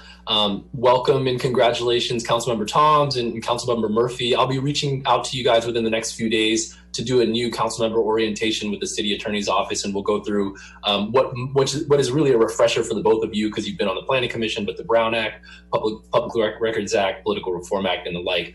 So we'll be covering a lot of those issues. And I just wanted to thank Heather as the city clerk, who I thought did a great job navigating the Zoom ceremonial kind of aspects of this meeting, and I thought that it all went well. So thank you. Thank you, City Attorney Castor. So we come to the point on our first meeting together with the newly composed council. Thank you, everyone. Thank you for the public, or to the public, for staying with us till now. I will adjourn to the regular City Council meeting of December 15th, 2020, in remembrance of Amber Schwartz. Good night, everyone. Stay well and stay safe. Good night, everyone. Good night. Thank you. Good night. Thank you.